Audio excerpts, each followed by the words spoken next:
Test. Test.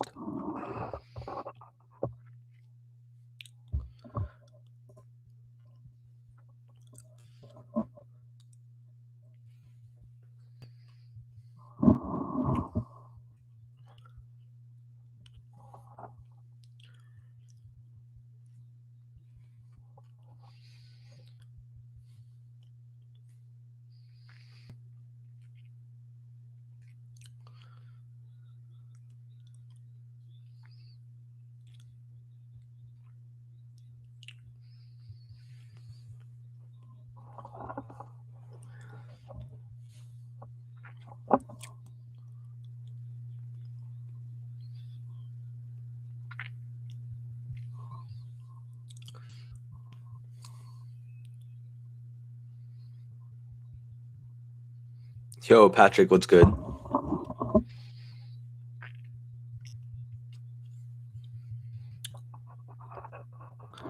Test, test.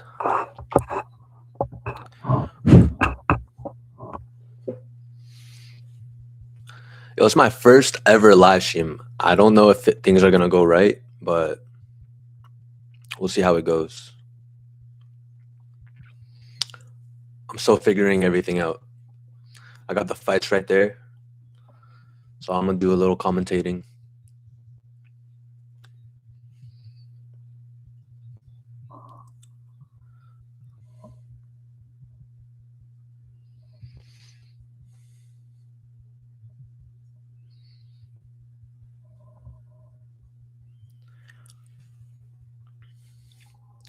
Drop the predictions.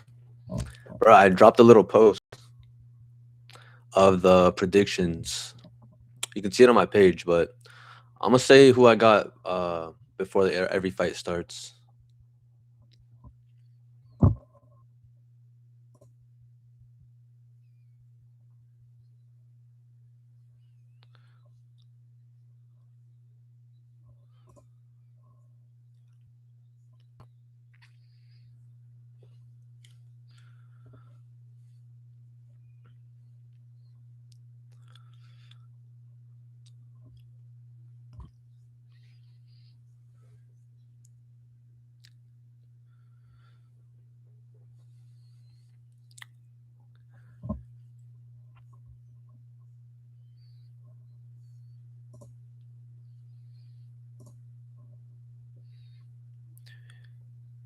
Yo, Ayer was good. Samson was good. What's your locks of the card? Honestly, I didn't go too in depth of the picks for this weekend, but I don't know, I feel like Wellmaker should win. Um, who else is on this card? Modestus Bukauskas, he should win. Kalari sub, banning his ass. Yeah, banning his ass for sure. I just don't think Kalari is like that much better. Kalari? I don't know. After seeing what was her name? Uh Kalari, she got picked apart easily. Of course she was fighting like much better competition. She was fighting Carly Judice, but I don't know. I feel like Bannon can kind of replicate that sort of game plan. You know, we'll see how it goes. I'm on Alice though. Alice and Kalari. I don't know about Kalari. I feel like that fight is gonna be closer. I feel like Alice, she seems more in it. You know, she seems more like wanting to win the fights. And what's her name? Viviana. She's kind of just there to I don't know, have fun. I guess get a paycheck. But yeah, locks of the card. I don't know, I'm feeling good about Longmaker. Like when you look at his like his Instagram and like the videos he's putting out, he seems so locked in. He's got like good training partners with him, and I don't know, it's a bounce back spot for him. And I just think he's so hungry to get a W. I feel like he's live to like chin who's he's fighting? Juan Diaz.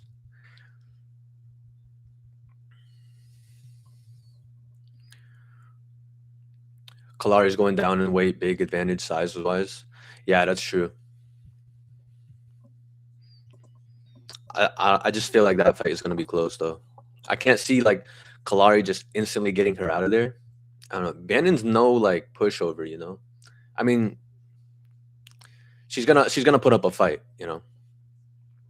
But if Kalari gets her down quickly, it could be a wrap. Yeah, Wellmaker's like minus 260 right now in some books, 250. I feel like that's a good price for him. Like you can throw him in a safety lock. I feel like that should be good uh for that price. Yo, I'm excited for these fights, man, because like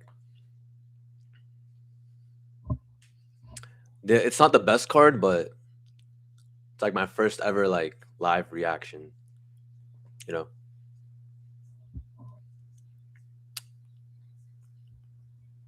Honestly, this card's probably like it's down there. It's up there for like probably one of the worst cards out there. Like I was looking at this card and I was just like, when are we gonna get like a fight to be excited about? And I was like, okay, this fight, it's not it. Hopefully the next fight will be better. I was just looking through the card. I was like, uh, I never got that fight, but Wellmaker's on the card. He should hype it up. Uh, I'm excited to see what Melky Costa is gonna do too. He's been looking good, and he's an underdog. I don't know. I got Costa on that one, but obviously Arnold Allen, he's been fighting top of the division caliber type of fighters. Hopefully you guys can't hear what I'm watching. I don't want to get like restricted or whatever. Should probably mute it.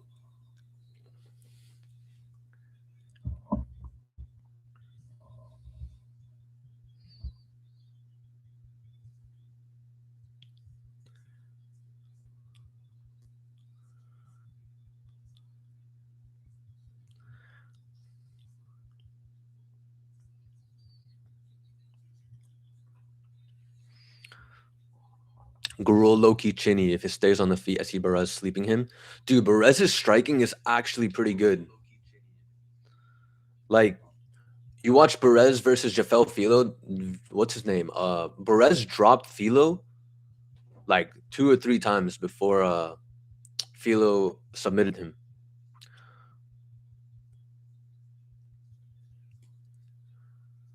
Perez finished only, not a bad play. Yeah, that's actually a solid play.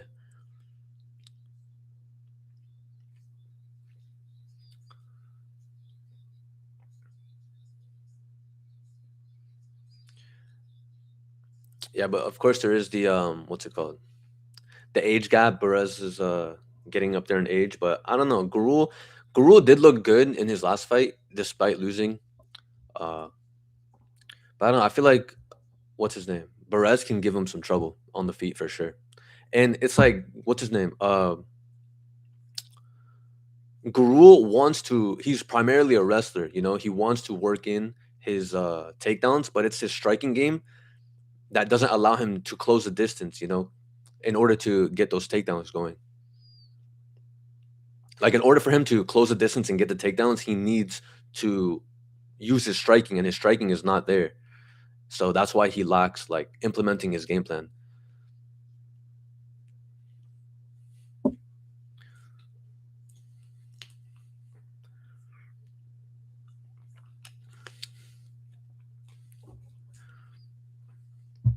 I feel like he's gonna lack the striking.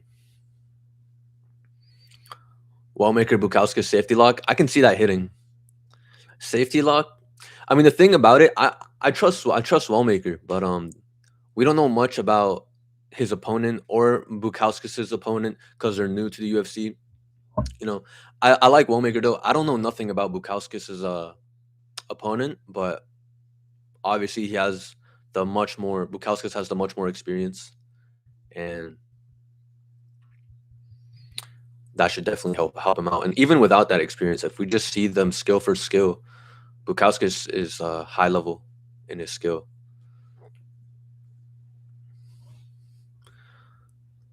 Yeah, that should probably come out to like minus 120, minus 125. It's a solid safety lock.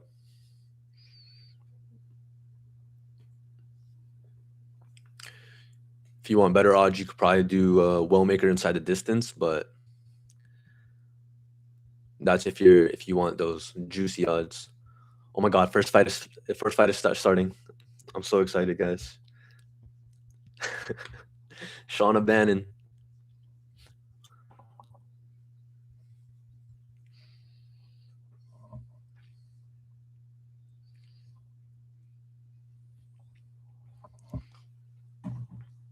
And Nicole Cagliari, banger of a fight.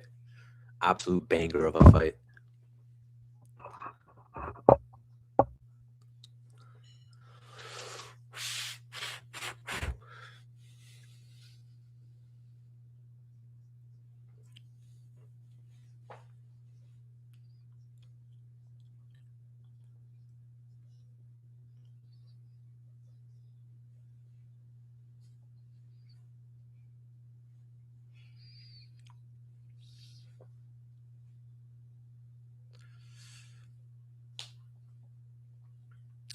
I don't know who's the better striker between Shauna or Cagliari. I feel like Shauna should be the better striker here.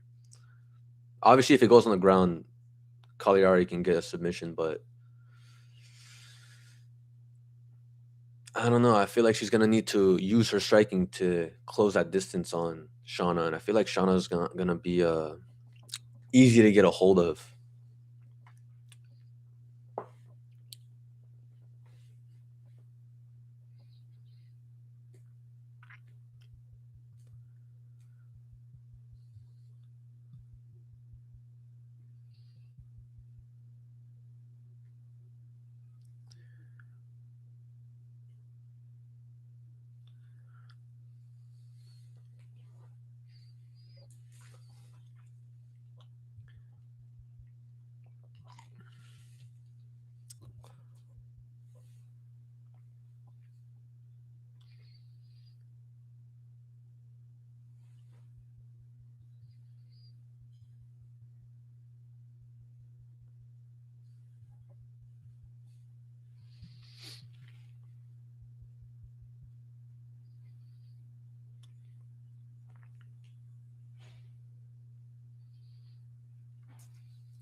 I'm just still learning about how to work a live stream. Start a Q&A, start a poll.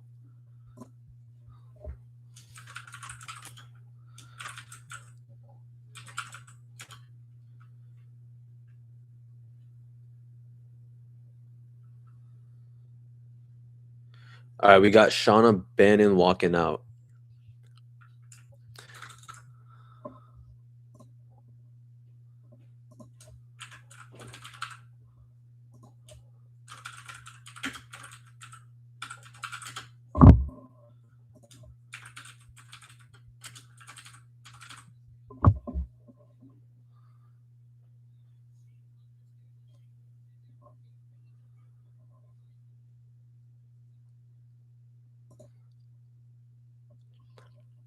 All right, I started the poll. I think I did it right. Cagliari has 100% finish rate. Does she actually?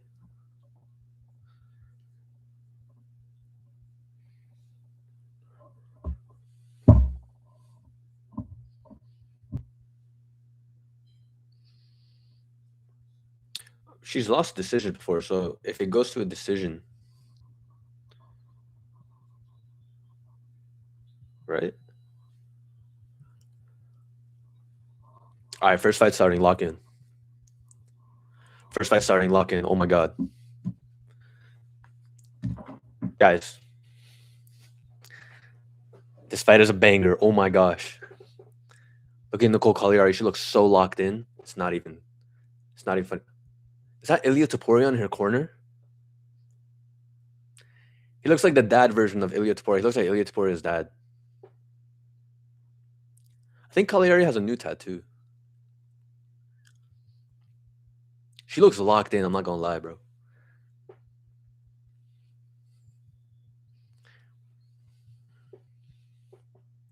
Jumping up and down, but Shannon looks locked in too.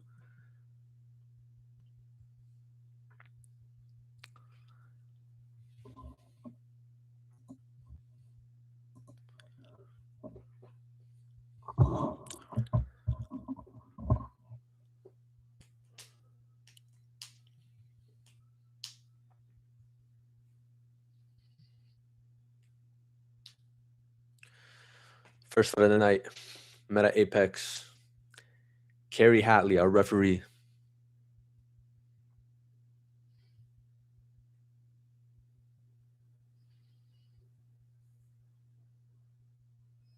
Dude, Nicole looks thick. She looks like a thick, like, muscular woman.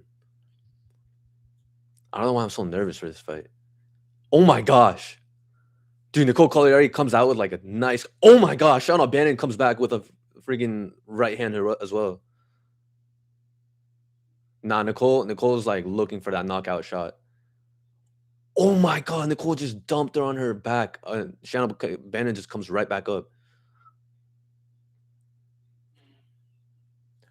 All right, Shauna handling the pressure pretty well. Tries to return the favor, gets defended.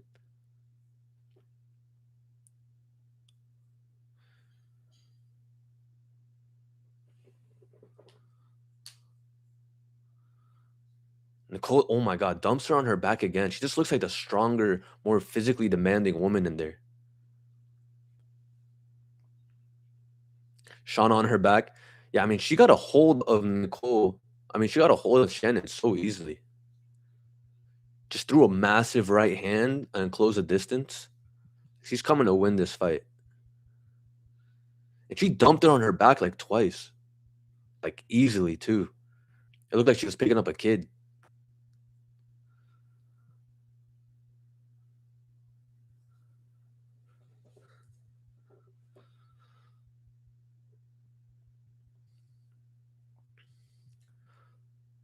Nicole trying to work in some ground and pound. Shannon looking for some oddly strange submission here. Oh my gosh. Nah, she didn't get anything. This is what I was talking about, the weight working in her favor. Yeah, 100. That was a great call. I mean, she just looks so much physically stronger. Like, the way she just picked her up and ragdolled her, like, it was not. She did that twice. I mean, Shannon Bannon, she's just getting mauled right now, pretty much. I mean, there's no serious ground and pound, but there's no way she's getting up from this unless Nicole makes a mistake. Yeah, look, right back on her again. I'm at minute 245. I don't know about you guys. Yeah, honestly, this could just be another like hug fest. If Nicole can just keep doing this time and time again throughout the rounds, it just looks so like easy for her. It's like Shauna cannot get up. She's like holding Nicole even closer to her. She's not even trying to get back up. Wait, I kind of want to move my setup right now, but not in the middle of the fight.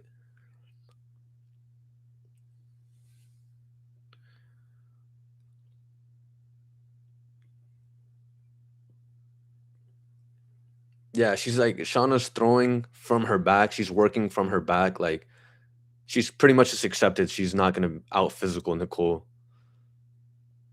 Trying to make it look like she's putting in some sort of work. It's not working. because she's losing the fight. She should be trying to get up. I just don't think she has the strength to get up.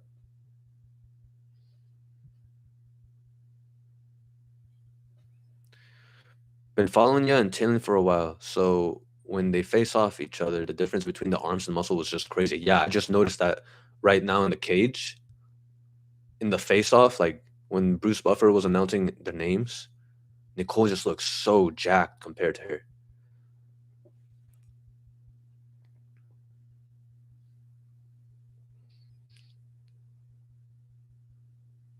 That was an illegal up kick, right? Or no? She just kicked her in the face.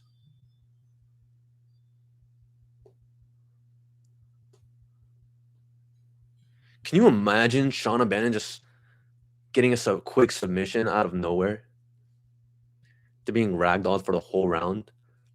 I got 41 seconds left in this round. Clear round for Nicole Cagliari. I'm going to move my setup, actually. Hold on. I don't like that. Oh, my God. Nicole's going for a submission.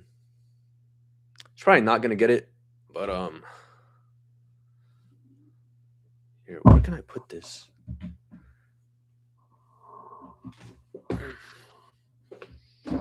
Yeah, 10 seconds left in this round. Clear round for Nicole Cagliari. I honestly feel like if she doesn't... Oh, 2 seconds left. She goes for a rear naked choke. Doesn't get it. If Nicole doesn't gas out, she can just do this over and over again. She's so much physically stronger than her.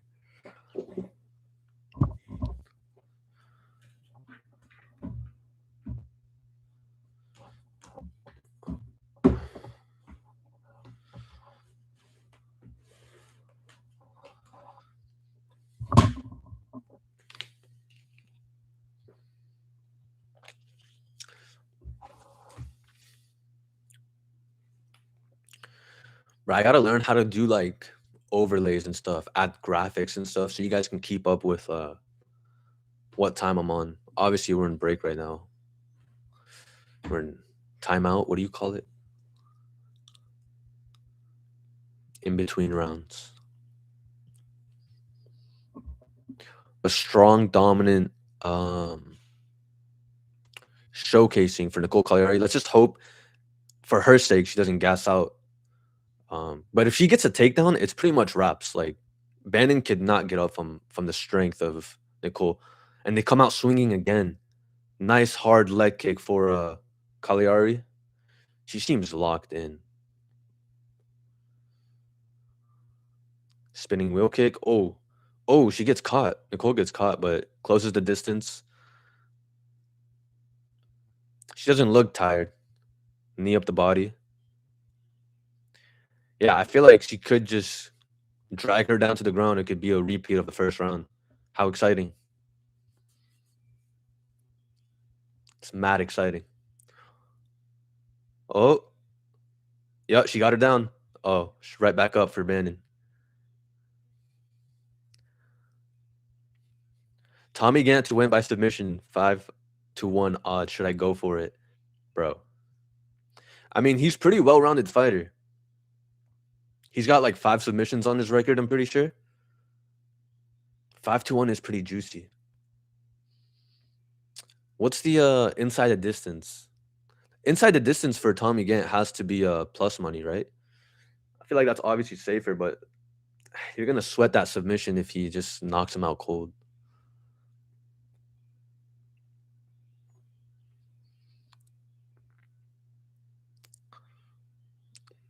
Nicole gets her down. Yeah, it's pretty much wraps.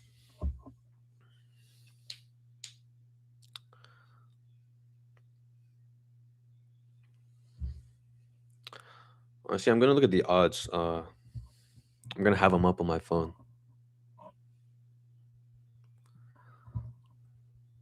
It is juicy. I mean, obviously, I wouldn't put a big percentage of the bankroll on it, but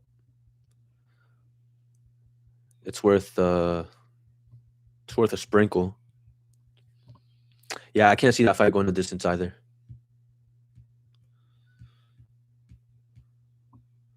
That guy Tommy Gant, he's a finisher. Cagliari is just gonna lay on top of her for pretty much the whole fight. That's what it looks like. Cagliari is a -5,000 favorite. Put your house on Shauna Bannon right now because she's about to pull off a submission. Plus 1,400 money line. Nah, I'm kidding. Yo, she keeps illegally up kicking her, and the referee isn't doing anything about it, is he?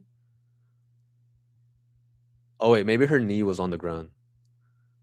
But that first time she did it, like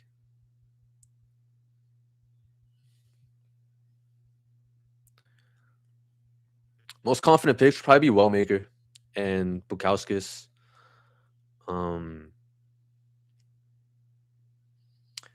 what's his name? I feel like for value, I like the value on Bernardo Chopai because I'm pretty sure he's like -120 right now. Like yesterday, he was -150. I feel like the way he moves, it's kind of just like he's so like calm and like just picking his shots nicely. I feel like he can implement that game plan on Timothy Kawamba. That's for value, but if you want Wellmaker, knockout, that could probably be live. Wellmaker seems super locked in for this fight.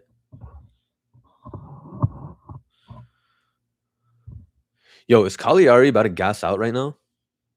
I mean, she. Oh my god, Shauna Bannon's on top of her.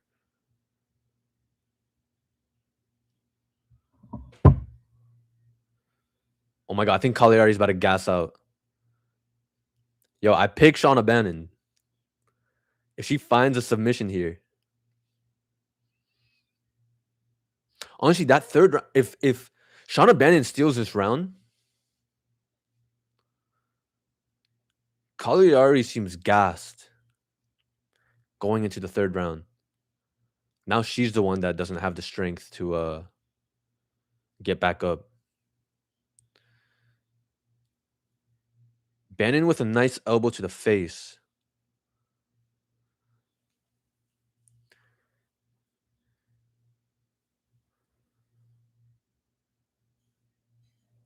Bannon posturing up and throwing real ground and pound. She could steal this round.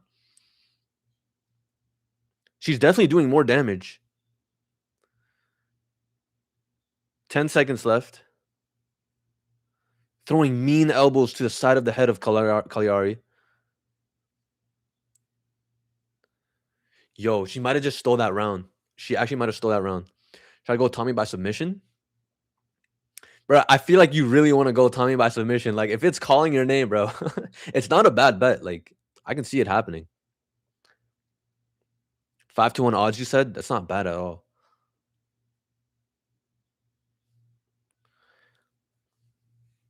I mean, I feel like Tommy should win. Like, Tommy's a solid pick. He would probably be a confident pick of mine. To finish, we just don't know much about his opponent. That's the thing. Like, I think he's fighting Arthur Minoyev or whatever. There's a lot of people here making their debuts. Not enough tape to know much about them, but he could pull it off.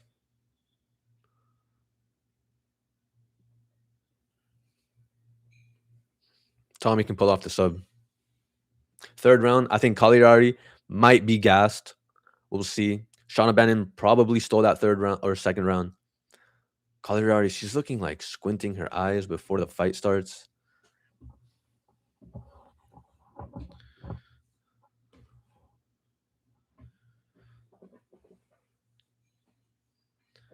Nice jab by Shauna. Nice leg kick by Shauna. Another leg kick by Shauna.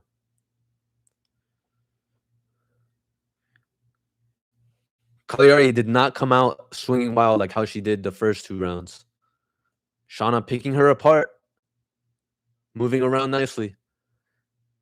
It's harder for Nicole to get a hold of her. Jab by Shannon. Leg kick, followed behind it. Not much pop behind it. Yo, Cagliari, I think she's gassed. Front kick up the middle by Shannon. Spinning back kick by Shannon. Nice right hand for Cagliari. Really labored wheel kick by Cagliari. Oh my god, she seems angry. Cagliari seems angry. Closes the distance. All she has to do now is just get this fight on the ground. She can just lay on top of her. Shauna looks like she can't see.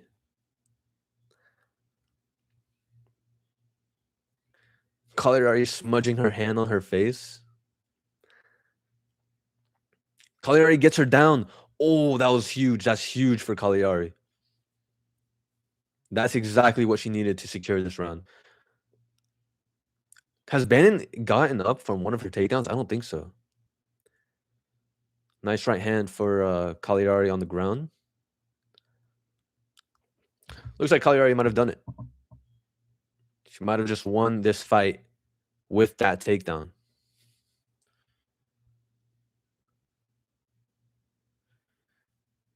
She was mean looking for that takedown. She was like aggressive with it.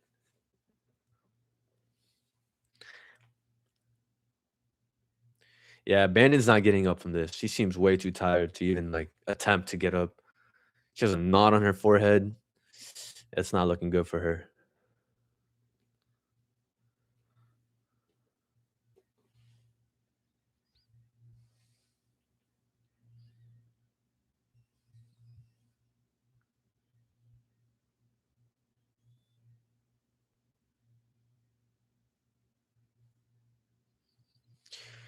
I think Cagliari just smudging her. I mean, she won this fight for sure. Second round, maybe it was close, but definite third round and first round for Cagliari so far. Cagliari looking for a submission. Oh my god. Shauna Bandon's face is getting so red. She's about to tap. Wait, she's trying to. What is she doing? Oh. It looks tight. It looks tight. It looks like she can't even breathe right now. She tapped. She tapped. Yep, it's over. What a performance. What a bounce back performance by Cagliari.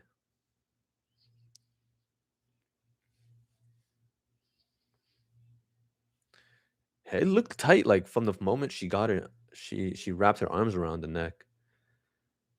But Bannon actually fought hard to try to get out of it.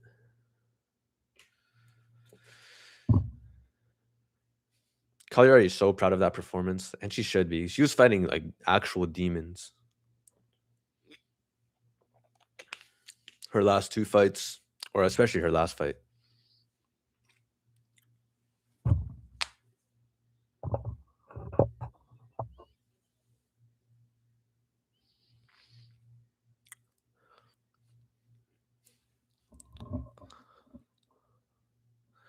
Yeah, you did call that Cagliari sub, though. That was sharp.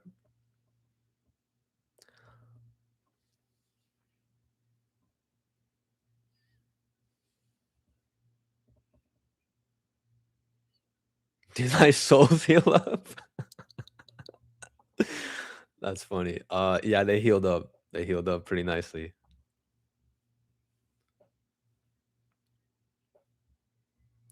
Damn, you had round 3 submission? Yeah, you called this fight to a T.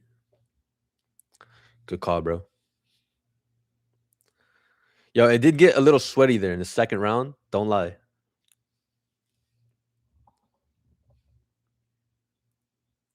Yo, Shauna Bannon looks busted up though.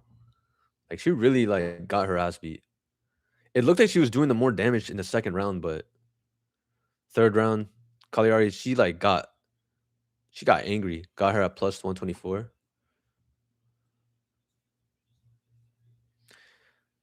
Yeah, these live betting spots, especially for like sports like UFC, someone has a bad round and they were the favorite coming in, just bet them and then get that plus money on them. What's the best picks for today? What's the best picks for today? Oh, let me end this poll. Yeah, live betting on UFC is money.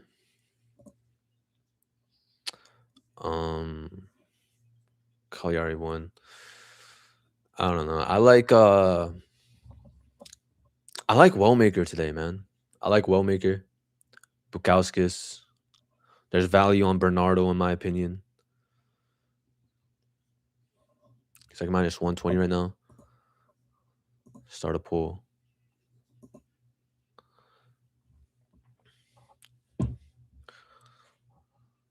Well make for I like Shapage too. I like Shapage too. Wait, who's fighting next? Ooh, nice. There's a banger fight. What's his name? This guy from Spain, Barez. Wellmaker knockout. I can actually see him getting a knockout. I see him getting a knockout. Because when I saw what's his name, Juan Diaz fight on the Contender Series, it looked like he was kind of hittable. And you get hit by Wellmaker on a clean shot, you're gonna stumble. You know he can finish you. And after looking at that, what's it called, the Wellmaker performance with that the new guy, Ethan Ewing. Ethan Ewing got hit with some clean shots. Like Ethan Ewing has a chin. You know, someone like he got wobbled. Ethan Ewing did, and someone else like Juan Diaz. I feel like Juan Diaz eats that shot, he's going down because he gets hit a lot.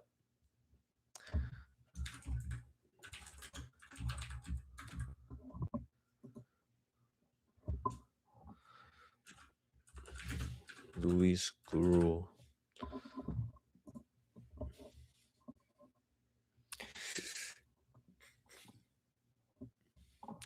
I used to live bet on NBA spreads when they were favorites back in the summer. They'd come back every time.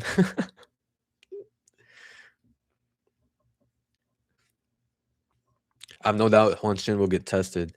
He will probably get hit more than Ethan Ewing did. I agree with sharper shots. That Peruvian blood might prove strong though. Yeah, I know that's a concern too. But I feel like Wallmaker wobbles like almost everyone he fights. Like he wobbled Ethan Ewing. You know, I don't know. We're gonna have to see that chin get tested for sure tonight.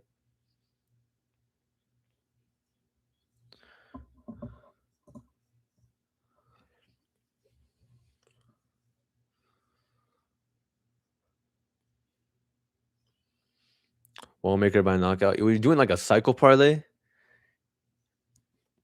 I like Cody by knockout too. Cody's gonna have to finish him early.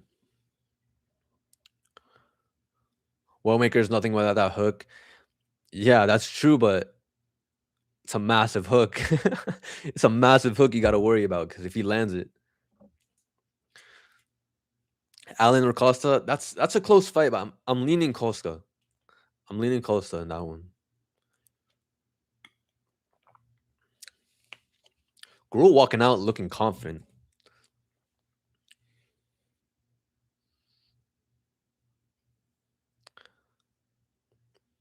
What's not a cycle parlay? I said cycle parlay. It's like when you do the knockout, submission, and decision. I like Allen in a 5-rounder, but I can see it going either way. It's gonna be a close fight. Should I pick Costa instead? It is a 5-rounder, and what's his name? Arnold Allen he has that championship experience. You know,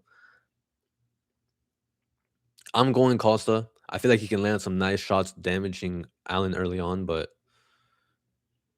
Allen's a high level fighter. It's not really mixing it up. It's you pick one fighter to win by submission, one fighter to win by knockout, one fighter to win by decision, and that's pretty much what a cycle parlay is. So it's 3 of each.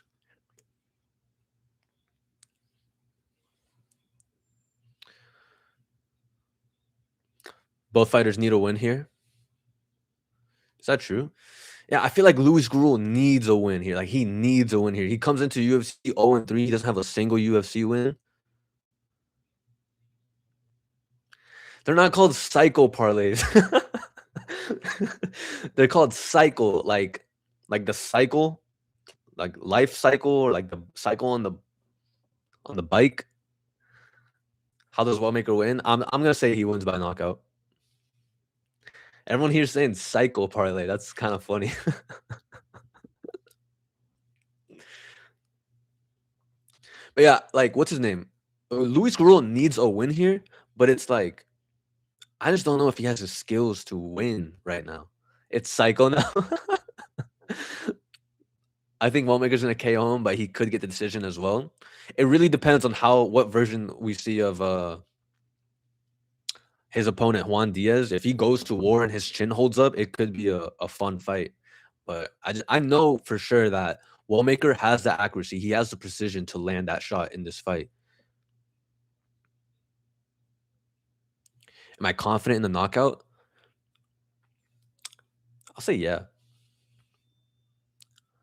I know for sure Wellmaker's gonna land. Like I know for sure Wellmaker's gonna land, but we're gonna have to see because his opponent Juan Diaz has never been knocked out. He's never been finished, but he's never fought Wellmaker or anyone like Wellmaker. I feel like that left hand shot, it has power in it, you know. And plus, Wellmaker is so hungry. Like he was talking about how determined he was to like rewatch the fight with Ethan Ewing with his camp. They looked at every mistake and what they could have done differently.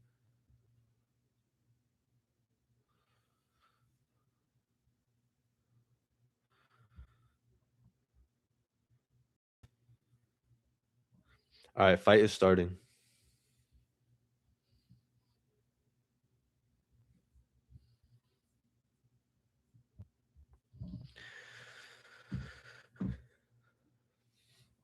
Got Daniel Perez from Spain, Luis Gurul with the American flag. Is he American, Luis Gurul?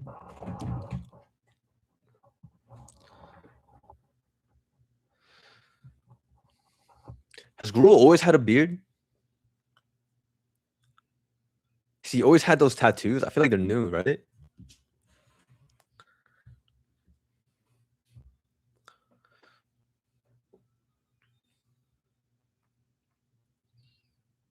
That's got to be a new tattoo. Daniel Perez seems composed. I feel like Perez is gonna land some good shots.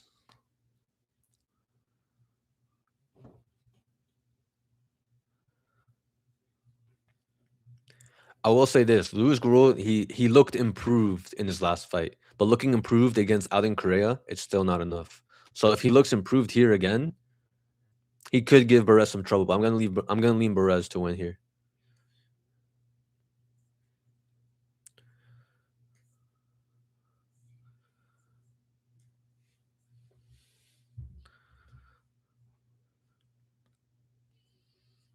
All right, fight started.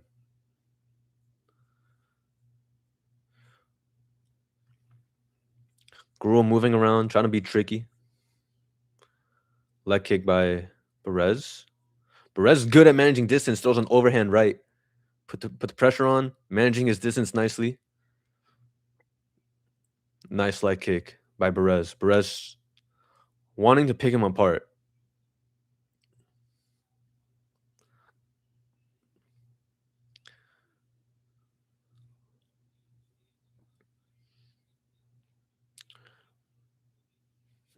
Perez aware of the shots Gurul wants to throw at him. I feel like Gurul's striking, I've always said this, it's not where it needs to be in order to implement his game plan of the wrestling.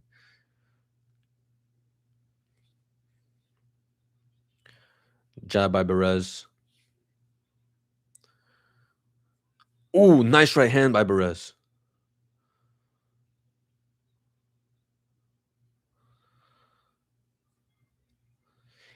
Dude, Gurul, like, he's walking him down and, like, trying to land shots, but I feel like, oh my God. I feel like his arms are like T-Rex arms. Like, he doesn't have, like, the length to reach his opponents. He did land a nice combination, though.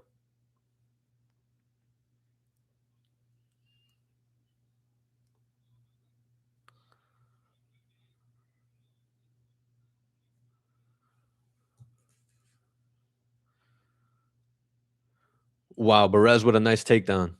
Oh my God, he has his back.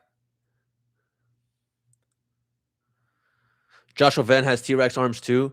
Joshua Van is he's built different mentally. His ability to strike with others is far superior than Luis Gurul. Let's not compare Joshua Van to Luis Gurul. Wait, Gurul's looking for a sub right now. Perez staying calm. Gurul's not all that for real. I agree.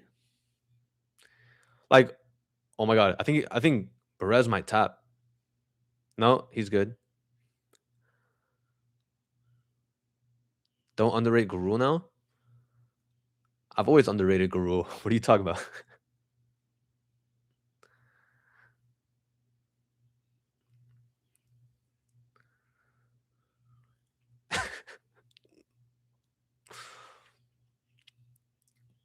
I mean, if Gurul stays in the position, he won this round. Although he was getting picked apart in the striking. Oh, Perez gets back right back up.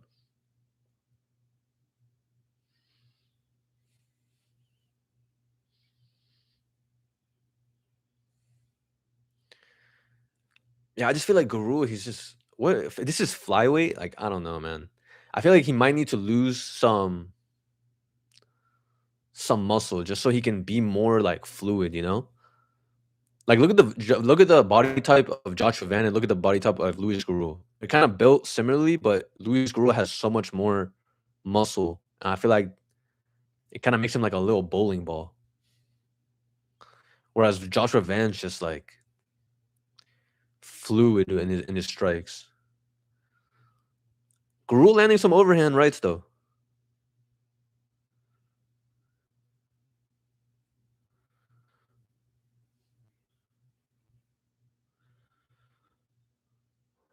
Perez looking for his distance again. I think Gurul might be starting to pick this fight right back up. Eats a knee from Perez though. Stuffs a takedown.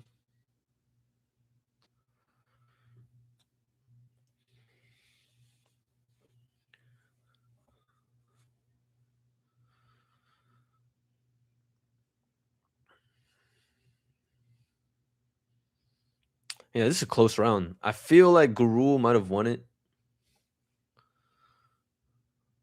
25 seconds left. I get the feeling that like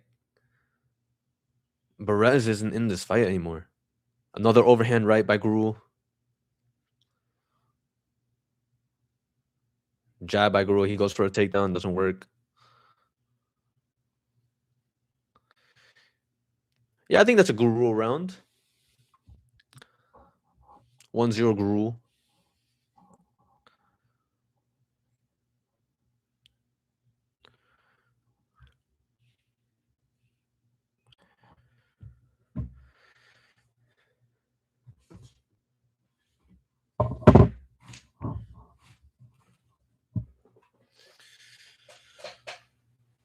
Oh my gosh.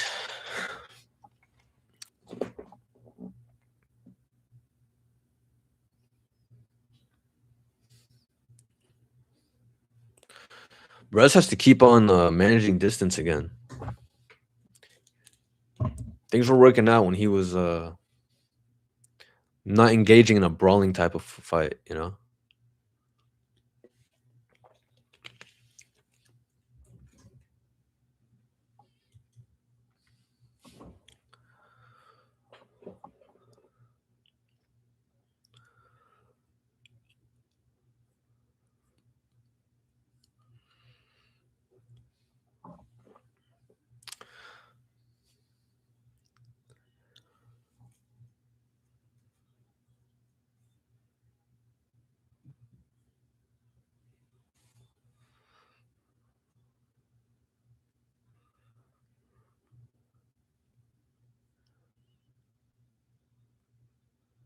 Ooh, Perez landed a nice left hand there.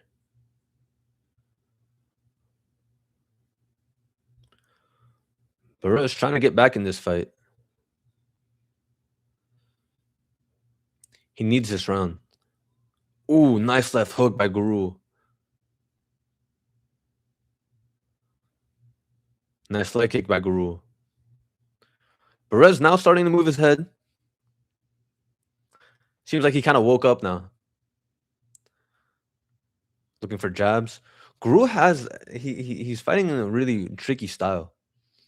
It's like he's close to you, but he's not throwing anything. And then out of nowhere, he'll just throw an overhand right. Nice 1-2 by Gurul. Followed up by a jab.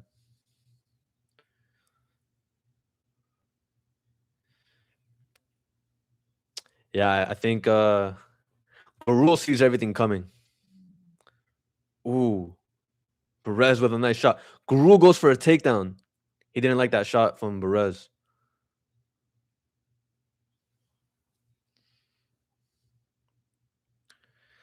It was a nice uppercut from Perez.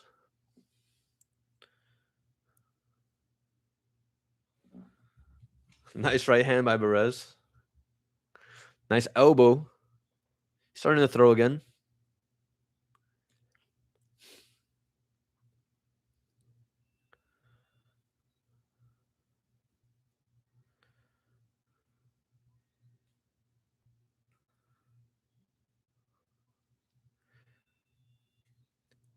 This fight is turning into a war. They're both wanting to land, and they're both landing. Perez landing nicely as well.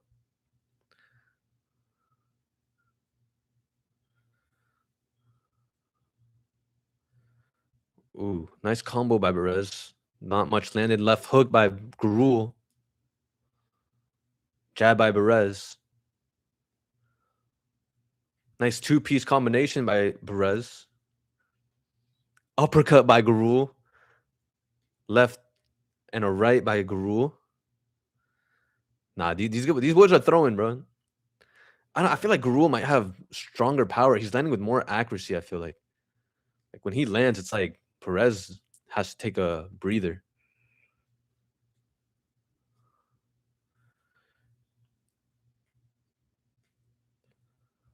Oh.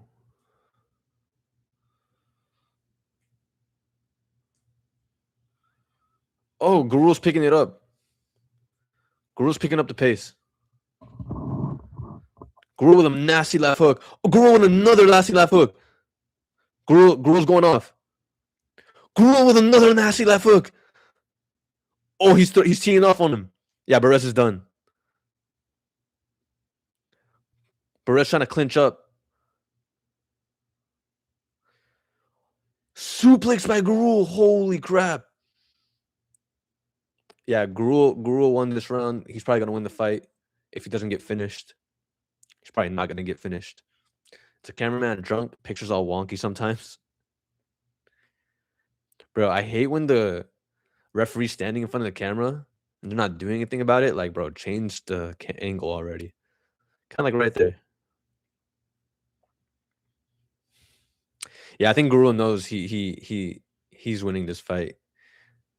Oh, he's gonna win this fight. Perez isn't throwing with much like damage.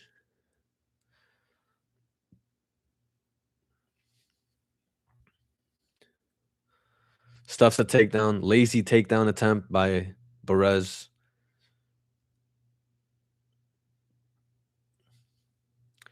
Gurul threw some nasty combinations in that round. Like 3 left hooks, hard left hooks in a row. Now he's teeing off on him again. Spinning back fist by Perez. That's usually a sign of feeling overwhelmed. Perez is on wobbly legs.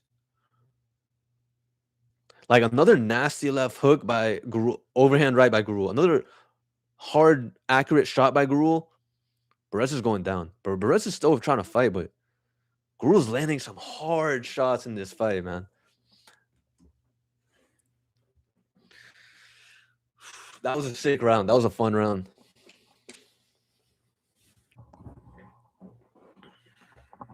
Gurul put some shots on him.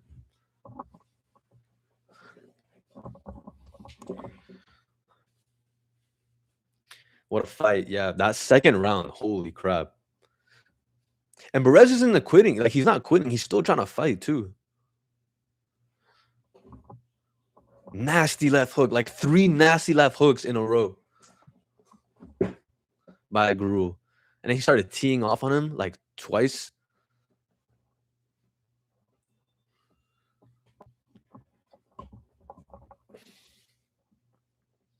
Third round. This should be a banger.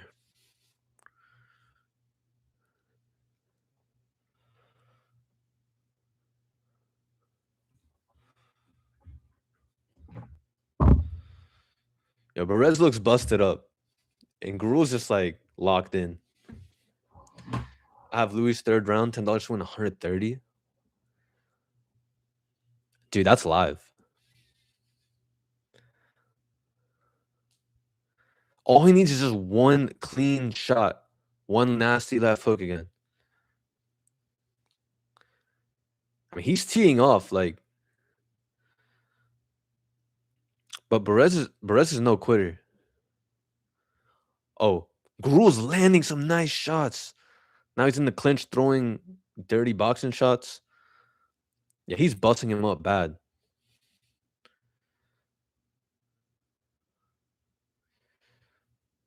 Gurul needs to create some space, in my opinion. Create some space and start landing those power shots again. He can get him out of there. Yeah, and that suplex by Gurul. Gurul is looking on fire in that second round. That's a 10-8 round?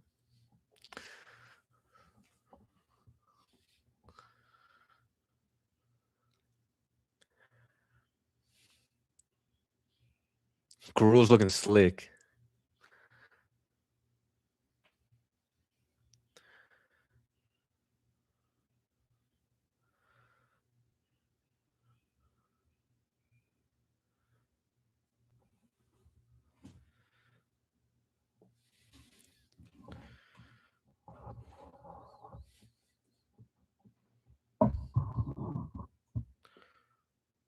Dude, Perez is throwing, but it's like he has nothing in the tank left. He's just throwing the fight. Whereas Gurul, I feel like he's just conserving a little bit of energy and then he's going to go bop with just one big shot. Like, I feel like Gurul definitely still has a lot more in the tank than Perez does. Perez is throwing like pity patter shots.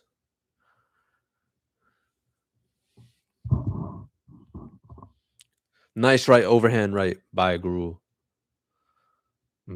Kind of a back fist by Gurul.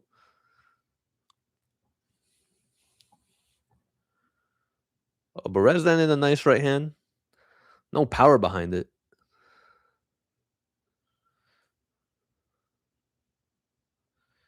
Yeah, Gurul just dominating this fight in the striking.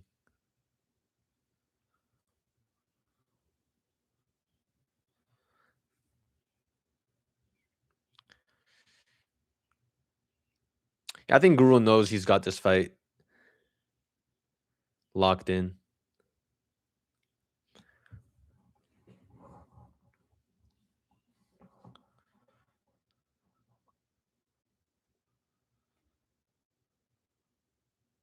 Overhand right by Gurul.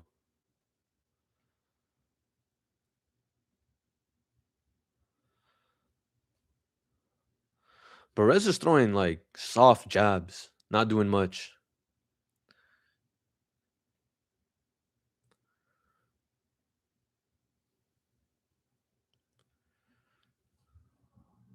Ooh.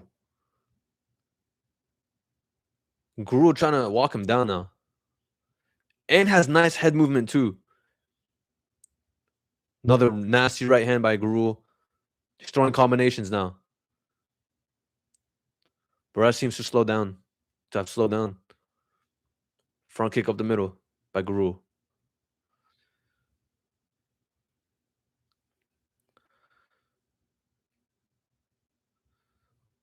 Left hook, right hook by Gurul. I feel like Gurul is starting to feel it as well. 1 minute left. Well, 50 seconds left. I feel like these guys are just going to start throwing down. No, don't go for a takedown. Ooh. When Gurul throws, it's like he's popping his head back.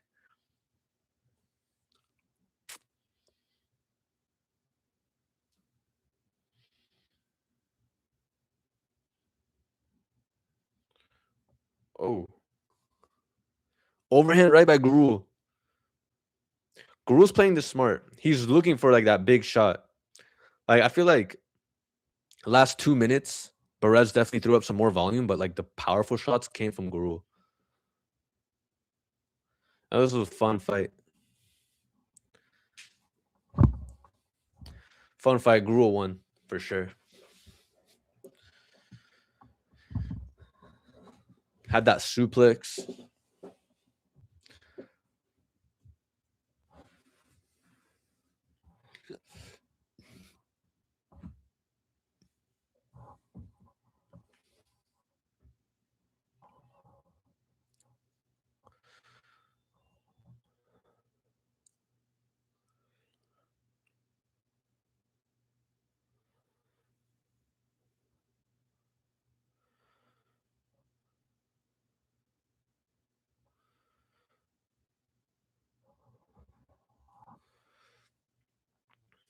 I think Lewis has got another contract with the UFC.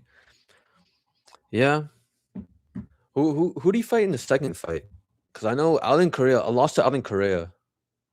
That shouldn't get you cut from the UFC, and then gets a nice war. Wins the war. Nice performance. That was a fun fight. That's the type of fights that makes Dana like get hard.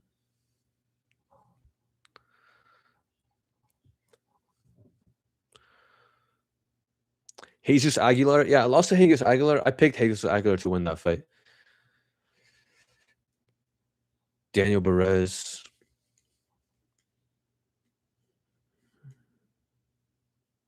This should be 30-27, right?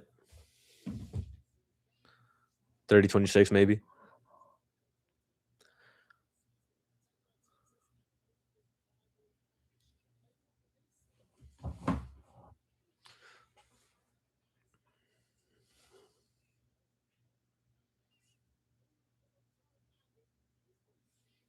Perez looks busted up.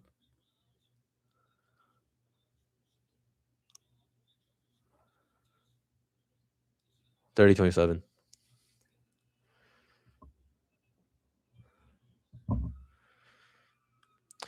Guru had a hard time gauging distance in the first like minute or two. Then he got his timing down, just picked him apart.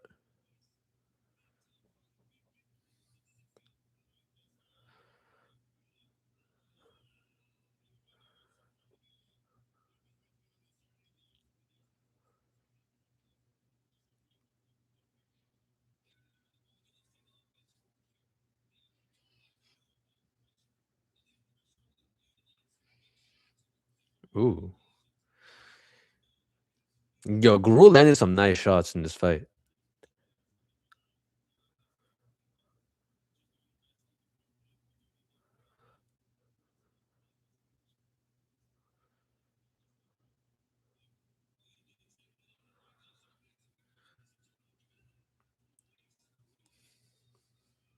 Impressive performance. I am not impressed by your performance.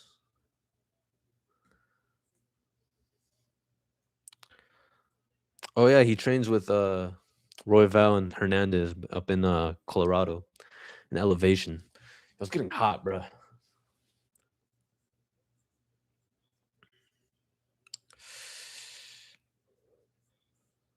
Alice Ardeline versus Polyana Villana and Paul. All right, new Paul.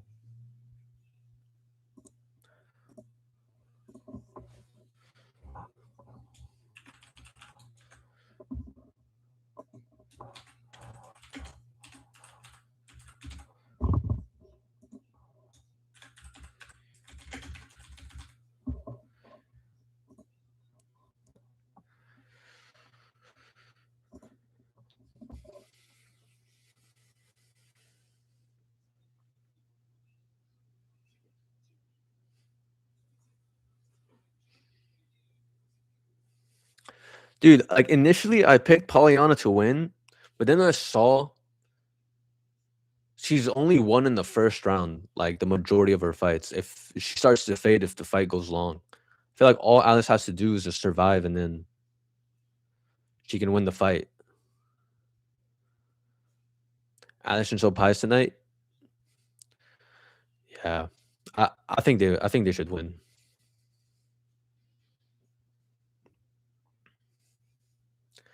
Like if Alice doesn't get caught in anything quick, she should just pick her apart, use her wrestling for the whole fight. She seems more locked in as well. Like actually wants to win.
When does that Ronda Rousey card start?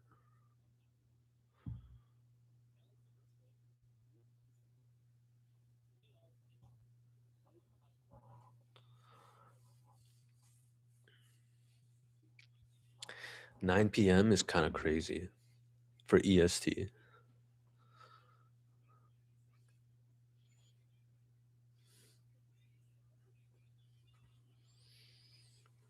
2 hours?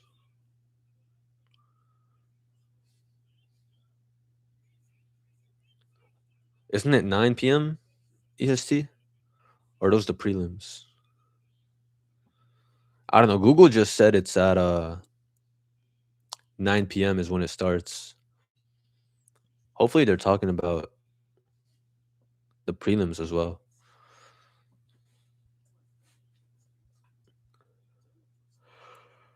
I don't know. It's on Netflix. I'm gonna have both of them up at the same time, I think.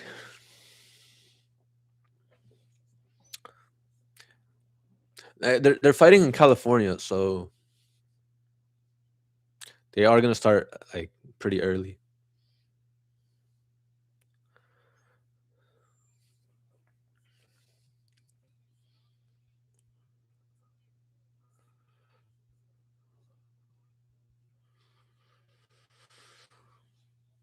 Oh my gosh. Come on. Let's go, Alice. Just don't get caught in anything stupid. And you're good.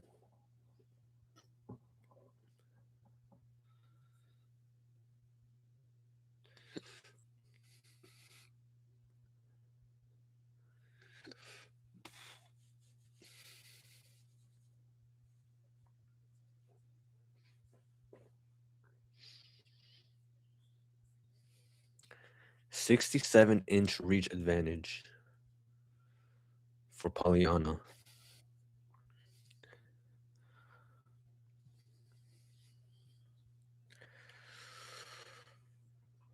Alice should close the distance and work in her wrestling.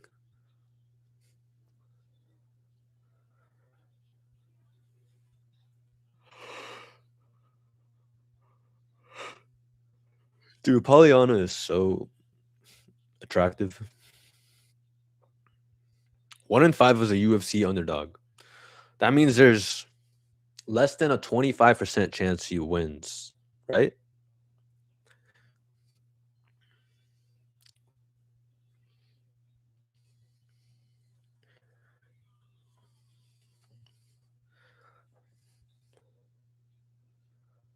Fighting.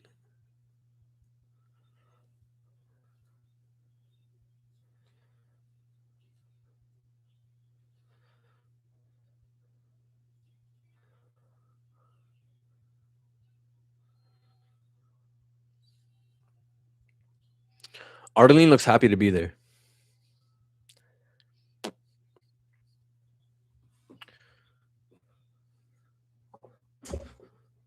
Okay. Let's go. Let's go. Dude, Pollyanna looks like she should be a model. But that camera is kind of blurry. Polyana is willing to eat a shot to close a distance, though. That's the thing. If Polyana lands a good shot, nice leg kick by Alice.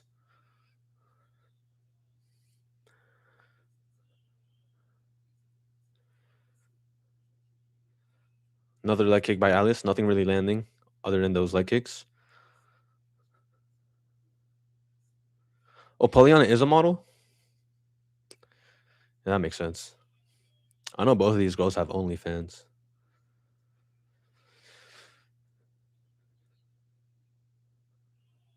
Ooh, nice right hand by Artie Leon. Bro, what?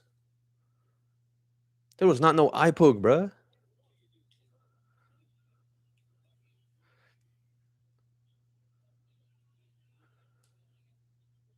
Bro, what are they doing? Can they just fight? Why are they like about to kiss each other, bruh? Referee said time in, and Arlene is still like.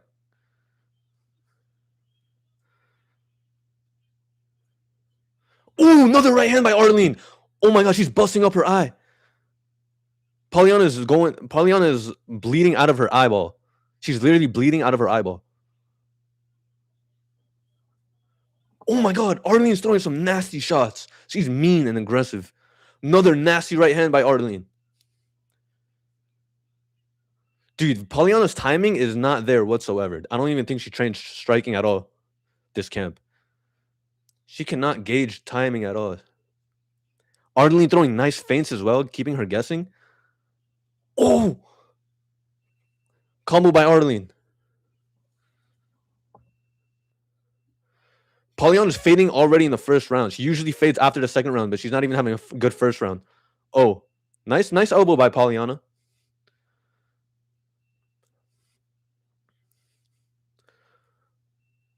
Oh! I think, did she just drop her? No, it's a crazy fight. Oh, I think Arlene just ate a knee. She's mean. She can eat a shot.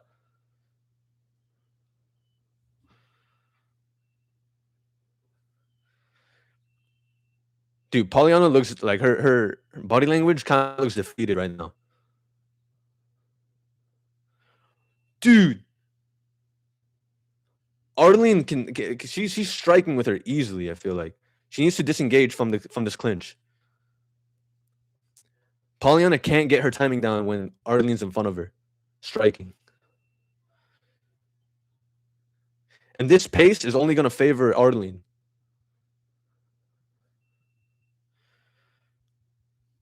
Arlene getting back to her feints. She's so mean, bro. Arlene's like, throw whatever you want. I'm still here.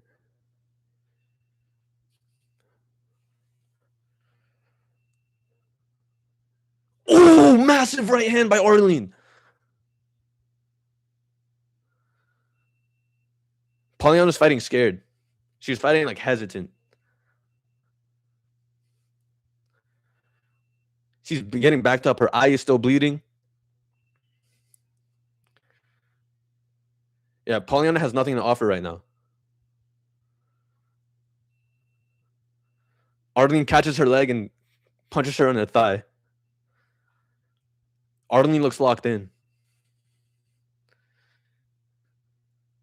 You need this to go to distance? I can see it going the distance. I mean, none of these girls have Ilya Taporia level striking, but Arlene's throwing some nasty combinations.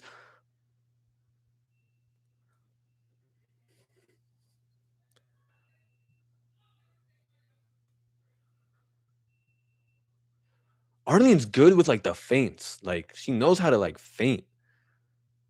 I just think Polyana's just so hesitant. She got hit with some nice right hands, and now she's just like scared to engage.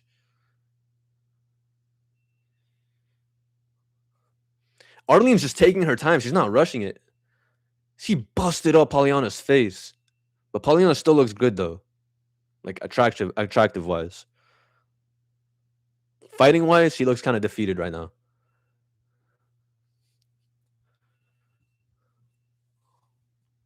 But it is a nice performance by Arlene because a lot of people were saying Polyana is like bigger. striker, could keep her at range. But the punches from Arlene is really making a big difference in this fight. Great round by Arlene. Hold on, I'm gonna check the odds for Arlene right now. She has to be like minus 2,000 at least. Minus 1,100. Dude. Yeah, like what happened in the beginning of the round? She hits her with a nice right hand, and then Paulina starts complaining about. Dude, she dropped her with like a right hook. Pauliana was lying about an eye poke or something. I don't know. Maybe she actually thought it was an eye poke. And she gets dropped right after. It looked like she just wanted out of the fight. It looked like she just wanted to kind of get out of the fight. She's like, oh, you knocked me out. The referee's not stopping in. Oh, no, I got to get back up. And she's only going to fade from here.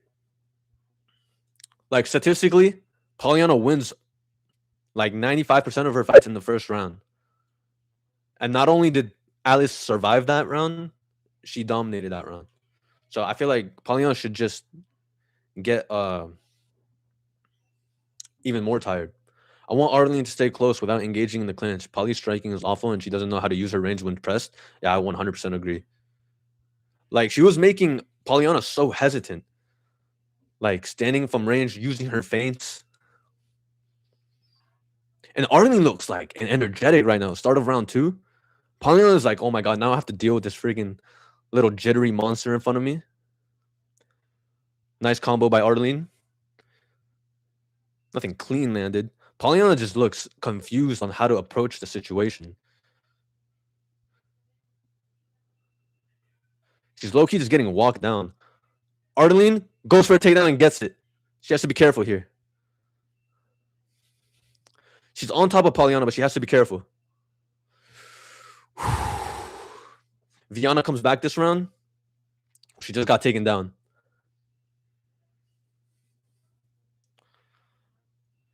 Honestly, if you need this fight to go to the distance, this is like best case scenario. Because unless you have Pollyanna by decision, it's not looking good. Alice has been trying for that takedown interesting game plan. I mean, she is a wrestler, isn't she? Plus, it conserves a lot more energy, but she was piecing her up on the feet. So if it gets stood back up, she should be fine. But I think this is just an easier game plan for her.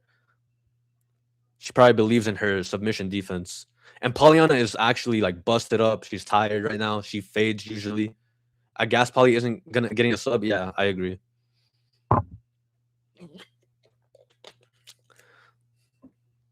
Arlene just laying on top of her, arching. I think Pollyanna's crying. Did we just see her like shed a tear? I think Arlene is good enough to not get subbed, right? And Pollyanna's gassed as well.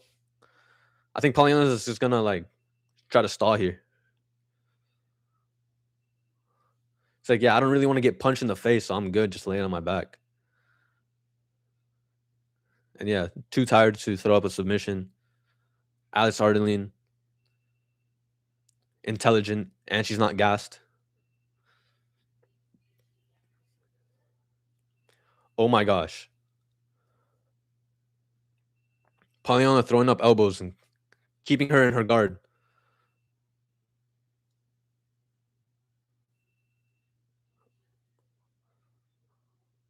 Pollyanna throwing back fists, hammer fists from her back. Okay, Arlene throwing back now.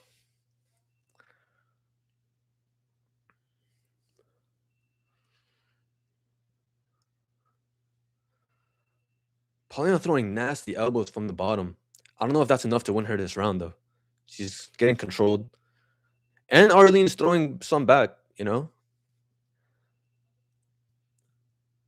As long as Arlene doesn't get caught in a submission here, I feel like she should win this round.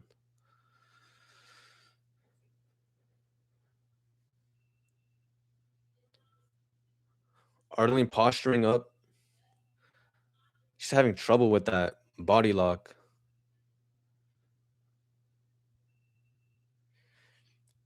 Yeah, I feel like Arlene should win this round if this is how the rest of the round goes. Like, she's keeping her down and throwing body shots. just as much as Polyana is throwing strikes from her back.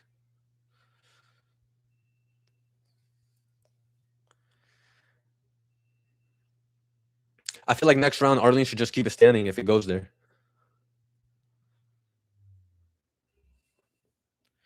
She was piecing her up on the feet, making Polyana look so hesitant. But I don't know. I feel like she won this round. Arlene won this round, right? Let me check the odds.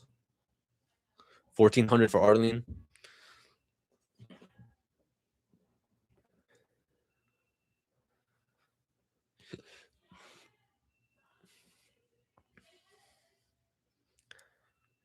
Yeah, Polyana's not doing much off of her back. At least not anymore. Still getting control. This is a 2-0 Arlene for sure. 30 seconds left in this round. Well, now 30 seconds. What just happened? Arlene just won. What just happened? Arlene just won. Oh, I think Polyana's knees just popped.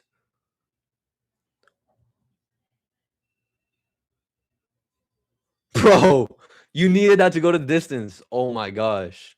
Bro, I think her knee popped. Dude, I think because Polyana was keeping her in that body lock, all Alice had to do was just get up and just snapped her knee. Oh my gosh. Damn, Polyana still looks hella good though. Like looks wise. Even with a broken knee and busted up face. Dude, what? Weak ass knees for real. Nah, but look, when they're showing the replay, she tapped out of nowhere. I think she was holding on to that body lock. All Alice had to do was just posture up and just popped her knee. Ooh, that's nasty. She pretty much just popped her own knee out. She pretty much just popped her own knee out. Because she wouldn't let go of that body lock.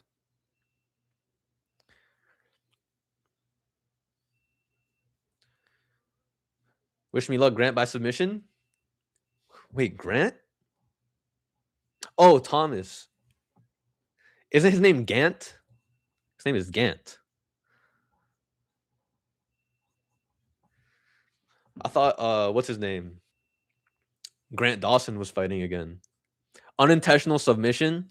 What did they count that as? Like a submission? I don't know if that's a submission because, like, if anyone had anyone in the submission, Polyana had Alice in a submission, right? Doesn't go at plus 150. Low level MMA fights finish all the time. That's true. Both MMA fights finished tonight. Yeah, a lot of people probably had the goes to decision. He's telling me that's a sub and not a knockout. Yo, I honestly don't even know, bro. I think it's like they're probably gonna count it as a TKO, right? Because she tapped due to like I really don't even know. That was a weird sequence of events, but Polyana wasn't gonna win that fight. Does Lopez beat Steve Garcia? Dude, probably not. Like I like Steve Garcia. Like I think he looks good. Lopez obviously is a step up in competition, but I feel like Garcia can probably pull it off. I obviously this is just like no tape study, just like based off of like recency, but Garcia's been looking impressive. Wait, let's see what they call it as.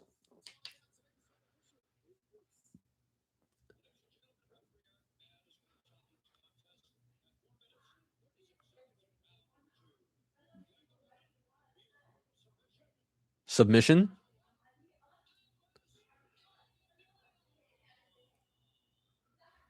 Aris Arlene wins by technical submission. Is that what he said? That was awful. I'll take fight ends by sub for the win. Yo, you got it right. Technically, you got it right. Lopez smokes. Lopez is a brawler. I feel that too. I feel like Lopez is more of a brawler, and Steve Garcia is more of a accuracy point fighter with power. You know? Did you see what he did to Gene Silva? The spinning Back elbow? Is that what you're talking about? I mean, bro, I don't know. In that second round, Gene Silva was picking up the pace. Like he was looking good after getting pretty much dominated from Lopez. Lopez was still moving and then gets back up round two,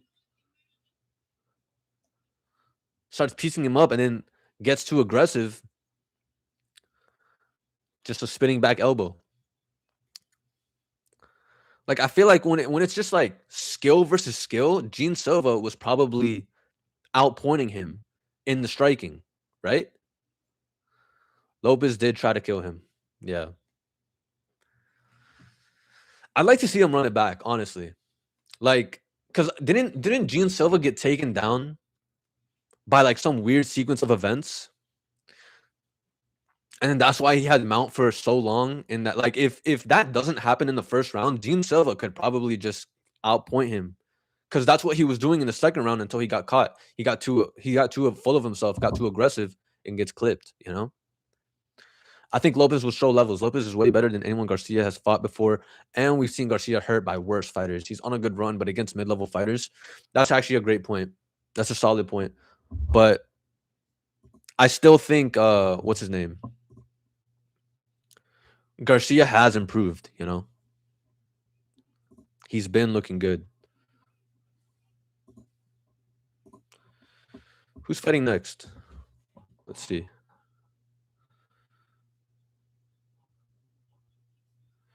Ooh, Cody Brundage. Yo, that's fire. No, that's fire. Yo, I got Cody Brundage by knockout, honestly. Let me start up this poll. Cody Brundage. Who's he fighting again? Andre Petrosky. Damn it. I misspelled Andre. Andre.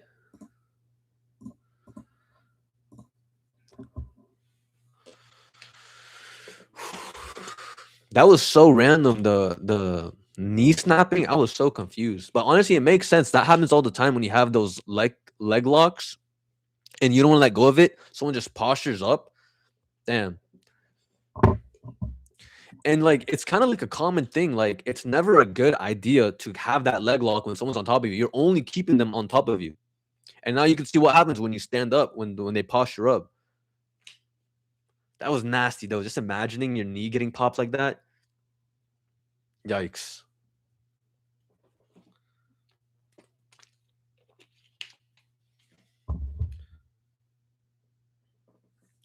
Minty's bet under 2.5 rounds at -115. I can see that happening. Minty. Honestly, Minty's bets. They be coming through sometimes, bro.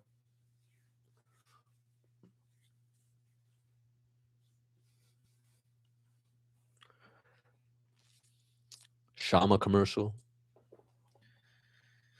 The real question is, does Alex Pereira beat Cyril Gane? I feel like that fight is gonna be competitive. I feel like Shama just has so much over right now. Everyone's just instantly picking Shama. I don't know, man.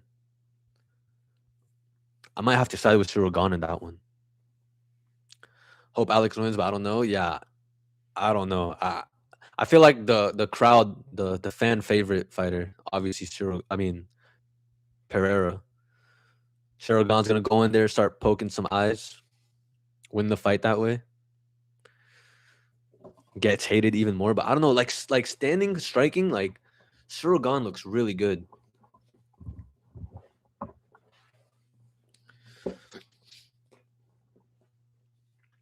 I'm excited for that White House card. Like the tape study is gonna be fun for that one because there's only bangers like on that card. Like Steve Garcia, Diego Lopez. I don't know about Bo Nickel and what's his name, Josh Hockett's fighting.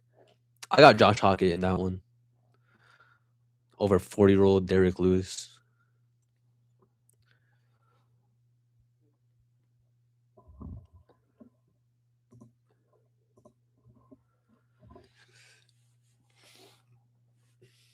I'm still thinking about that knee incident. Oh, makes me cringe. Just imagine your knee getting popped out.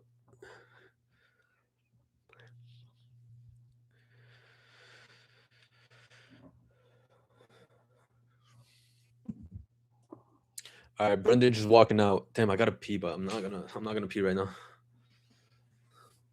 If I did have to pee, what would I do?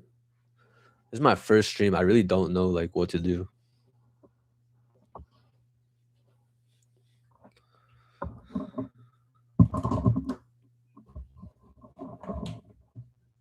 Hmm.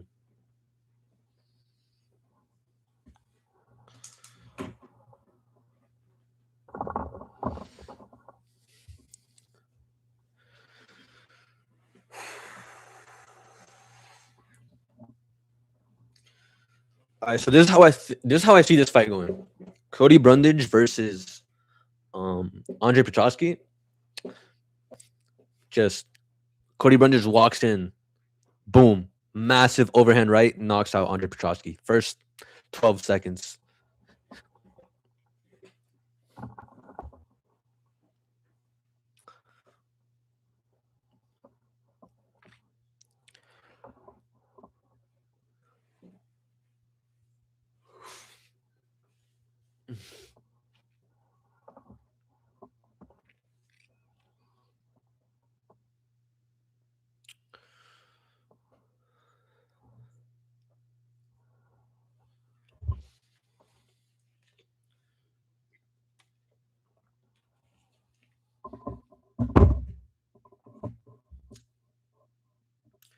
I mean, honestly, the fight so far haven't been that bad.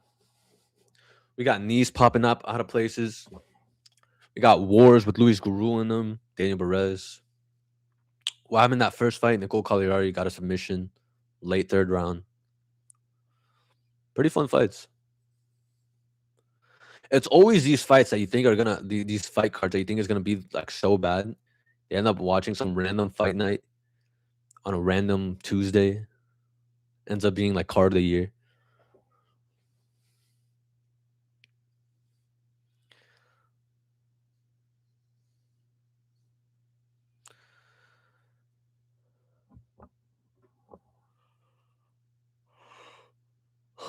Yo, vote on the poll. Who do you guys think is gonna win this fight?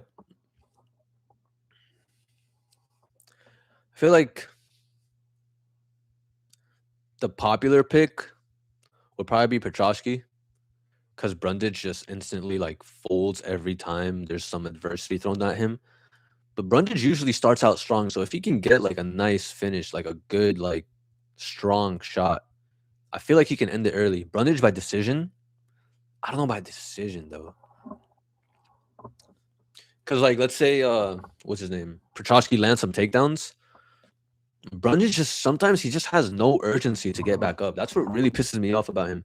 It's like he looks good in the beginning, but then he gets faced with some adversity, and then it's kind of just like, all right, I quit.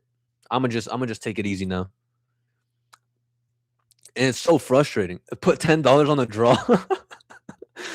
Yo, imagine that would be crazy. Honestly, this is the fight to do it. You train MMA. I train MMA here and there. But I used to be super consistent from like 16 to like 22. Like I just turned 25 right now. But 16 to 22, like I was like in the gym every single day. Like either working on strength and conditioning or going on runs, obviously like jujitsu and kickboxing, all that. Yeah, I've been training for a while.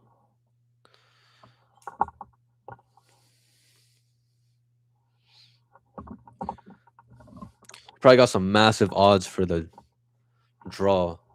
$10 on a draw, you coming back a millionaire, aren't you? All right, fight starting. Lock in, fellas. Damn, they're basically identical in like what's it called? 50-1 odds. That's an easy payday. Clearly gonna be a draw. Clearly, can't see anything else other than that.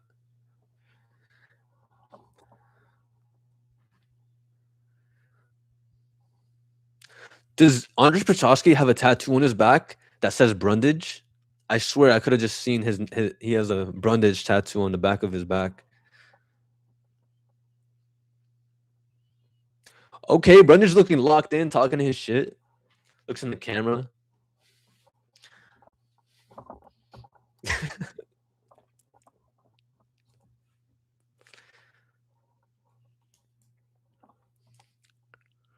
Dude, that 11-9 record is so weird to see. Like, you're in the UFC with 11-9 record. I don't know. He's Cody Brundage, man. Let it slide.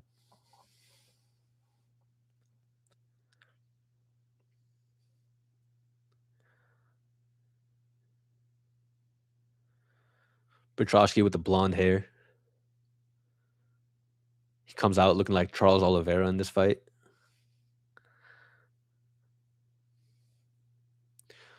The way Petrosky just entered this fight, like, looks dominant. Got his hands up in the air. Looks loose and relaxed. Brundage with a nice feint.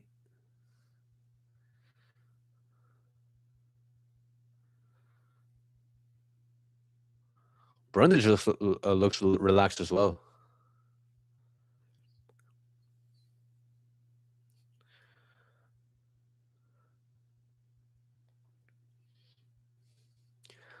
Like, comparing this to the start of Nicole Cagliari and Shauna Bannon, complete opposite. Both these guys are super, like, chill and relaxed. Almost like they're sparring, but I just know one of them is going to throw a massive overhand. There he goes. Petrosky misses his left hook. Ooh, Brundage comes in with a right hand. I think he lands it. Might have just grazed the chin. Petrosky with a left kick. Brundage coming in with that oblique kick. Brundage has this cocky look on his face, like, you can't hurt me. Brundage, we might just see Brundage fight smart for the first time. Cent turning up for 800 joules. What does that mean?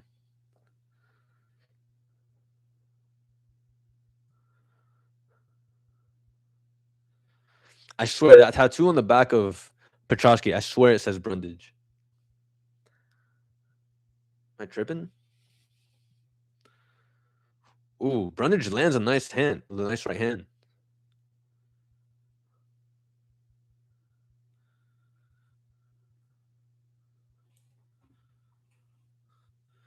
I have no idea.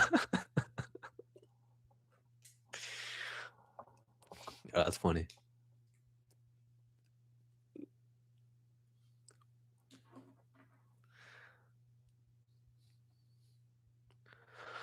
Kind of a slow pace. They both have power and they both know it. They don't want to run into each other's power.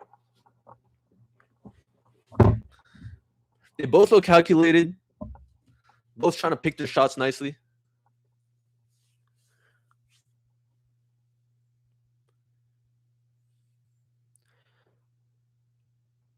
Ooh, nice front kick up the middle by Brundage.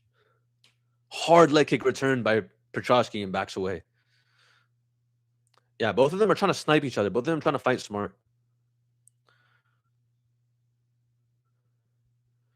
I read an interview. Petrosky said he's going to wrestle and grapple more after getting killed last fight. I'm not seeing it. He probably just wants to surprise attack him. Or maybe Cody Brundage is just good at managing his distance right now. But Petrosky is a wrestler. Oh, he shoots for a takedown. Jumps guillotine. Cody Brundage jumps guillotine. Petrosky looks like he's defending it well. Yeah, he probably just wanted to surprise attack him. Because Brundage was looking good. And Brundage has his neck. Brundage literally has his neck right now. Brundage is squeezing. If he doesn't get this choke, he's going to gas his arms out like how he always does. Like, these are the type of transitions in fight. Yeah, he's not going to get the submission. Petrosky's good. But these are the type of scenarios in Brundage's fights that end up costing him the fight. He goes too hard in this one attempt. If he doesn't get it, he ends up just gassing out and just folding under any pressure after that. Yeah, Brundage, he doesn't have this choke. He just let it go. He let it go. Okay. Now he has to work his way back up, but if he doesn't work his way back up, that's it should be a round for Petrosky. Because the striking was close. Brundage was kind of picking him apart low-key. Yeah, this looks much better for the judges.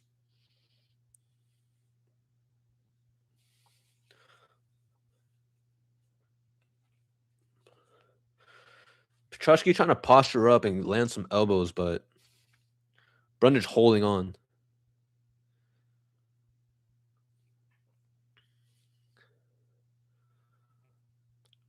30 seconds left. Yeah, round for Petroski for sure.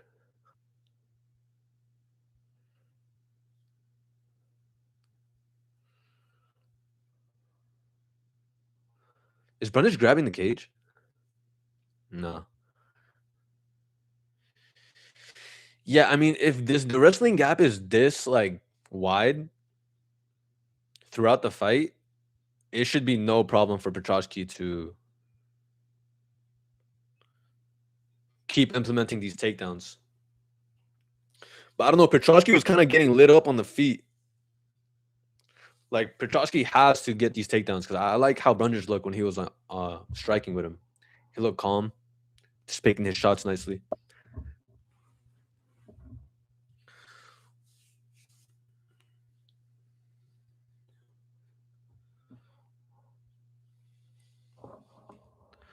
Nina drama always showing up on my timeline.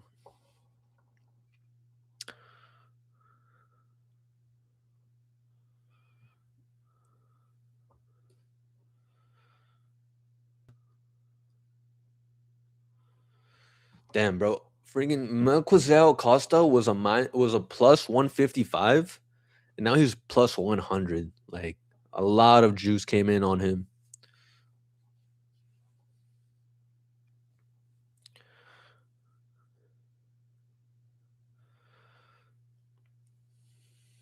Nina drama is synonymous for poly blue. Yo, you're not wrong. Second round started. Petroski wants to act like he's striking with him. He wants to strike for a little bit and then just steals the round with those. Oh my God! Cody Brundage knockout! Cody Brundage just knocked him out. Never mind. He's still good. But massive right hand, left hook by Cody Brundage. Dude, he sent him flying. He landed that shot. He sent him flying. Cody Brundage going for a knockout. Cody Brundage going for the finish. Oh, he's out. No, he's not. It looks like it's over. It's over. Oh my God, come on. Dude, this is it. Oh my God. Dude, stop the fight. No, it's over, bro. What is... There you go. Go! I almost broke my setup. Holy crap, that was a massive left hook. Bro, that's the thing about Andre Petroski, bro. He goes in, he's trying to act like he's striking. If you do that, you're going to get caught by Cody Brundage, bro. Let's go, bro. Oh my God, he beat him up bad. That was nasty as fuck. Yo, I called that. Let's go.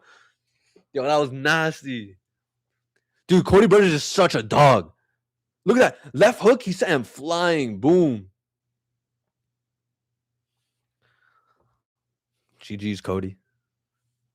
Dude, that was nasty. And bro, the ref should have stopped it sooner. Like the ref was giving him a chance, sir. Like, but he was not. He was just eating these shots. Now look at what's his name? Look at the face of Andre Petroski. That was a nasty left hook. Oh my gosh. Petroski got beaten up even more badly when Brundage was landing that ground and pound. Dude, that's the thing. Petroski wants to act like he's striking with you and then shoots in for a takedown randomly. Of course, it's round 2. Unfortunate. Yo, I did call the Cody Brundage knockout. That's all I'm saying. Honestly, it wasn't a bad game plan. It wasn't a bad game plan from what's his name? Brundage.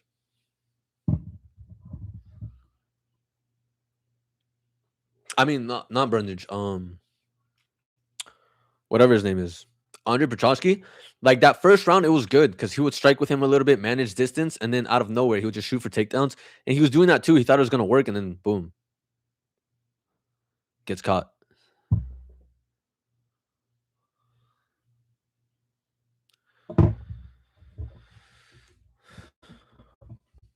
Cody Brundage knockout.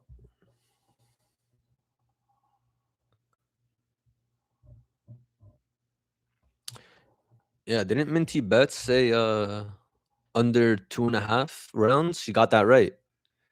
Future champ material. Don't even start, bro. Don't even start. That 11-9 just turned to 12-9. Looks a lot better though. Bro said future champ material. That's crazy.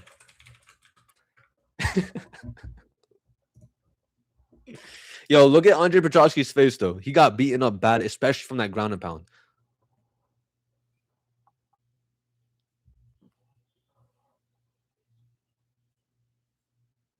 Oh, it's actually not that bad. Who won? Cody Brundage knockout.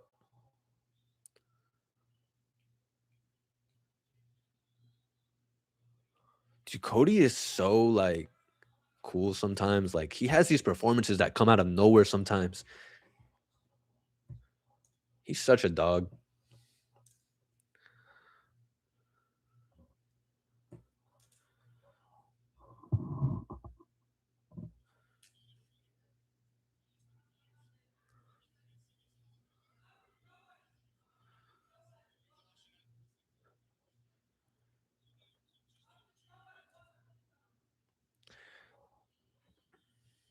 I'll never forget that Zacharias Bautista bomb.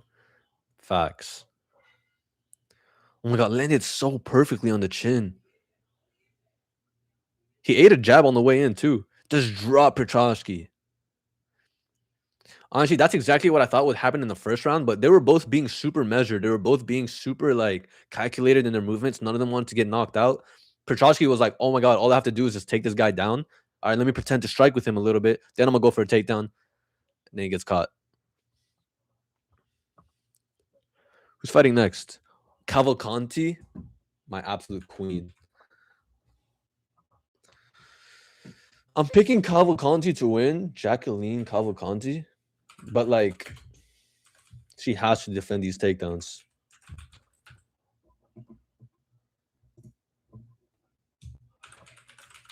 Ketlin Vieira. All right, pulls up. Dude, yeah, Zachary Reese. I mean, what's his name? Cody Burns. He has these performances that look like, yo, future champ material. No, I'm just kidding. But he has these good performances sometimes. And it's like, you can never count him out of a fight. He has some boring, like, he has some bad losses. And out of nowhere, he'll just remind you, like, yo, I'm Cody Brundage, motherfucker. And honestly, I thought he won that Dante Johnson fight. He could be on a 2-fight win streak.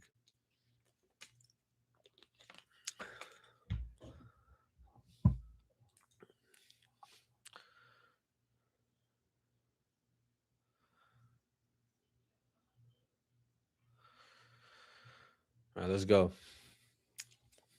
I'm excited to see Cavalcanti.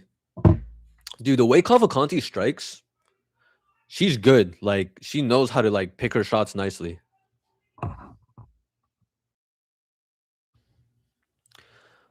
There's, like, a lot of people in my house, and it's really loud. So if you guys can hear that, my sincere apologies.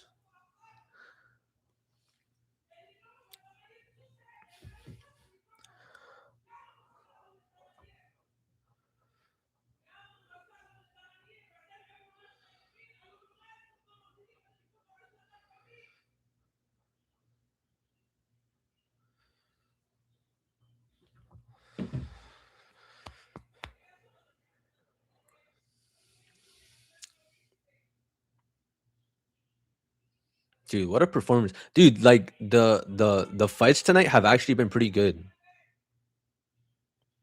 Like we've been getting finishes and people going to war. Let's see like a recap real quick of what's been going on. Cody Brundage knockout. Alex Arnold snaps the knee of Polyana. War with Luis Guru and Daniel Perez. Nico Cagliari, third round submission. Like we're getting some action tonight. Cavalcanti, this one has potential to be a snooze fest right here. All the no-name cards are bangers. I'm telling you, I agree. Like every time you think it's like, yo, this card is gonna be ass, and then it comes out like this random Tuesday you're watching. It's just like fight of the year on every card. It's always a card with low name value that comes through. I'm telling you, bro, it's like these guys need to make a name for themselves. They gotta hype themselves up and they go all out. It's like the average title fight. They're both like wanting to win, both making $1 million each. They're like, yeah, let's not like go to war. These low name value that come through. Yeah, bro, that's usually how it is.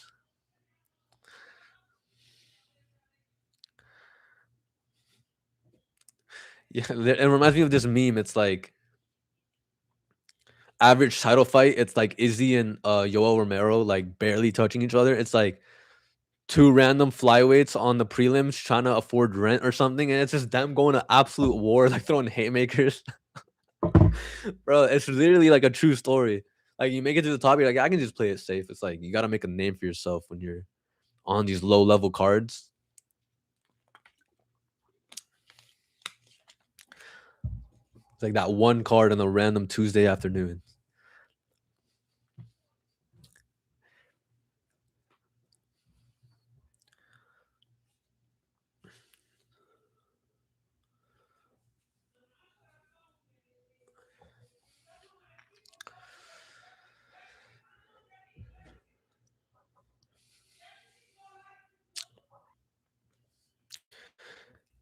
But yeah, the way Cavalcanti strikes, she's like really measured and she picks her shots nicely, and then that's not super exciting. Whereas Kelly Vieira, she's probably gonna get picked apart and then go for takedowns.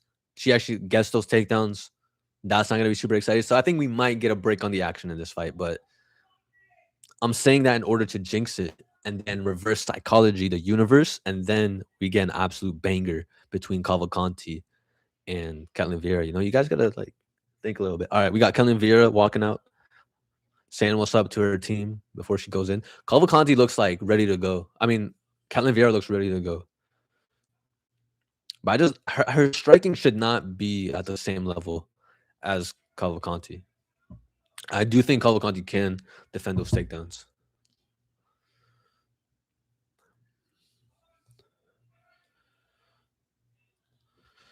Yo, Caitlin Vieira is singing her lungs out. I always worry about that. Like when fighters are screaming before and like singing and dancing around, I'm like, bro, conserve your energy. Like, I got the whole mortgage on you. And they're over here dancing, like yelling, and I'm like, bro, I need you to win here. Lock in.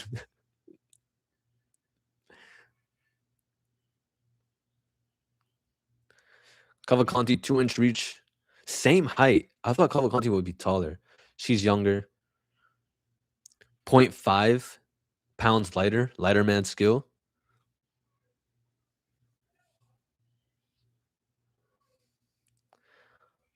Yeah, Cavalcanti's looks locked in. She looks so locked in. She has to defend these takedowns though. I feel like this fight is gonna look a lot like Ketlin Vieira's last fight with Norma Dumont.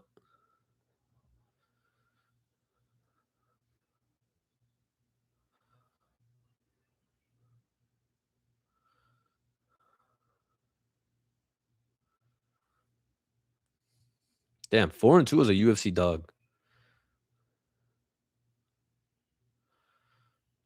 It's not bad, kiddo.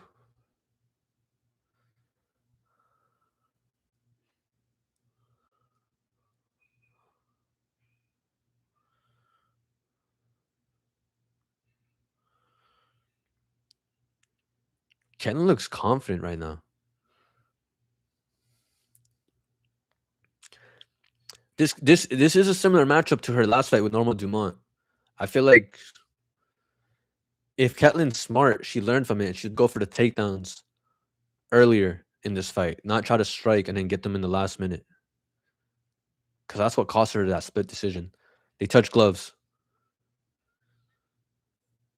I just think Cavalcanti's striking is going to look a lot better.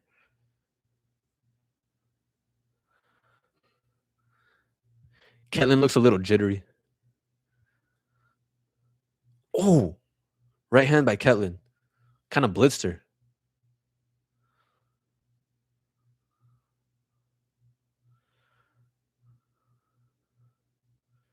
Another right hand by Ketlin. Kind of blitzed her. Jacqueline's more of a point fighter, picks you apart, breaks you down from over time. Like Ketlin's gonna have a fast start here, but I think as the fight goes on, Cavalcanti should pick her apart. Leg kick there. Right off the bat, I feel like Ketlin has the more power. I mean, look at her arm. Her arm's massive. She's swinging with everything.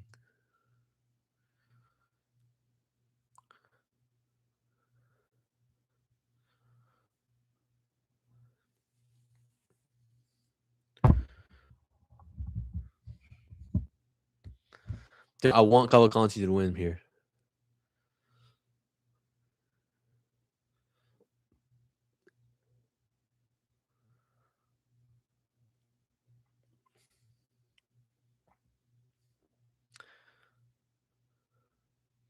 Ooh, another right hand by Ketlin.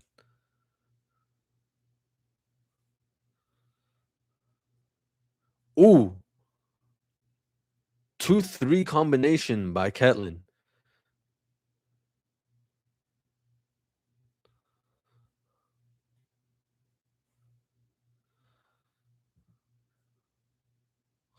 Cavalcanti looking little bit hesitant. Maybe because she's afraid of the takedown, which is why Ketlin is having success in the striking.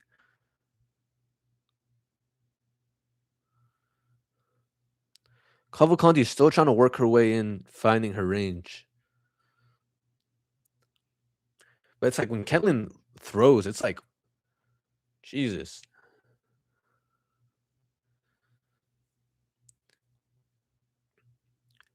Like the power difference seems pretty significant. Like it seems like Ketlin has the power difference, and if Cavalcanti wants to win this fight, she has to throw up a lot more volume. But she's having trouble finding her range.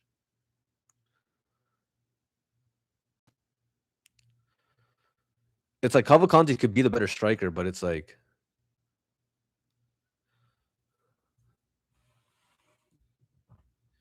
the more power is coming from Ketlin, the more damaging shots.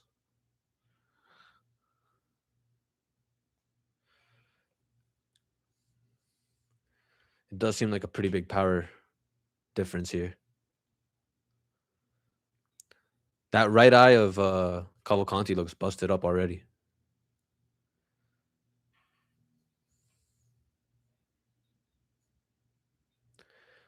Yeah, Cavalcanti looks a little bit hesitant. I think it's because she got hit like clean, like early on, multiple times. She has to stop worrying about like the idea of a takedown and just strike with her right now. Cavalcanti needs more volume. Because right now, 4 minutes into the fight, the bigger moments have definitely came by Ketlin. Another right overhand by Ketlin.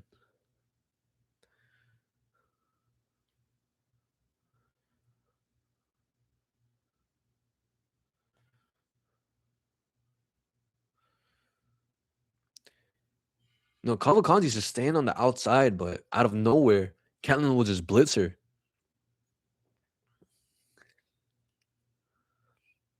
And then land like a sharp right hand on her.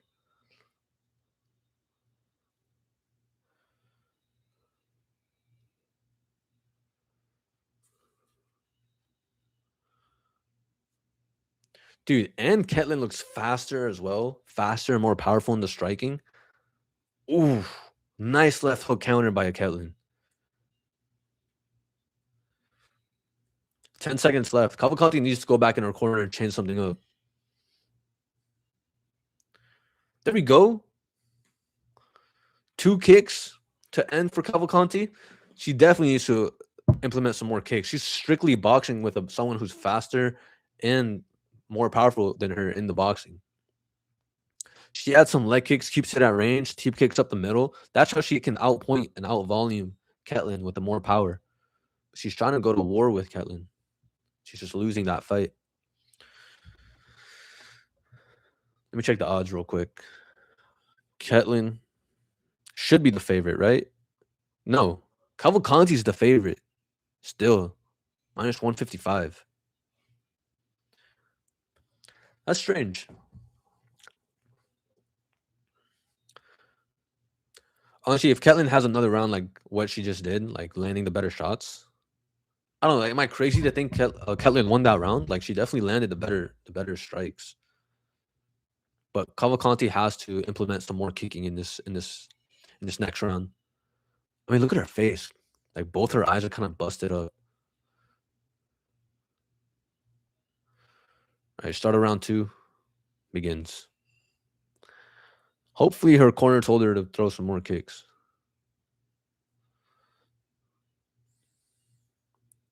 There we go. Teep kick up the middle, followed by a leg kick. Now manage your distance. Nice jab. Oh my God. Now she decides to go for a takedown. You better defend this takedown. Please. She's looking good with the defense. She's like grabbing the skin off her freaking ribs. Who won the Boatana fight? You mean the Polyana fight? Alice Ardeline won the fight because Polyana popped her knee out. It was like a really low IQ moment where she wouldn't let go of the body lock. All Alice Ardeline had to do was just posture up. And then Polyana popped her knee out. So it was like a technical submission for Alice Ardeline.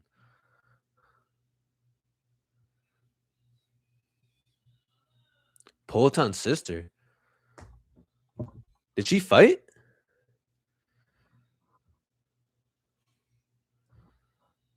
I don't know who won that fight.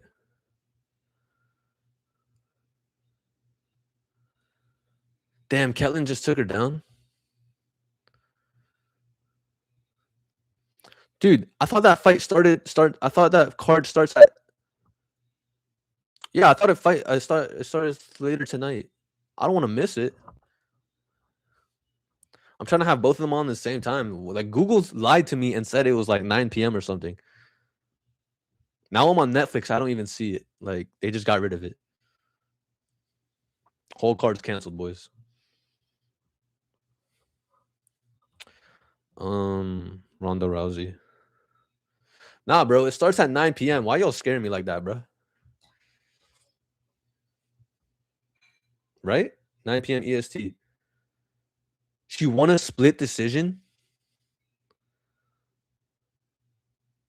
Wait, are you trolling me right now?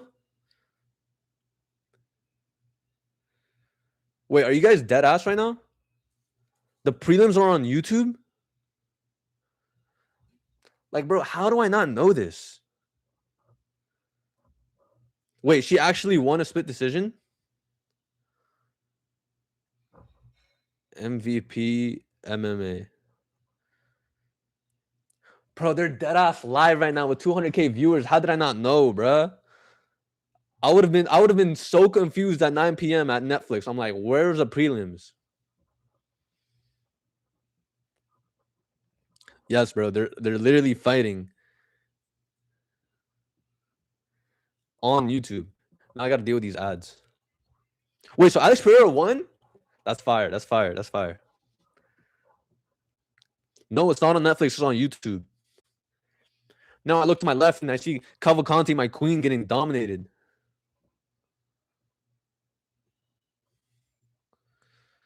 David Mongoyo's fighting now? That's crazy.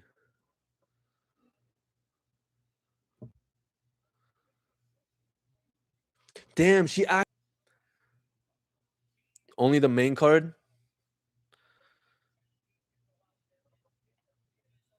I'm looking at the strikes.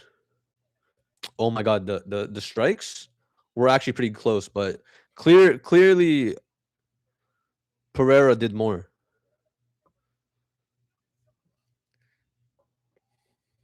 Damn, I had obviously I had Eileen Pereira winning that fight, but I thought she would get the knockout because her opponent's like a BKFC brawler. I wonder how that fight went. Fuck, I wanted to watch it, man. Like, were there any takedowns from anyone? Like, because I thought the fight would go like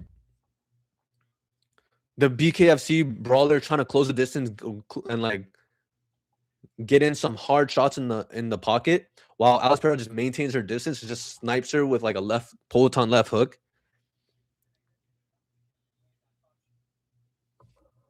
Yeah, commentators were on Pereira to win. They thought she did enough. I wonder if it was a robbery. Man, I wish I would watch that fight. I was excited for that fight. Who's fighting now? David Mongoya. Boys, I gotta pee so bad. Like, oh my god, I've been having to pee, bro. But it's like I need to create like a sign while I'm gone, being like, yo, I'm in the bathroom. Let me make that real quick.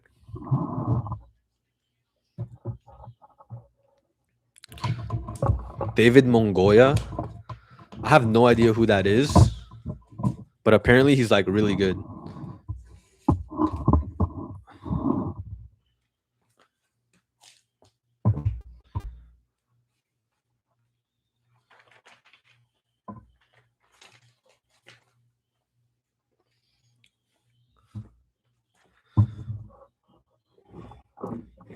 Wait, so the main card starts at 9 p.m. That makes a lot more sense. I'm pretty sure this Ketlin Vieira fight is over because Jacqueline Cavalcanti has no power in her shots, and Ketlin just banked the first 2 rounds from what it looked like as I was trying to figure out this Netflix card.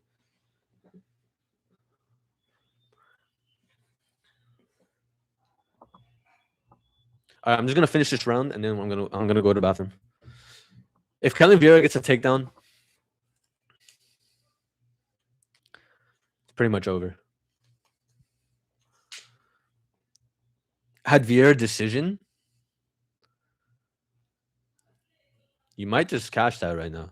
I mean, as long as she doesn't get finished, she's up 2 rounds, in my opinion. It was strange that she was an underdog. She was still an underdog after that first round. Let me check the odds right now. Minus 1300 for Ketlin. Yeah, she's definitely winning the fight. Cavalcanti doesn't have real power, and she couldn't defend the takedowns. All she has is volume, but she's barely like getting anything going with her volume.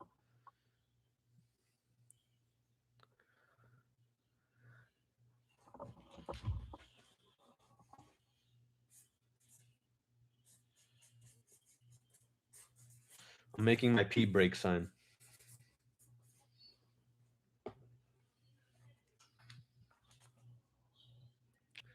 Pee break.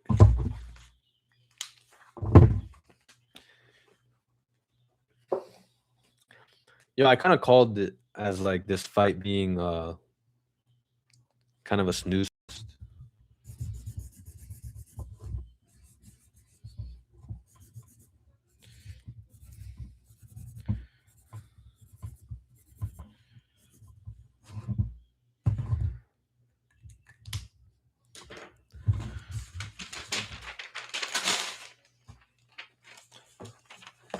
Now all I need is some tape.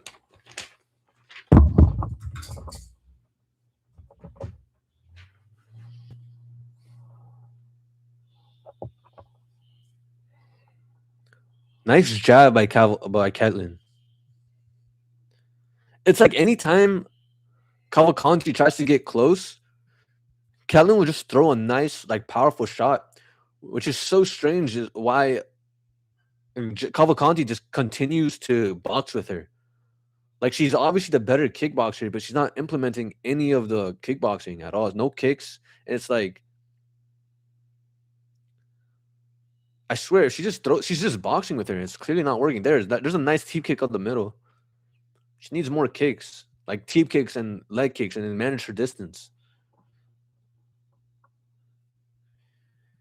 Like she keeps trying to box with her. It's not working.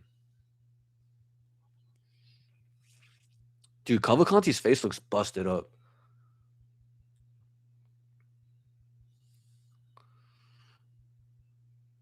Nice 1-2 to the body by Cavalcanti. It's probably not gonna be enough.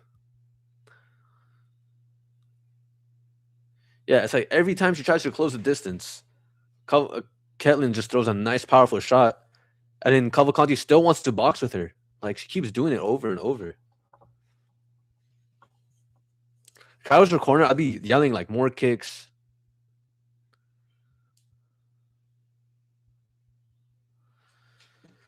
Bro, what is she doing, bro? I thought you were better, Cavalcanti.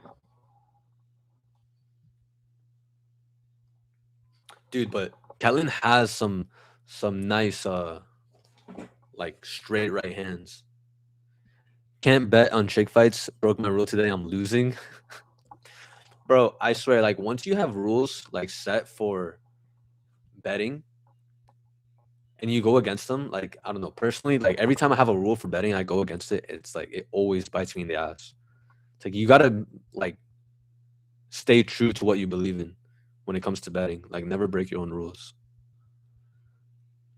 But chick fights, it's like that's a rule in itself. Like stay away from that. Like no matter what.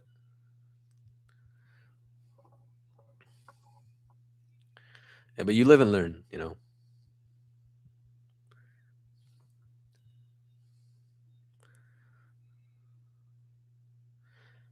Wait, Cavalcanti's kind of like picking up the pace now. Finally, she's kind of walking her down. Obviously, it's not gonna be enough. She's not gonna get a knockout because she has no power. But it's like she's making Catelyn a little bit hesitant. This is what I thought she would do the whole fight, like kind of put her on the back foot.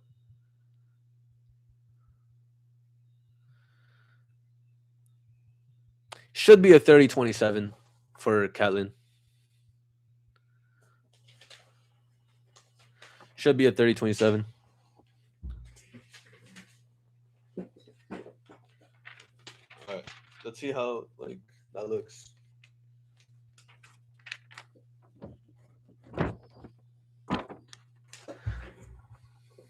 I need tape.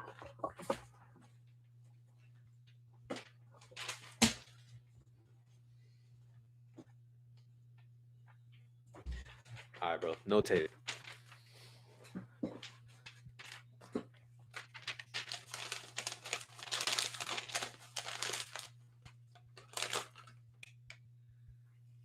Can y'all read that?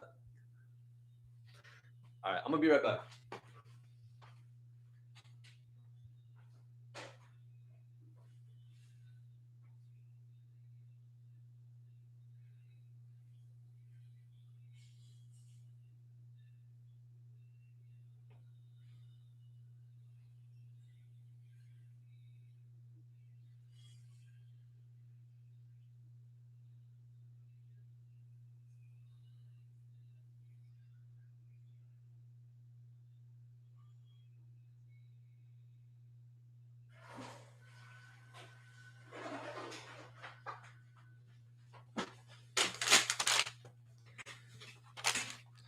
Took her this long to start punching? Dead ass, bro.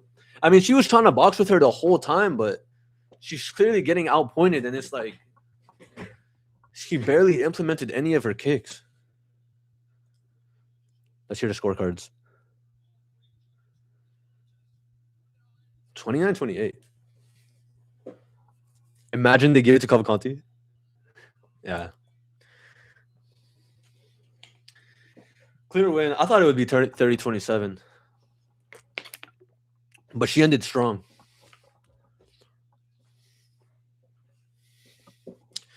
Yes, sir. Chad, you got that decision for Vieira. That was a solid call. Honestly, she looked good.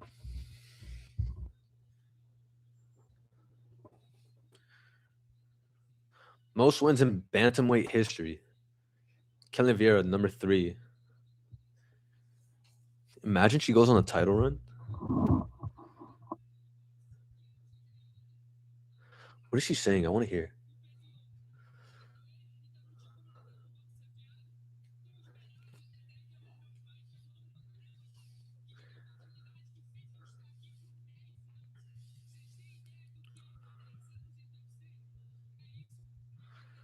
Bro, I always wonder, like, when these fighters that don't speak English, they start talking so much, it's like the translator has to like memorize every single word they're saying. It's like, bro, chill out. You're talking too much. Like, I gotta translate all of this. A lot of shots were on Calv. Bro, I thought her boxing would look a lot better. Or her kickboxing. She was just boxing with a better boxer that night. She didn't implement any of her kicks.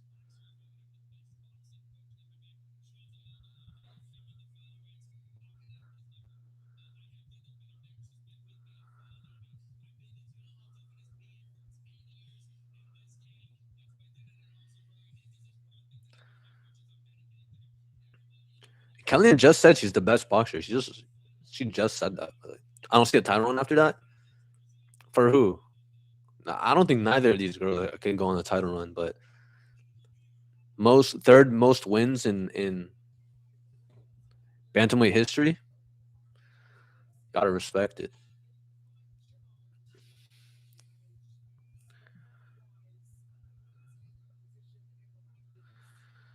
I need Gant Ram to win. Damn, 12 votes and 92% were on Cavalcanti. I was on Cavalcanti as well. Yo, Thomas Gantz freaking fighting right now, bro. Lock in. Oh my god, I almost ended stream. I'm not locked in. All right, start poll. Thomas Gant. I'm excited for these guys making their debut. Last fight, he defeated. Who's D Campos? They expect us to know who D Campos is. Winner. I mean, obviously, I got Thomas Gant just for like by aura. He has a lot more aura. How do you spell Gant? It's 2 T's, right? Arthur.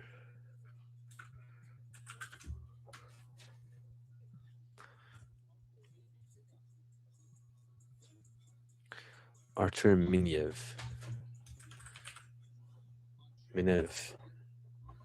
All right. Both guys making their debut. Who y'all got?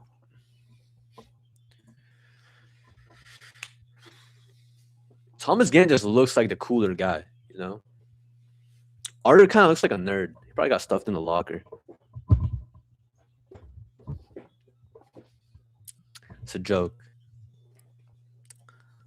He could probably shove me in the locker.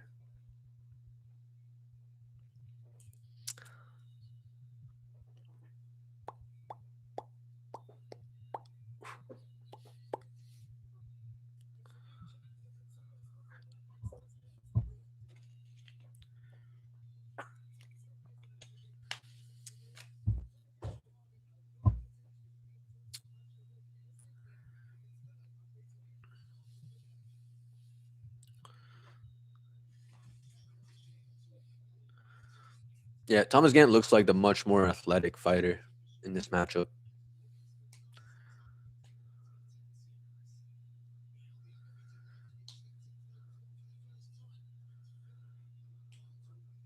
Dude, Artur Benev's eyebrows look insane. He's got some massive eyebrows. Oh my gosh, just showing his highlights, that dude has some power. But I feel like none of these guys have proven themselves against like elite level competition. So this is gonna really get to see like who belongs in the UFC and who's actually been padding the record. My gosh, the eyebrows on this guy is insane.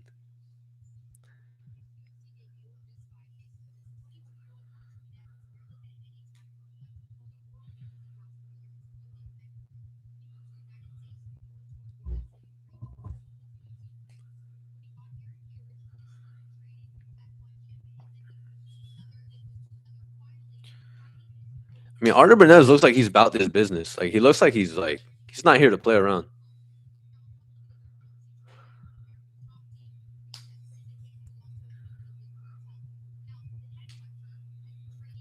Undefeated Ukraine fighter.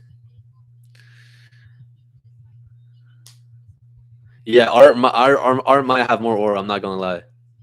After seeing him walk out like this, I'm kind of scared about my pick.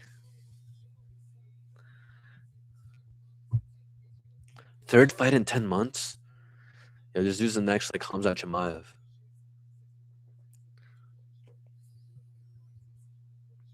He looks so relaxed too.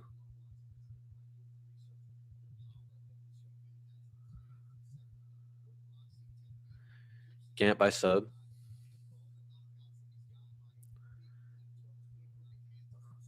Yeah, I don't know, man. I feel like this might be like fight of the night, both of them going to war. But if Thomas can get a sub, that's for sure. Like he gets in a nice position, nice dominant position, he'll snatch up a neck.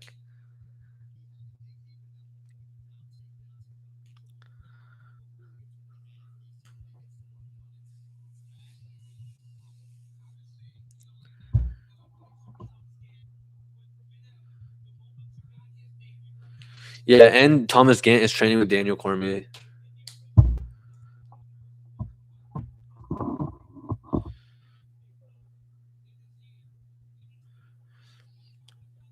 But this dude's no joke. Is that Nazim Sadikov in his corner? Yeah, it is.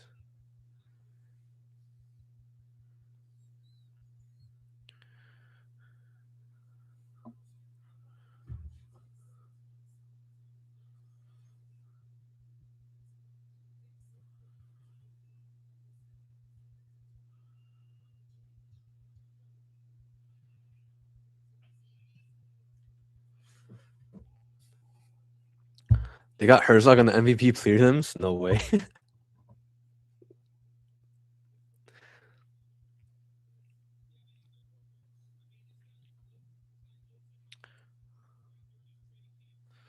Thomas Gant lived in DC's home? Is that what he just said?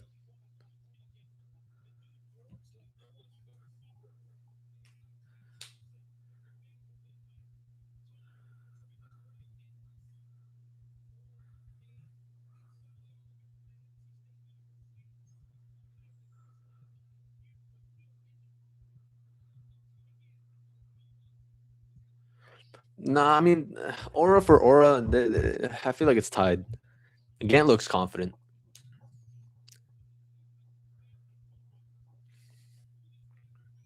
He kind of reminds me of like when I first started seeing Jacoby Smith entering the UFC.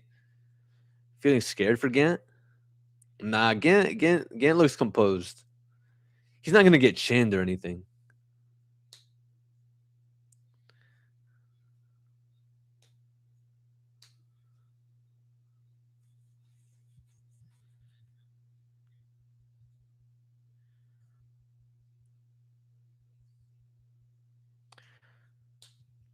I mean, Gant wants this fight on the ground for the most part, but I don't know because like, what's his name? Arthur is kind of built like a tank. Might be hard to take him down. You might have to strike with him. 33 minus 20 versus 22. Honestly, that makes me favor Gant even more. Like at 22,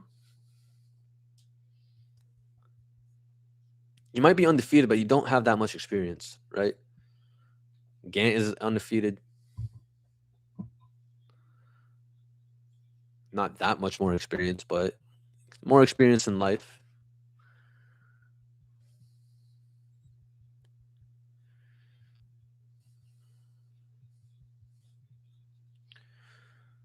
We got eyebrows versus like abs. That's kind of like what I'm seeing here.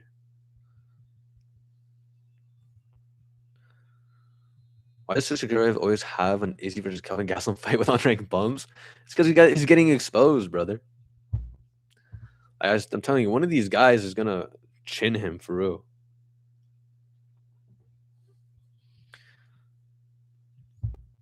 I mean, he's pulling it off. Like he's getting the finishes last second, but like it's sweaty.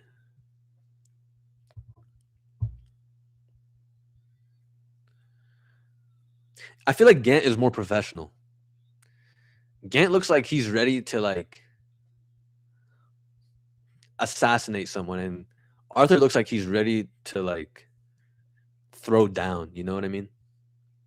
Let's go sub Gant. I mean, Gant has these long, lanky arms, slim arms. He can wrap them around the thickness of Minayev or whatever his name is, Arthur. Instantly shoot for a takedown. It gets defended by a tank. Manev is built like a tank, so it should be hard. 4-1. Arthur looks like he's ready for a participation trophy, like Khalil Roundtree. Yo, chill. Let's not disrespect him like that. He kind of gives me Montel Jackson vibes. Gant. That's who he reminds me of. Montel Jackson. There's a good contender dog. Some money is being poured in on him. Oh, he gets a takedown. Gant gets a takedown, but right back up is Minaev. He's not going down without a fight. But Gant is controlling the clinch. He gets to take him down again, and he actually holds him down this time. He's in a dominant position. This could be a sub right here. Right back up is Minaev. This is a grueling pace for both of them.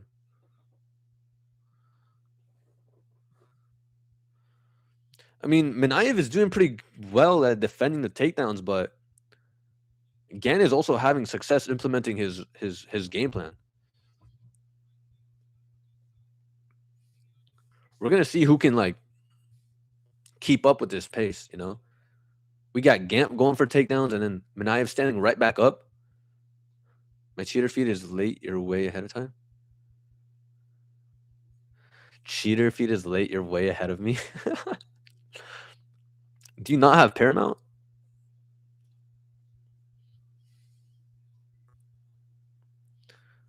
I'm at minute 3:05 now.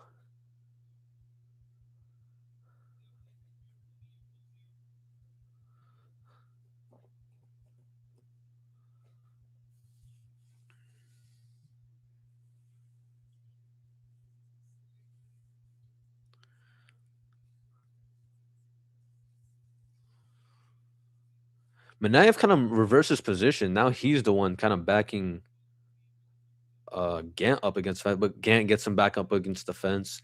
Gant is clearly the superior grappler in the clinch position. Gets him down again. I'm from Canada. Fuck Paramount. What Paramount do to you? People are still illegally streaming in the Paramount era. Yeah, that's kind of crazy considering like all you gotta do is just get Paramount, right?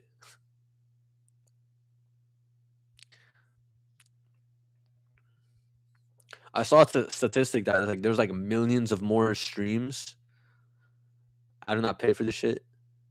I mean, I guess you don't have to because you can illegally stream it, but like you pay for it, you're not gonna be behind. You get live action or as close to live as you can. Gant is clearly controlling these clinch positions. He seems like the dominant grappler for sure. Oh, you don't get Paramount Plus in Canada? What? I didn't even know that was a thing. I thought that was like a worldwide access.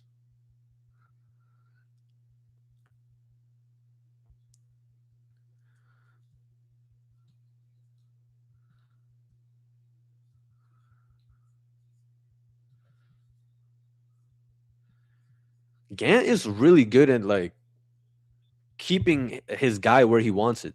Like I feel like Minaev is getting frustrated with just being controlled the whole time. I'm at minute 101. Ooh, nice body shots by Minaev.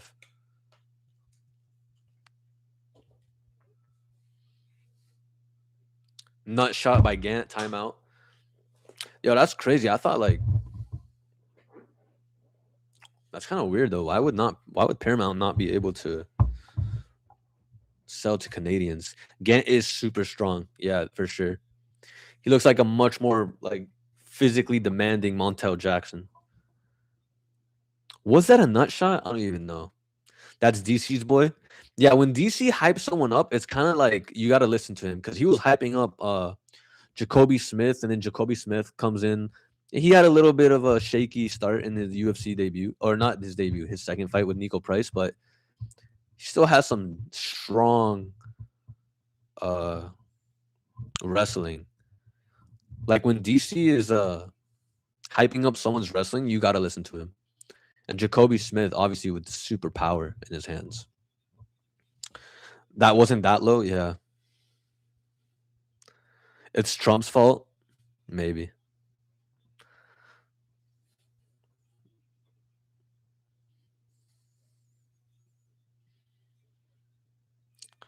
Round two win. Brother, the round just ended, didn't it? Wait, was that the first round or I believe that was the first round. It's always Trump's fault. Yeah, when in doubt, just put it all on him, I guess.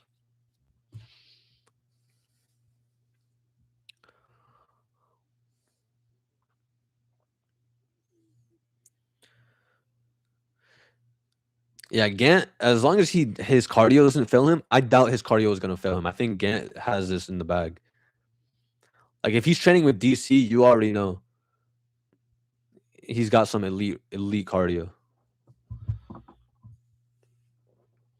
Like those Habib guys and or whatever. Round two is coming up. This could be the sub round. He needs to take him down again and actually hold him down. Minaev is like just scrambling hard to get back up.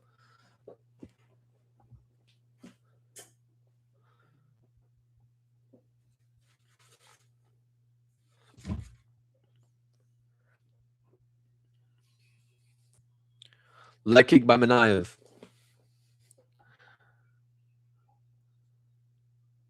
Front kick by Gant.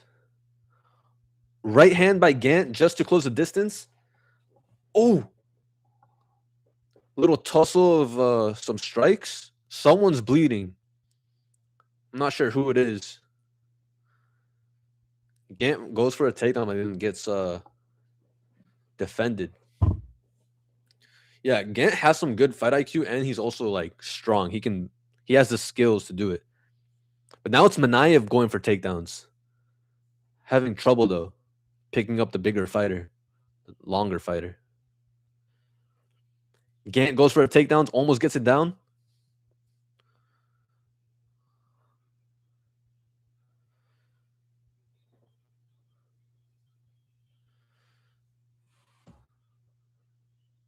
Yeah, it's Minaev that's bleeding across the cheek.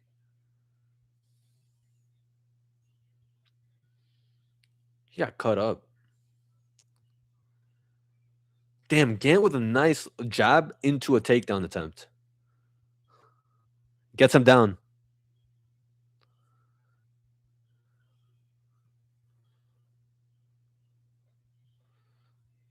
Yeah, Gant is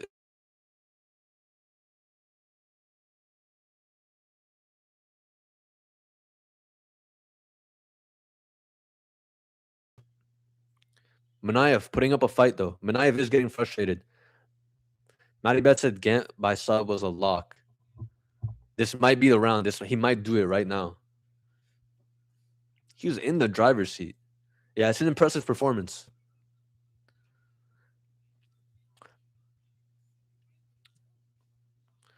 It's like some guys they can come in and get a quick knockout in their debut, but it's like you didn't really learn from that. What we're seeing from Gant here is like he can really control fights for long periods of time, and he doesn't look like he's getting tired either. He's just ragdolling him, takes him down again, softening him up with some shots. This could be a round where he just snatches up a neck. Because Gant is known to be as a finisher. He gets him on the ground. But if he can win a decision, that's still impressive. He's going for ground and pound. Minaev is not moving. This is not a good sign for Minaev. Gant might be looking for the TKO right here. He's looking for the TKO. He's flattening him out. He's going for the TKO. It's over. TKO victory. 22 years old. He does have some time to come back. He thought that Ev would win him this fight. Yo, chill. Dude, I mean, he could have got the submission, but I guess he just wanted that knockout.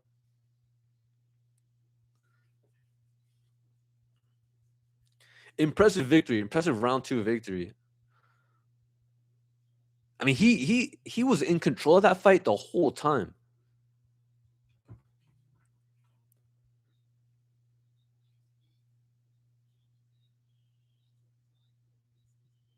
He was getting these takedowns with ease, just controlling him.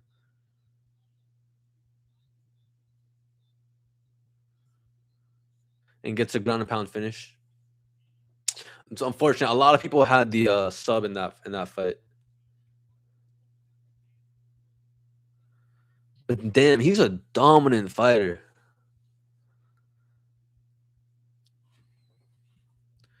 I don't think he was in trouble ever. Like he cut up the cheek of Minaev, controlled the clinch the whole fight. took him down effortlessly. Minaev would get back up and then takes him down again. He never looked tired. Like honestly, a strong showcasing for Gant right there. And yeah, Minaev, he's still young. 22 is like nothing in fight years. He can come back from this for sure. Man, what a performance by Gant.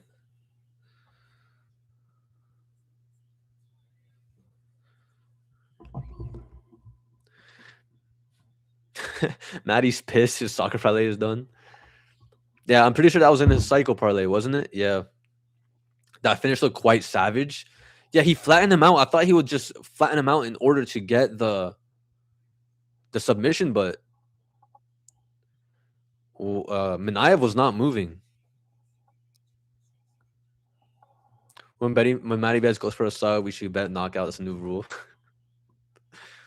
Honestly, it's always that one leg.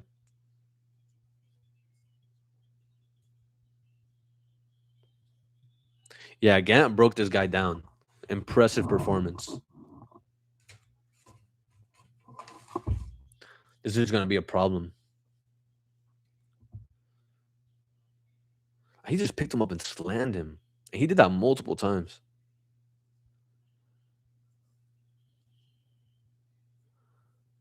Yeah, when he got him in that position, it was pretty much over. Like, what can you do there? That was savage for sure. That ground and pound finish. I guess it was easier to go for the finish with strikes because you might risk losing the position and going for the neck. Minaev might turn or something.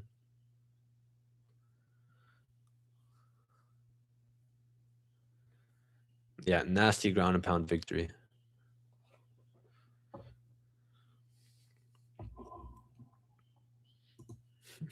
No one believed in Minaev on the poll.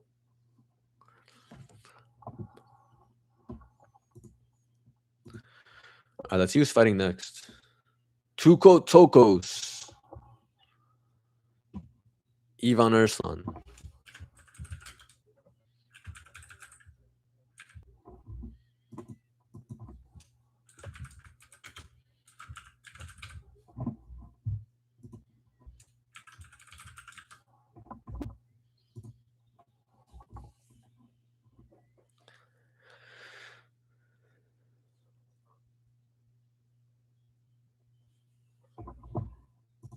Whew. I think I'm riding with Erslan here. It's pretty much a striker versus grappler. Neither of them are that good at what they want to do. So I'm going to favor the striker to just land the better shots. Tuco's parents tested him for microdoxy by giving him that name. Yeah. That's wild. That's a wild thing to say. Tuco Tokos. Is his nickname like Taco? Taco Tucos? Something like that. Damn. After reading that, I kind of want him to win here. Like, he is the underdog in this fight, right? Yeah. Pretty sure he's the underdog in like every fight he's been in the UFC. He has been an underdog. This is like his fourth, fifth fight in a row where he's the underdog.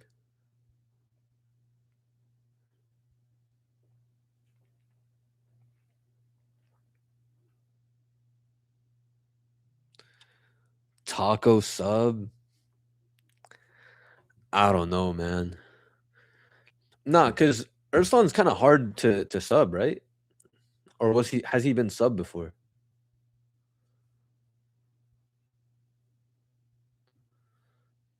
He has 2 submission losses.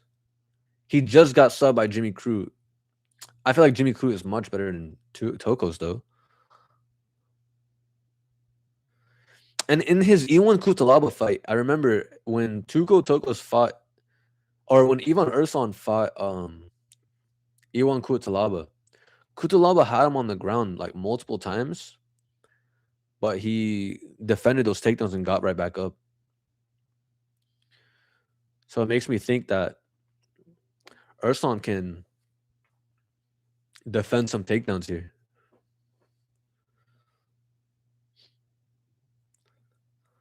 Like Iwan Kutalaba, Navajo Sterling, Jimmy Crute, those 3 losses in a row for Ivan Arslan. I feel like all those guys would beat George Stokos, right? Yeah. If Tukos wins by knockout, I win $147,000, brother. Brother. Good luck. That's all I'm gonna say. Good luck.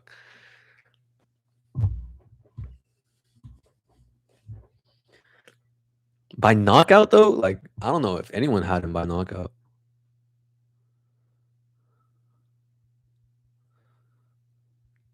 Could happen.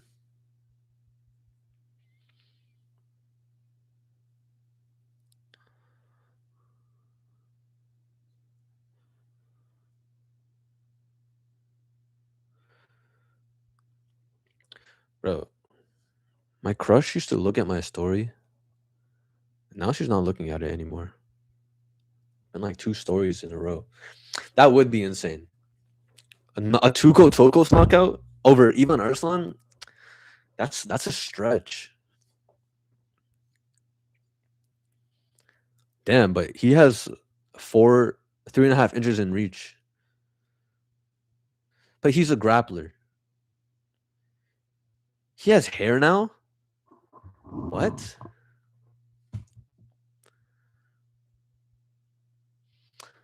I'm used to seeing him with the buzz cut.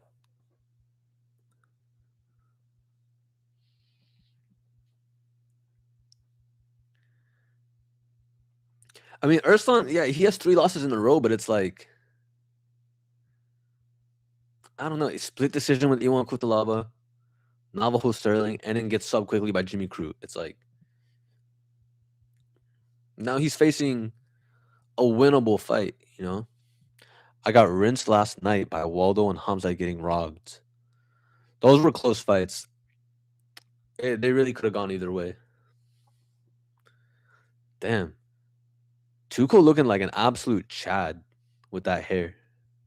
Yeah, last week. That's what I thought. That's what I thought you meant. Close as a dog in all 4 UFC fights. Yeah. I mean, with good reason. This guy's not the greatest wrestler, and he's a wrestler.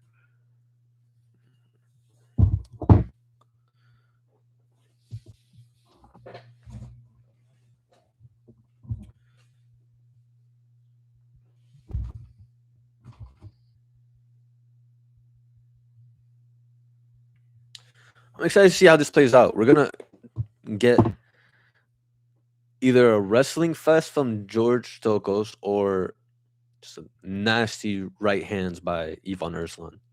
And Arslan's a decent striker, you know. He was landing on Navajo Sterling early in that fight. Wait, George looking to strike a little bit. New hair, new George. If you strike with Ivan, he's gonna accept that fight. Tuco has equivalent wrestling to Yair. It's not a bad take.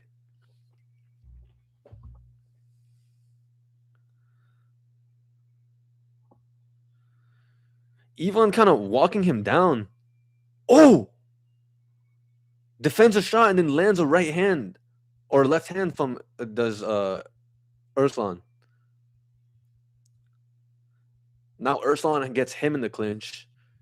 Arslan trying to take him down.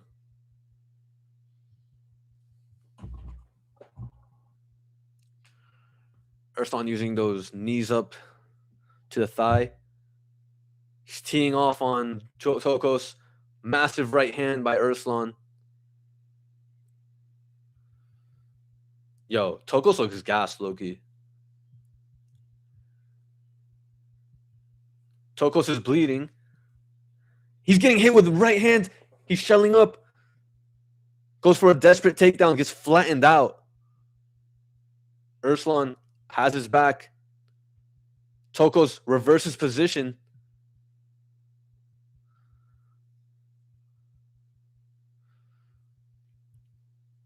He's got Ursula up against the fence. He needs this. He needs to recover somehow.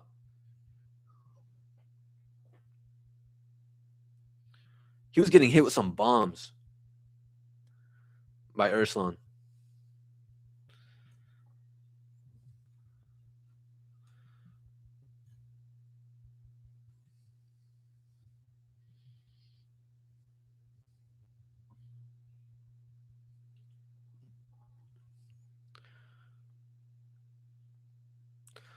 George just holding him up against the fence, not doing much.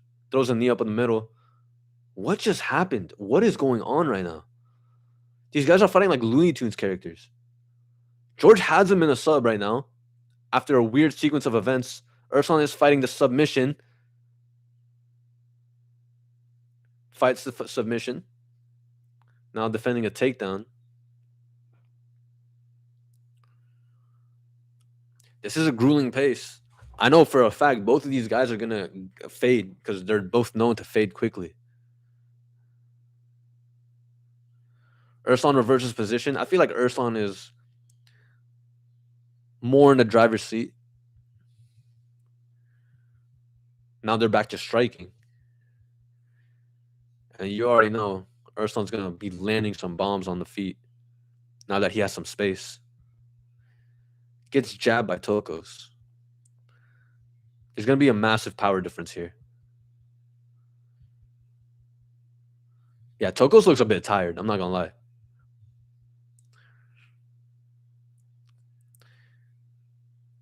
He just looks labored. Like these shots are so lazy from Tokos. Like his striking. Like when Ivan decides to throw, he's gonna have a lot more power. He's kind of just waiting for that right shot.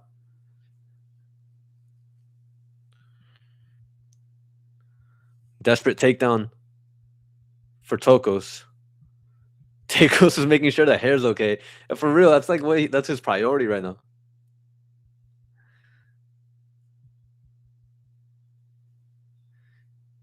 It's like I'm losing, but at least I look good, right?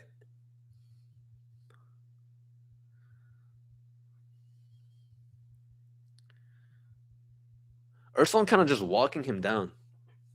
Ooh, massive shot by Urslan. He's teeing off on him. George returns some fire. Oh, George returns some fire. Yo, George is about to chin this guy. Urslan, they're both going. They're in the. Oh my god, he wobbles. George wobbles Urslan. They're both going to war right now. Urslan is getting hit with some massive shots. George is finishing strong. I think Urslan will survive. Oh my god, what a round. It does look good on him. That new hair, much better than the buzz cut. I don't know if he got a hair transplant, but growing that out was definitely a good decision. I feel like he grew out quickly. Like I feel like the last time he fought, yeah, Tuco almost got him. Someone said if Tuco wins by knockout, I win 150 grand. He almost got him out of there. That was a fun sequence of events. That was 147K. Yo, chill. Like that actually might be live. I wouldn't give up on that bet, right? Like so quickly. Because Tokos was landing some shots. Urslan is always in a war. That's true. He tries to make it a war because he's got power in his hands, but he almost got clipped there. Like when he fought Navajo Sterling, Navajo wasn't trying to engage in a war with him. He was just picking him apart. That's how you got to fight. Yeah, round 2 is starting right now. Whew. Urslan just winked at him. He's like, "Let's go. I'm enjoying this fight." They're both tired. I feel like they're both tired. Both of them like they slow down a lot in their fights. Damn, but George comes out like with a fast 1-2, goes for a takedown. Oh my god. Urslan just shoved him away from him. They're both kind of sloppy right now.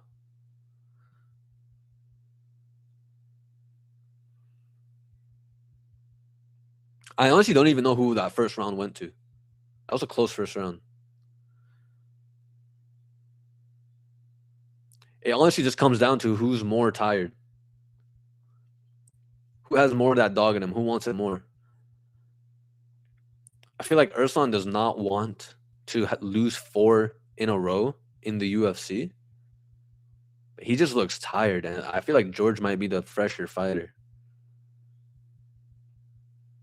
But George is kind of sloppy himself. Either one of these guys can get chinned. Ooh, nice jab by Ursan.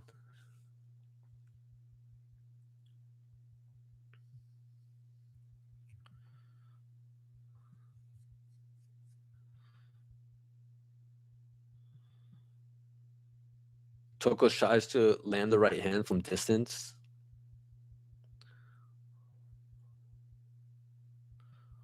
One, two by Tokos. I don't know. I feel like Tokos might have more dog in him. Goes for a takedown again. Yo, when Tokos gets his takedowns, oh my god.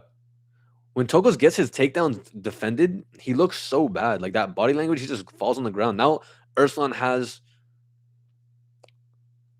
top control. He has him on the ground after defending a takedown. Yeah, clearly Tokos, he's mad tired right now.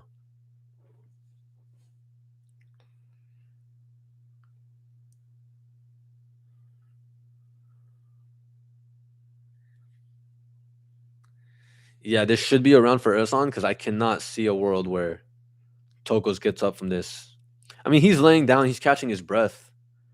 But it's like Urslan has him like in control. If Urslan was a better grappler, he would have taken his back and flattened him out by now. Now he's letting Tokos work his way back up. But Urslan is working. Knee to the ribs.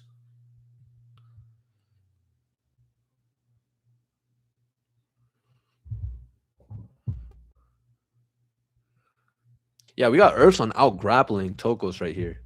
I feel like it's mostly because of how tired Tokos is. It's strange because on the feet, Tokos was kind of having some success. Tokos is so fatigued at 205. Yeah. I'm at 157 right now. And yeah, he's done. Honestly, a few shots like this, yeah. A few shots like this, a few ground and pound shots, he can get him out of there.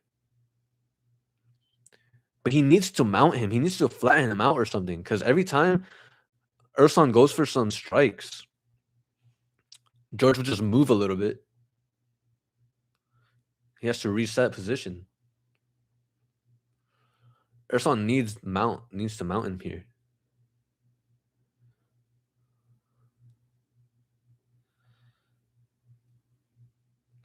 And I can't see Tokos having any more power if he does get back up.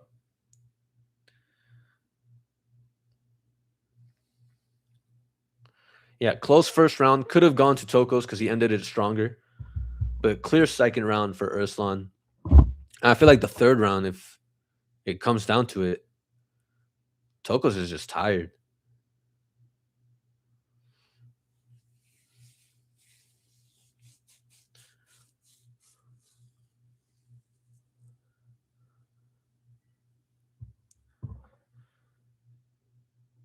That's the thing about both of these guys. They both like fatigue so quickly in their fights. But Urslan, he's just laying on top of him, like making Tokos carry him.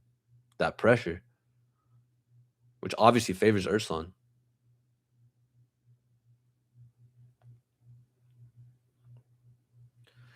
Some nice ground and pound shots by Urslan.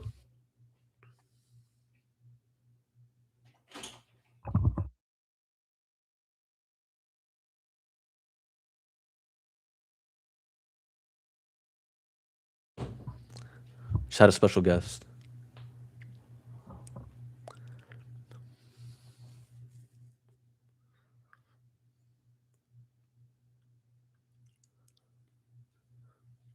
Yeah, clearly 1-1 in my opinion.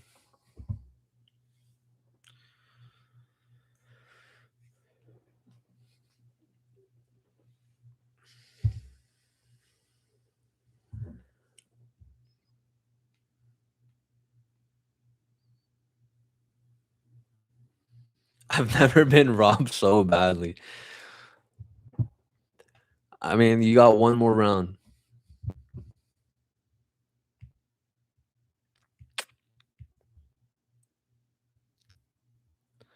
But if I'm being real with you, it's not looking good, bruv.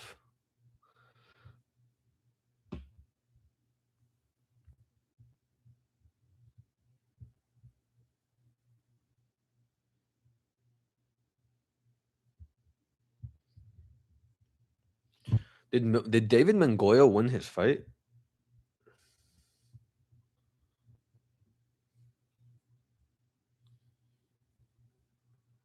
He did via decision.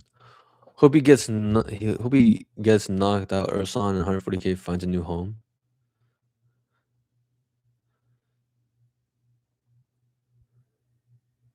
Dude, Tokos comes out looking like re-energized. Well, not really. He's throwing shots, but they're labored shots. He dominated the decision. Nice. Yeah, Tokos is done. His body language does not look good. Ursan's pressing him down, like pressuring him down.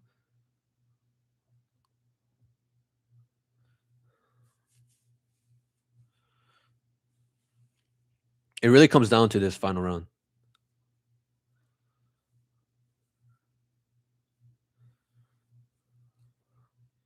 Ursan takes him down. Yeah, it's pretty much over.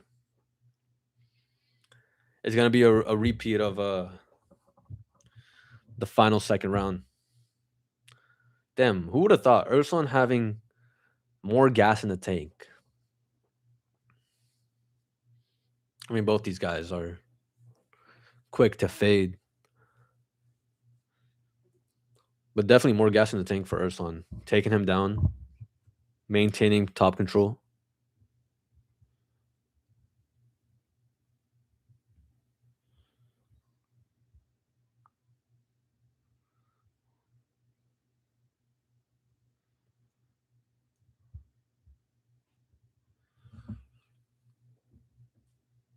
Yeah, Toko shot and then gets dominated on the ground. Dude, when his takedowns were getting stuffed, like he would just lay down. Yeah, Ursan's gonna win for sure. I mean, it was a close first round, could have gone either way. Probably Tokos won it by ending strong, and then just a repeat of the second round right now. Tokos is being super tired. Ursan landing on him, but can't find a dominant position enough to ground and pound him. He's throwing some ground and pound shots right now, but every time he does that, Tokos would just get up or like scramble out of it. Ursan needs to like lay on top of him, like Thomas Gant did, just rain ground and pound on him. Oh my god. Oh my god. I thought Tokos was almost gonna get a submission there.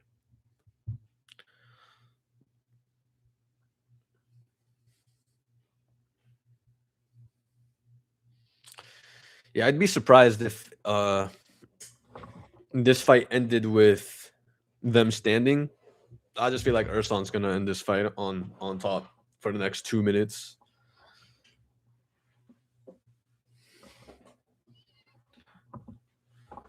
Ursan just not letting him off the hook. Every time Tokos would try to get up, it's like Ursan's right back in it. They're both god awful.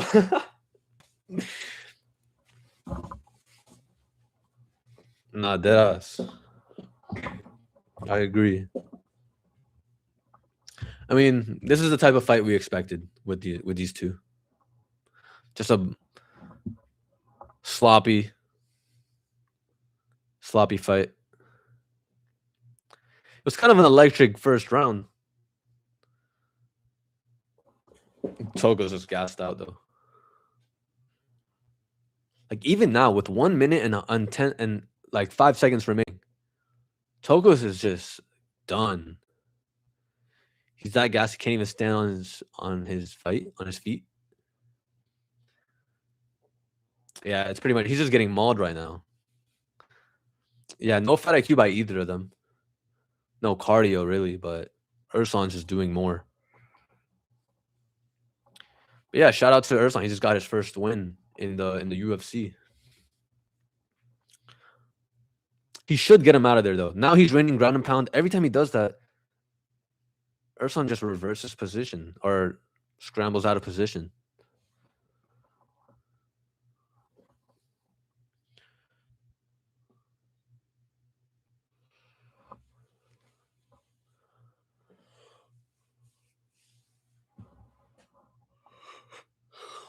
Tuchel actually made it up to his feet with 10 seconds left. Gets taken right back down. He is so gassed. Yeah, clear win for Urslan.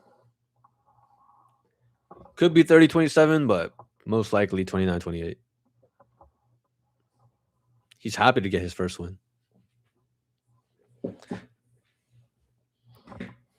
I think Angelo from We Want Dicks bet Tuco. Did he? I don't think so. That'd be crazy.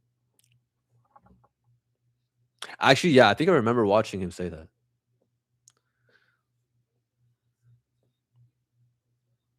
I mean, betting on either of these guys, like, stay away from this fight. Like, what are you thinking?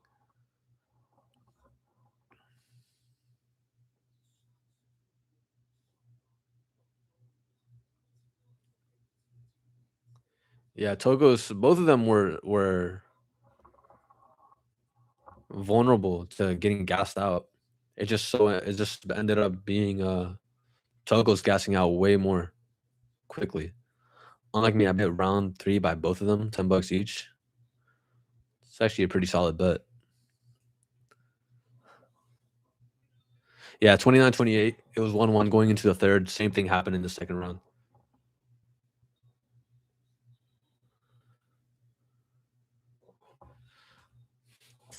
All right, I gotta pee, guys. I'll be right back.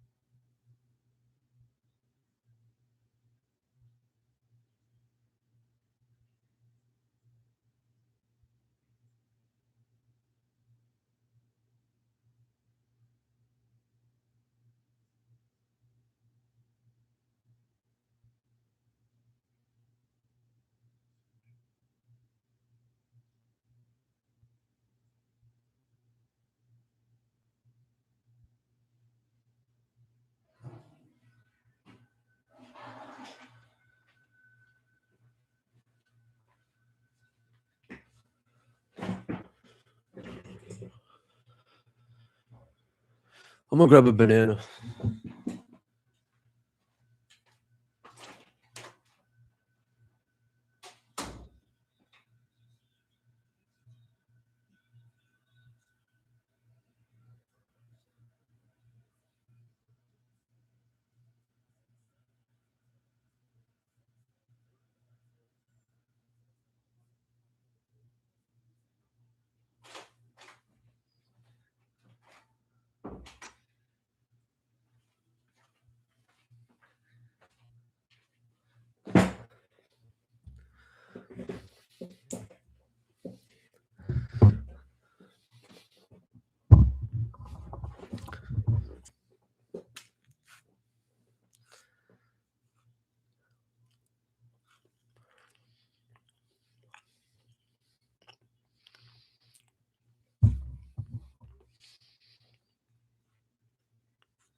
Okay, let me end this poll. Damn, is that the next fight, Kuwamba? I mean, Kuwamba is being slept on, but I still think Bernardo should win that fight.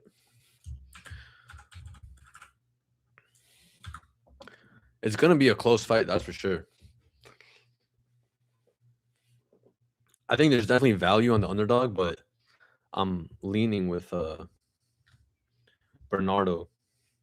The way he moves, the way he strikes, I feel like it's kind of dangerous. Reminds me of like Ilya Taporia. That's not even the next fight. What are you talking about?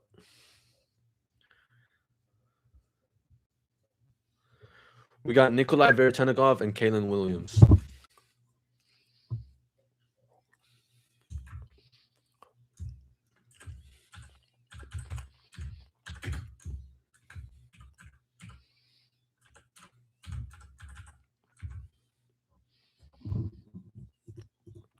I'm gonna go with Kalen Williams.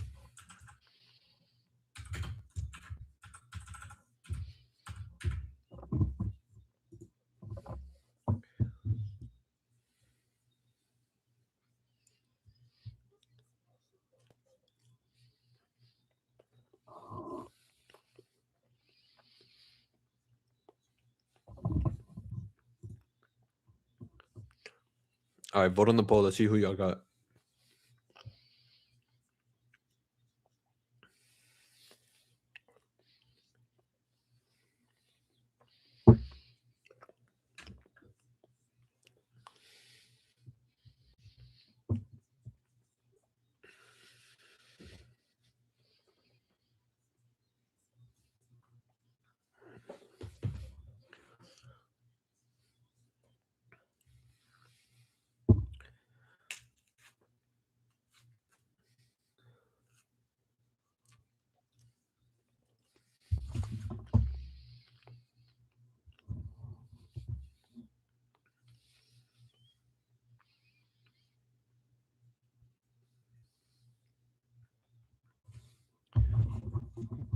I'm gonna go with Kalen Williams because I've not been impressed by Nikolai Veretennikov.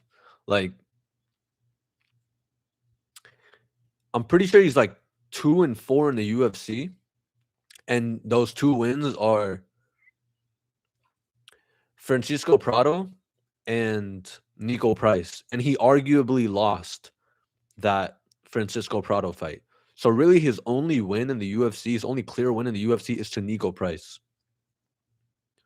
So he could easily be like 1-5 in the UFC. And the guys that he's losing to aren't even that great, right? Whereas Kayla Williams, he's losing to better names, and he's definitely has the much more experience in the UFC, and actually has some wins, notable wins in the UFC.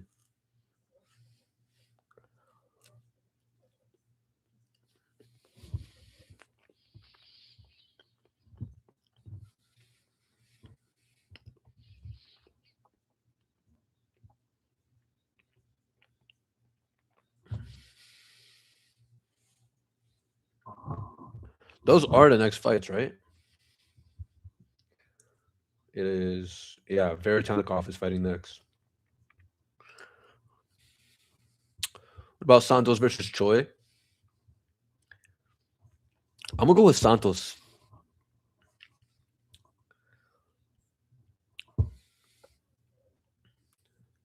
I mean, that's gonna be like an electric fight for sure.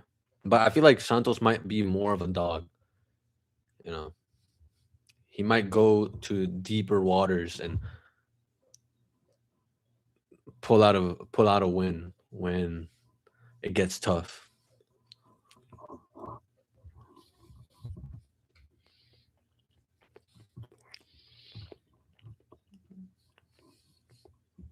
I'm so excited for that Mel Costa fight.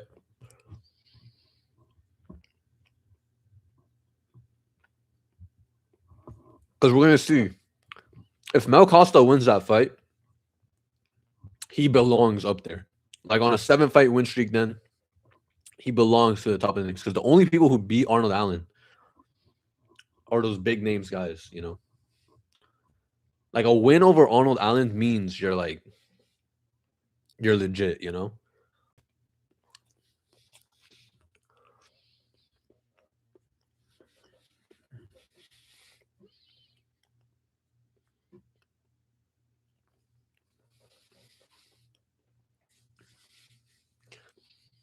And to stop Mel Costa on his tracks,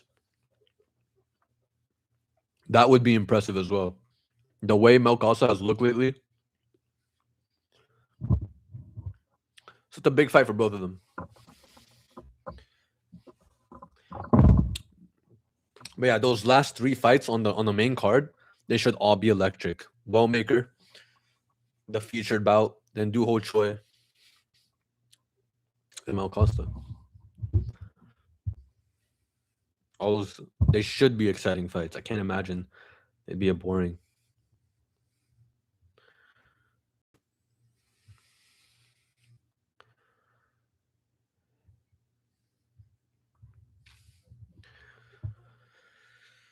I do believe the main card is starting now.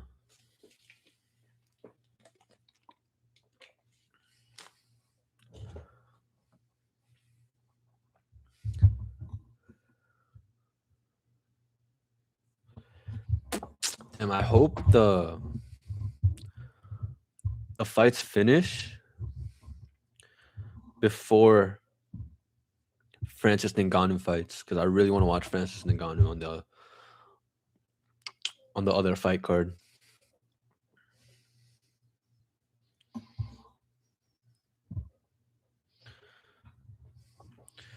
But I don't think so. I think the main card for that other fight night card, the Netflix card, it should start like around when Willmaker is fighting. So I'm gonna have both of them up.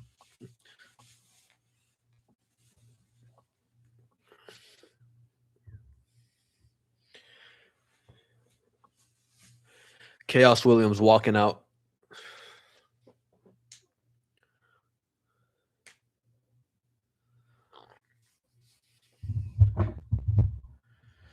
But Veretennikov, he did look good, you know. In his last fight, he looked good, but it was against Nico Price, you know. And gets a robbery decision over Francisco Prado. It's like that's really the two wins you have. It's not impressive enough for me to back him against like someone who's much more uh of a veteran. I'm on Chaos knockout. Yeah, I can see that happening. I'm on Chaos for sure. I just don't know if he's gonna get a knockout.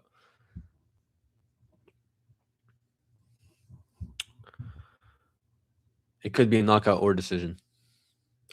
But Chaos has power. Oh my gosh, just showing his highlights, I'm just reminded like this dude does not joke around.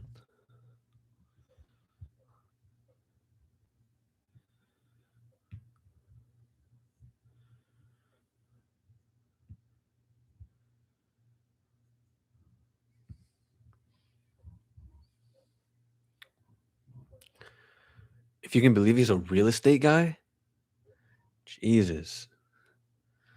I'm gonna take whatever offer he gives me. Yep, signing the papers. I don't want no trouble with you, brother.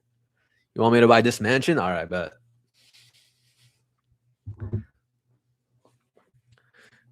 He seems like a stand-up guy.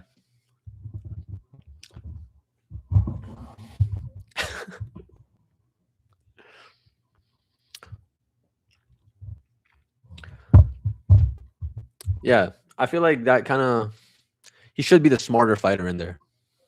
I think he gets a knockout as well. I mean, bro, he has power, and all he has to really do is just land that shot. He can land that shot on Veretennikov. It's not like Veretennikov is this defensive mastermind. He's no Floyd Mayweather.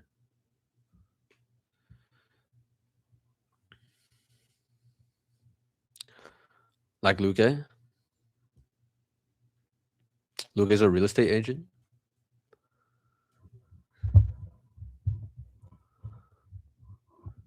Um, what I'm really excited for is the Bernardo Chopais fight. Like that's really the one that I want to watch because that fight is like being argued by the community. It's like 50% on Bernardo, 50% on Timothy, and the odds are finally starting to reflect that. Like Bernardo was like a minus 160 favorite, and now he's like minus 120.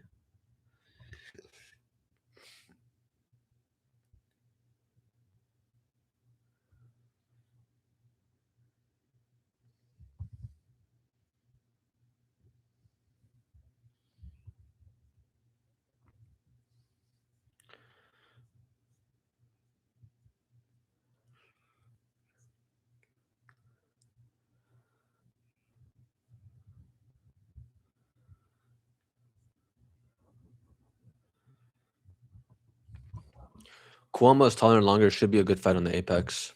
I mean, we saw um Alice Ardeline beat Polyana Viana. She was the much smaller fighter. But obviously, Timothy Kuamba is much more skilled. People are too hung up on him being a real estate agent. It's Nikolai Veretenikov. He won't shoot a takedown. He's going to stand there and try to bang with chaos. It won't end well. That's true. If they start going for like a striking battle, bro, when you go into post the fights, I'm pretty sure there's no UFC fights next weekend. So I'm not gonna post them this Sunday. It'll probably be next Sunday for the next card.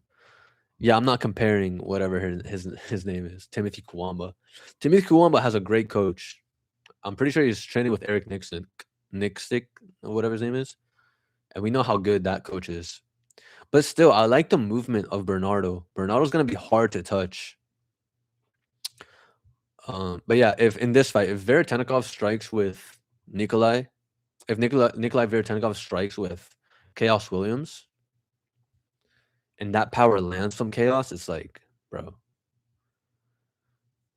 you're getting chinned.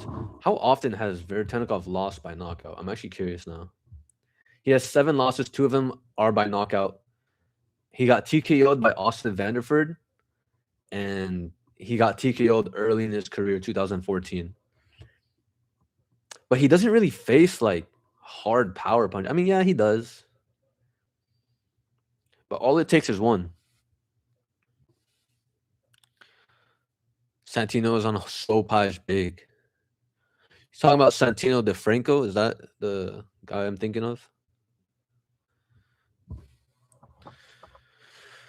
Yeah, I think the movement of Sopaj should win him that fight. Like, not get touched, and like he looked good in his last fight versus obviously not a great fighter, Ricky Turquoise, but Turquoise was trying to put the pressure on and it didn't work, you know? And Sopaj is always the smaller fighter. In every fight he's in, he's always the smaller fighter. He's used to it, you know?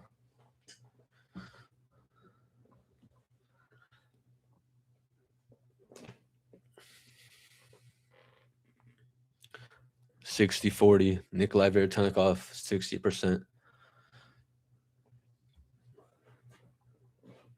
Chaos looks hungry. He's looking at him across the cage. He's like, yo, I'm ready to eat.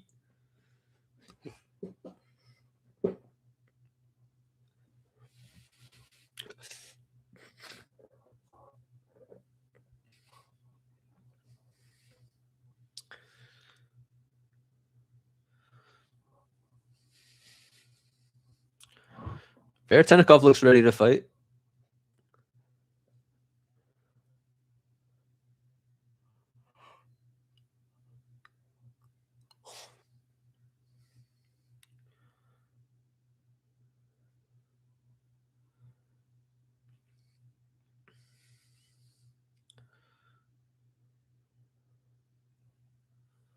Chris Taioni, our referee for this fight.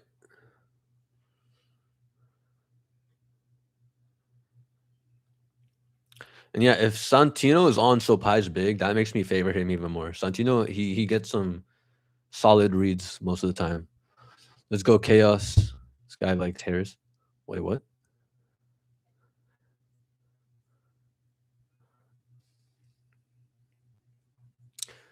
Chaos Williams opening up with some few leg kicks.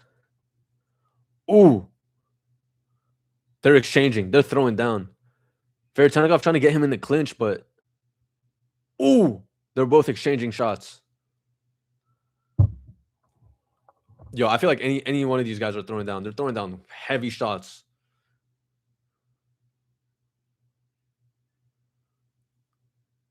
Chaos just does seem a bit more calculated though. Oh, Chaos gets hit clean with a left hook.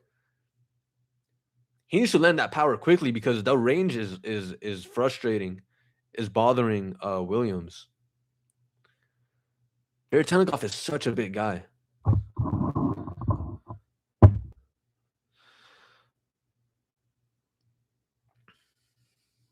Williams goes back to that leg kick. Probably best not to go in a brawl right now. He just needs to land that shot and then move out of there.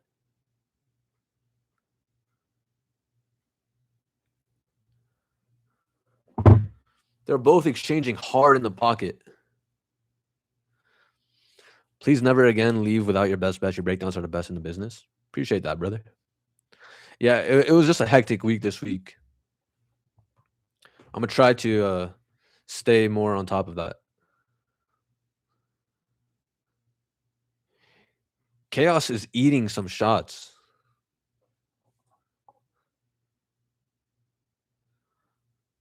Chaos needs to find that chin because he's kind of getting picked apart. He closes distance.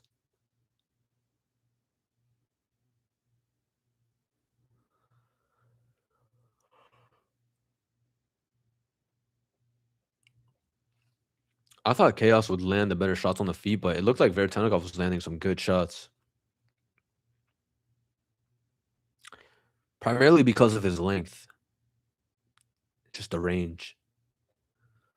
But still, all Williams needs is just one good shot. But it's Williams that's going for takedowns.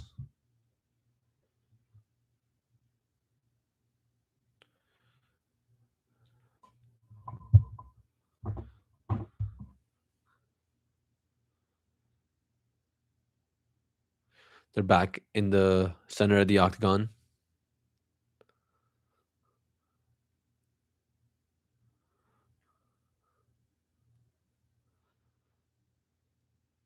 Now they're swinging again. Chaos keeping his chin much more tucked this time.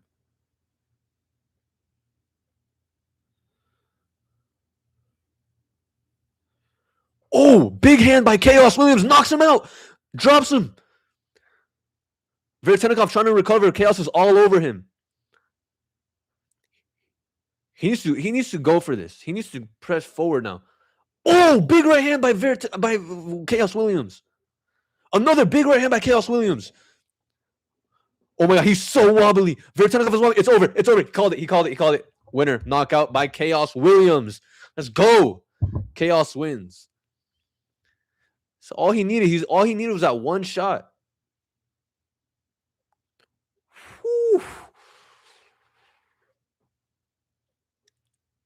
Massive right hand by Chaos Williams. That was a massive right hand by Chaos Williams. And it was multiple times too. All he needed to do was land one time. He wobbled him. And then he just went for the finish. Let's go, man. Chaos Williams by knockout. Let's go. He had some trouble dealing with the range, but he just found that knockout shot. And then just pressed forward when he smelled blood. It was a good performance at Chaos. He dealt with the adversity early on with the range and then just pressed forward and picked him apart.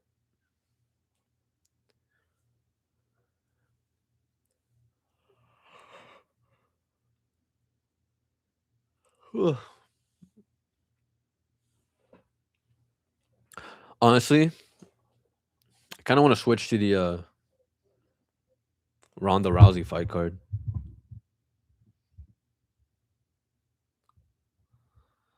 That would be splendid.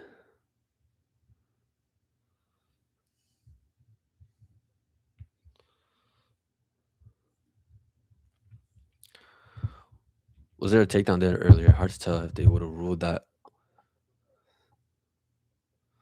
earlier one a knockdown or a takedown.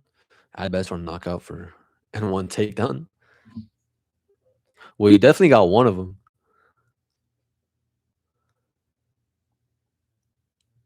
I feel like he definitely knocked him down. Did he get a takedown? I don't know.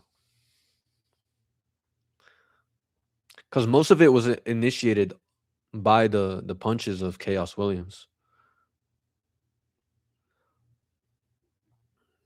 Yo, when he smelled blood, he just went for it too. Like that's the type of sign that you want to see in a fighter. Like not wobble him and then go for a takedown or anything. He just kept landing those right hands over and over again. And you could tell Veretennikov was on wobbly legs. He ate that one shot because Veretennikov was landing his own shots as well, but they didn't phase Williams as much as Williams phased him.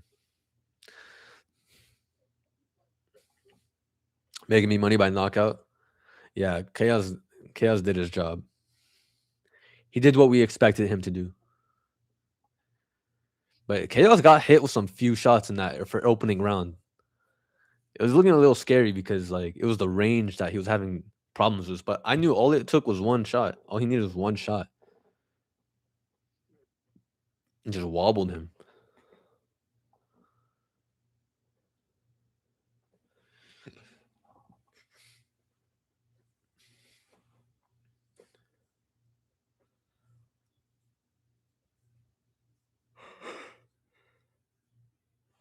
Whew. Yeah, Chaos wins in style.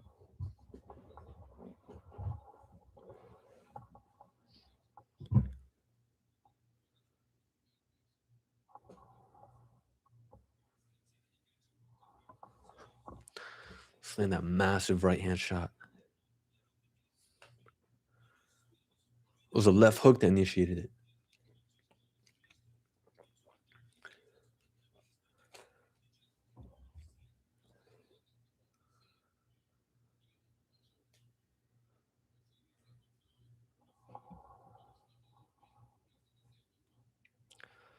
Smelled blood and got the finish.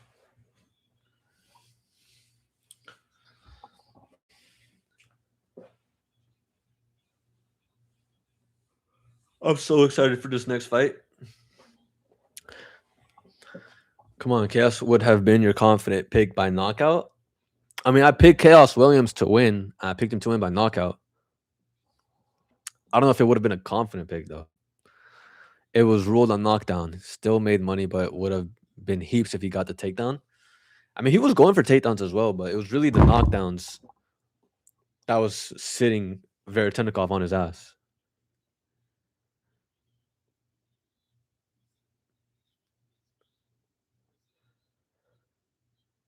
Honestly, a solid performance by Chaos. Like he had to deal with the range at first. Because Veretennikov was landing shots, but he had to deal with that range, and then all it took was one to wobble him and then got the finish. Yo, this next fight though, it's gonna be a banger. I already know. All right, let's end this poll. Start new poll.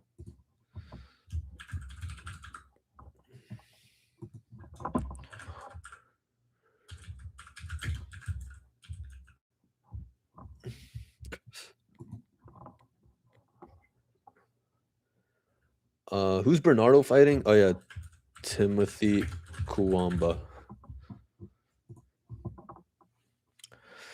Polls up. Let's see who y'all got. Vote on the poll. Yeah, I got Sopaj. But it should be a fun fight. Sopaj is gonna have to deal with the same length that we just saw, like shorter fighter versus taller fighter. But I feel like his movement is really why I'm picking him. You know, I feel like Timothy Kuwamba is kind of just average, you know, whereas Sopaj is like using good footwork.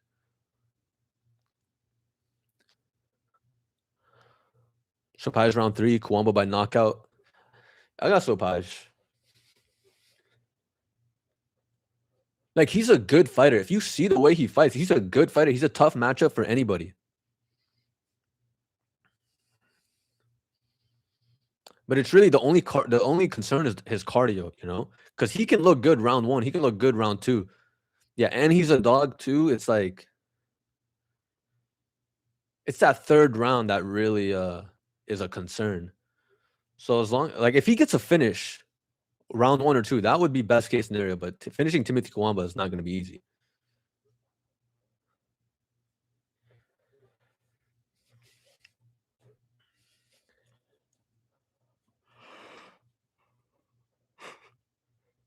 I might just go to bed after this fight.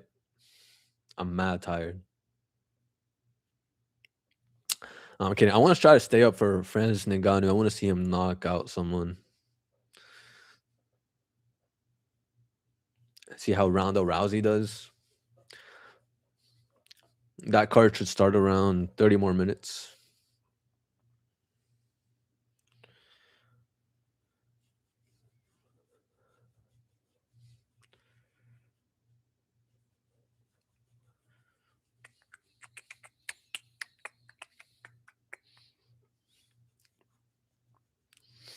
Yeah, I do think Chopaz has more skill, better footwork. But Kuwama can come back late. That's the thing that I'm worried about.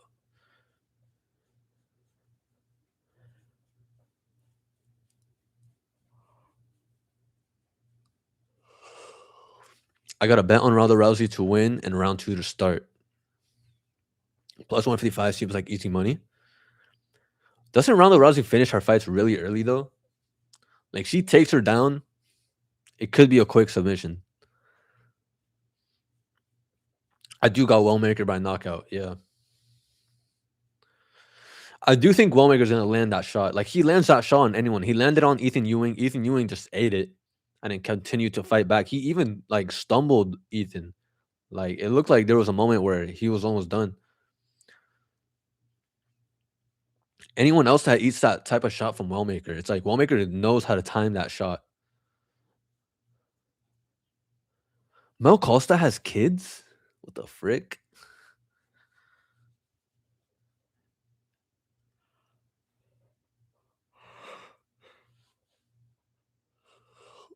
Minty's bet Mel Costa to win plus 100. It's happening. She said it, it's happening. But I agree. I agree with her.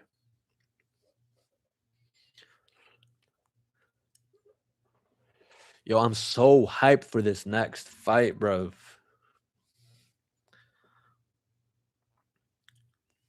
Bernardo just needs to slow the pace down. He can't go all out in the first round.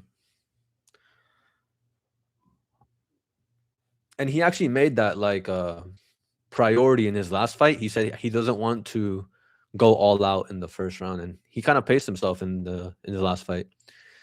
It's women MMA, they fuck around so much, and I feel like there will be a lot of overs bet fixing on the MVP card since it's a lot one-sided matchups. That's true. There is a lot of one-sided matchups. Almost everyone is like I'm at least a minus 300 favorite. It's like average minus 600 favorites. So yeah, with I could see round 2 starting for Ronda. But still, like Ronda, she probably wants to make a statement.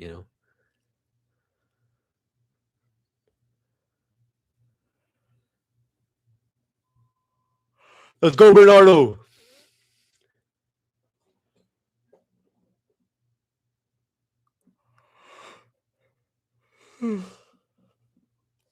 Yo, I'm mad tired.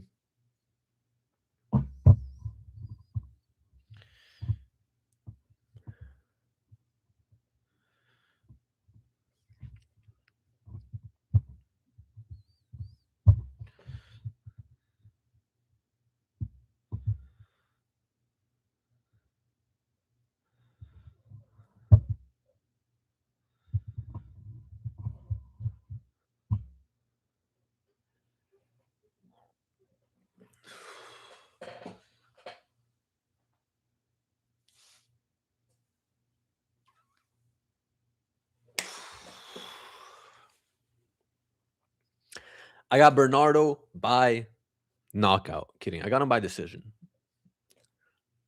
But if he gets a knockout, that would be nasty.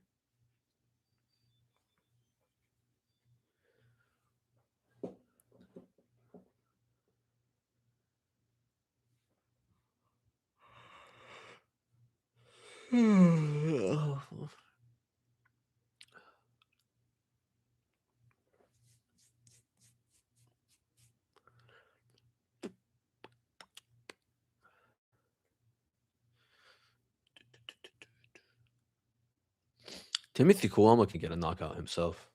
He puts the pressure on when Bernardo's tired. I feel like it's a given that Bernardo's going to win the first round and Timothy is going to win the third round. Like that's like realistically what's going to happen. It's like, is Bernardo going to fade in the second round or he's going to do enough to win the second round as well?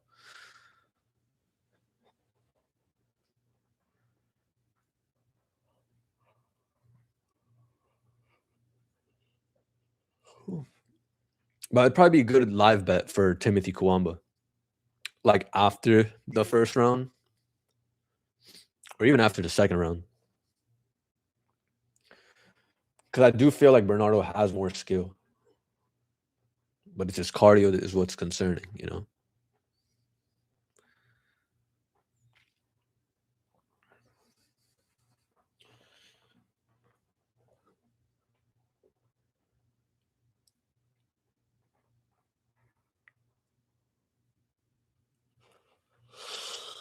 Oof. Bro, can this fight start, brother?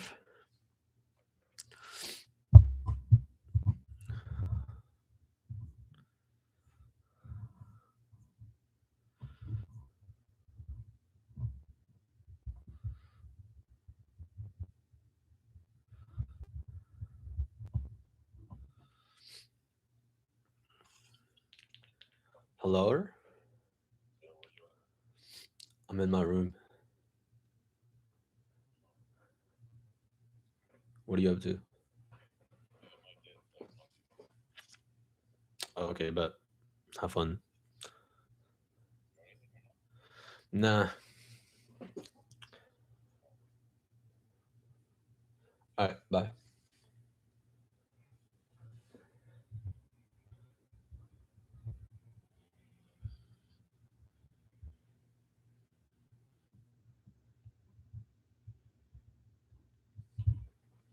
Bernardo is looking like an absolute statue.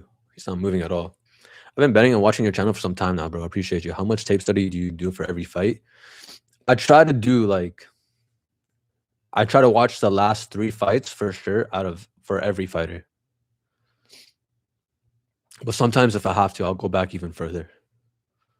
But sometimes it's like I'm so familiar with the fighters already. It's like I don't need to do extensive tape study because like I've seen them fight so many times.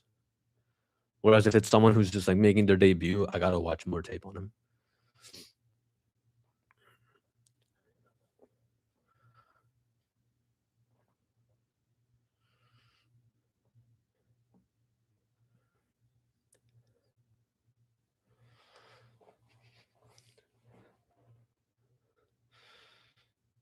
Yo, this fight is starting. I'm mad, like excited for it. Could this fight end by sub? I'm leaning knockout if it's getting finished.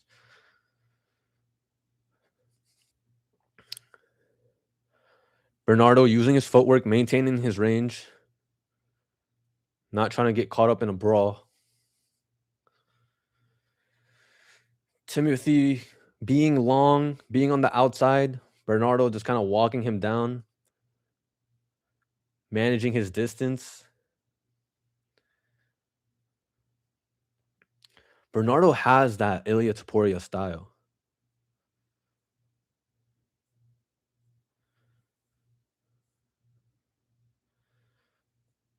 Bernardo is walking him down, putting the pressure on, but oh, nice jab by Bernardo. Not throwing much. Neither fighter throwing much. Kind of just testing out. Oh, nice right hand by Bernardo. Nice jab by Bernardo.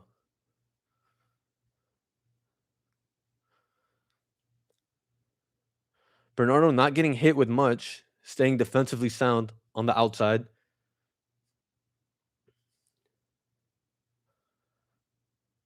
Head kick by Bernardo.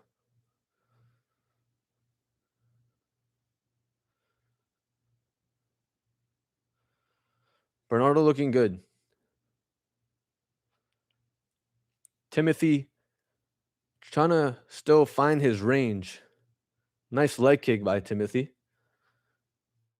Timothy's going to need more leg kicks if he wants to have success here because his boxing isn't He's having trouble finding his range with the boxing. Nice right hand by Bernardo.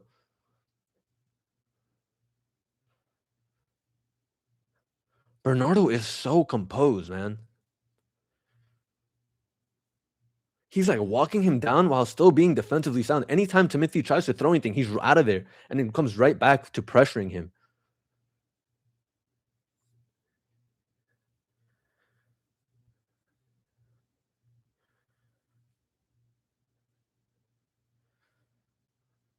Ooh. Timothy tries to press forward and gets countered. Leg kick by Bernardo. Timothy trying to put up more volume now. Having a hard time gauging distance, gets snapped back by the jab of Bernardo. Timothy answers with a left hand or a left body kick. Ooh. They both exchanged left hooks. Both of them missed. Bernardo just kind of walking him down.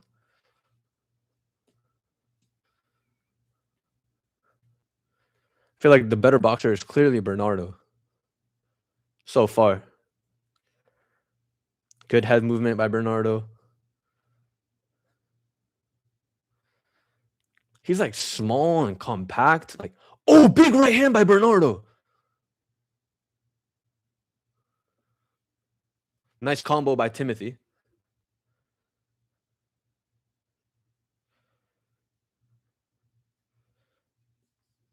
Timothy throws a combo, gets blocked by Bernardo.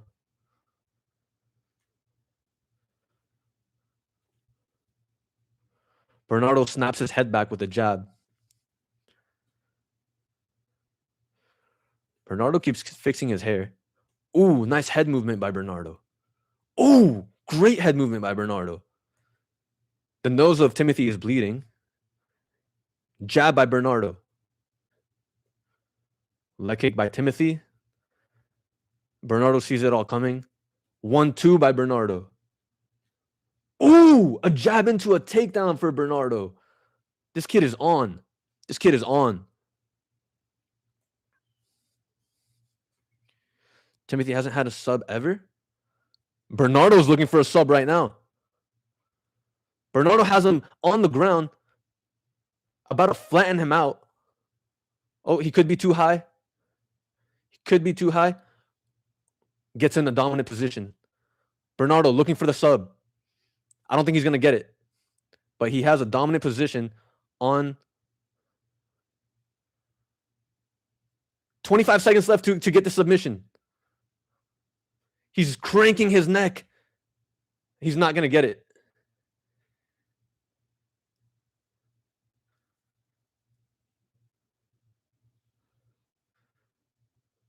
Oh my gosh. He's giving the thumbs up.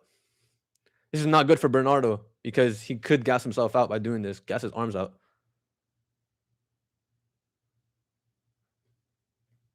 Wow. Clear round for Bernardo. Hopefully his arms aren't gassed out. Wow, what a performance. That first round performance for Bernardo. Honestly, it's always so good. It's just that if he can maintain that pace, that's what's really dangerous about him. If he has enough to win the second round, I do think he can win the fight because I don't see him getting finished here. But man, that was close. If he had more time left, probably could have worked in a deeper submission.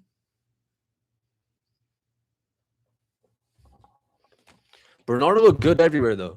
On his feet, on the boxing, jabbed him and then shot for a takedown. That was nice.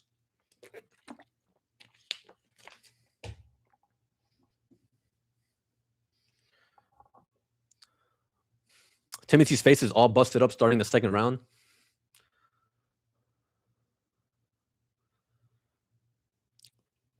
Timothy's angry this time. Gets jabbed though.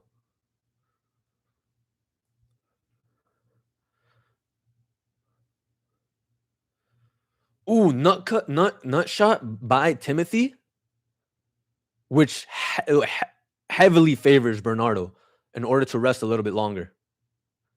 This works perfectly for Bernardo. Ooh, yeah, right on the nuts too. That's perfect for Bernardo. He gets to rest and recover because his main problem has always been the cardio.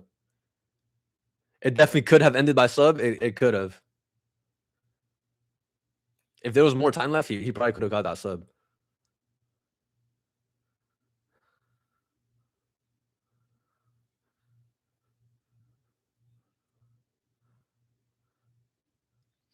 But I feel like most of them are like wanting the box, you know? That was a clear round for Bernardo. All right, they resume back in round 2. It was a good rest for Bernardo. He needed that after gassing his arms out.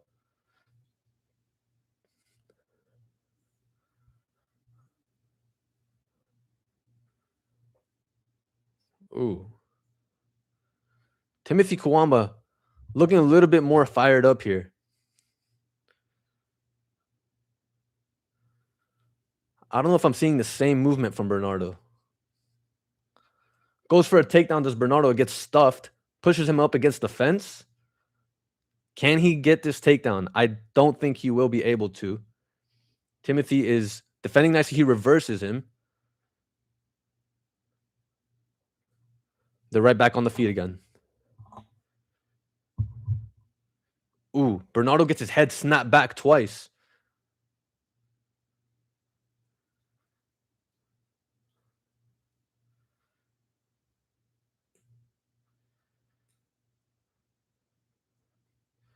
Leg kick by Bernardo. Timothy might be picking up the pace. He gets hit with a left hook, though. Oh, gets dropped! Bernardo drops him. It's a knockout. Oh, he's finishing him. He's finishing him. It's over. Come on. Finish him. He has to call it. What is this ref doing? Bernardo is just laying shots on him, bro. He's not doing anything, bro.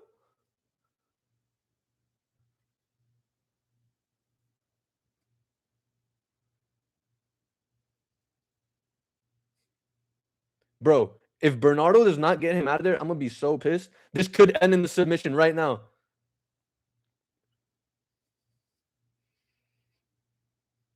Flattens him out. Flattens him out. It's over. He has to call it now. What is he? It's a submission.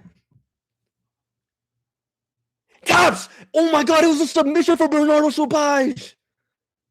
He got the submission. Oh my gosh. What a beatdown by Bernardo Sopaj. The reffing is insane, bro. Oh my God. Yeah, Sopaj by the sub. That's freaking sharp, bro.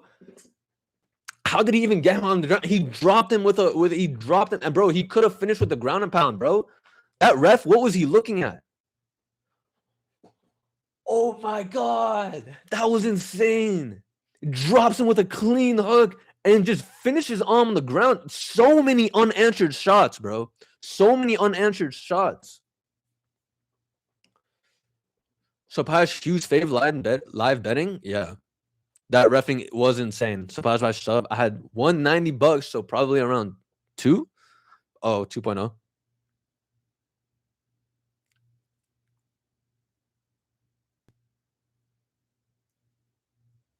What a performance, man. What a performance by Bernardo Sopaj, man. Wow.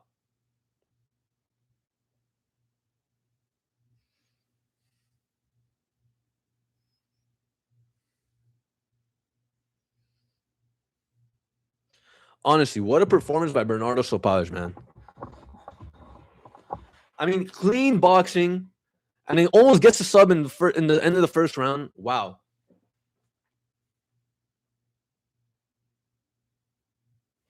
Honestly, insane. Honestly, insane. Great performance. Great performance. And then drops him in round 2, even with cleaner boxing. Dude, I thought Bernardo was fading. He is a problem. He looks like a mini Ilya Taporia, bro. Like the skills are there, bro. I don't know, man. Like if he didn't get shot, like nut shotted, and he didn't have that break, I don't know, man. I felt like he was on his way to gassing. So that's still kind of a concern of mine. But damn, did he look good?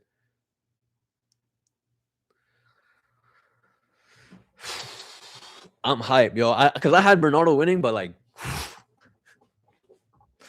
I'm hyped.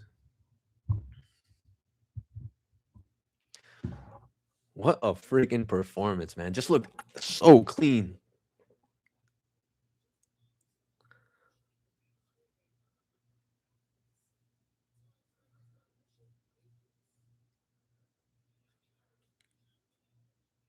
Bro, come on. Timothy Kawamba is kind of average, too.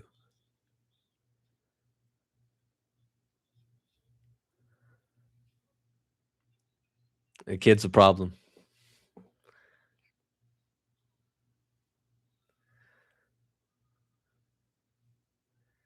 Wow. Wow.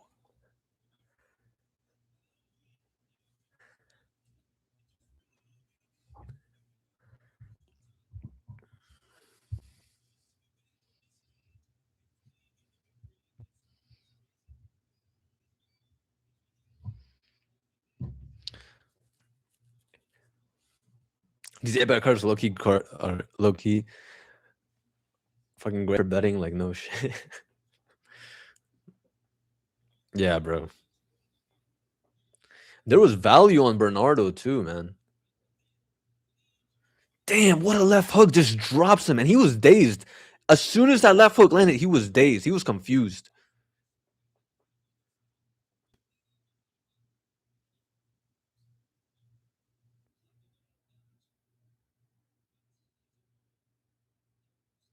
So many unanswered shots. Like, what even was that, man?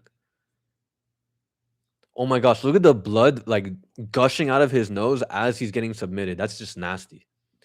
If Bukowski's can't knock Edwards out, I'm going to be worried for him moving forward. Well, we don't know much about Edwards, you know? It's his debut, but it is on short notice. And Bukowskis, I think he has the tools to get a knockout in this victory. He's a highly skilled fighter. But oh my gosh, man, what a performance by Bernardo. Absolute dog, man. I'm never gonna get over that. I just want to see him fight again. Let's end this poll. Is that the next fight? Let's see who's fighting next. I'm hyped. That was a freaking performance if I've ever seen one. Like clean boxing in round 1. Almost gets a submission round 2. Drops him round 2.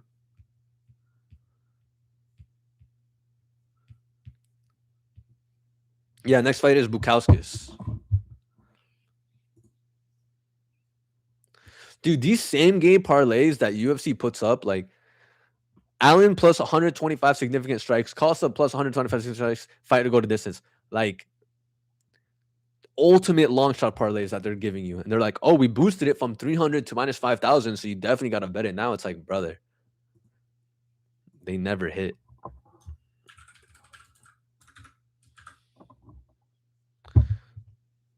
I bet $2.50 to win $90 by stoppage round 2. That's freaking sharp.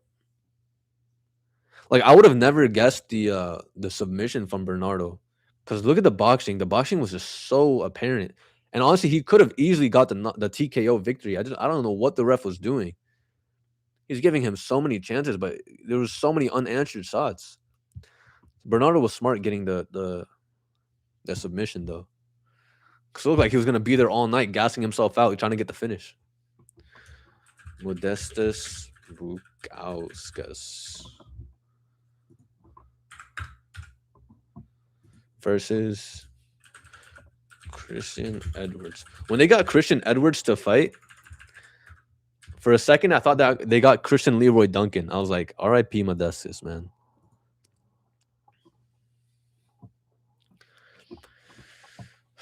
All right, who y'all got, Modestus or Christian Edwards?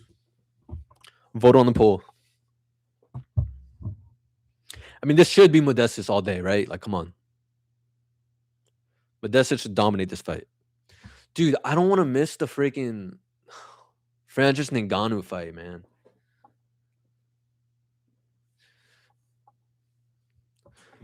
Yeah, I gotta pee, bro. Actually, like, I don't know why I'm peeing so much, but like, I have to. I'll be right back.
Yo, what's good, Craig? Glad you're here, bro. How are you? Love the videos. Thank you, bro.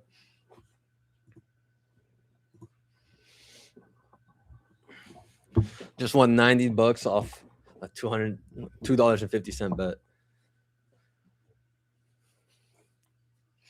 That's what I'm talking about.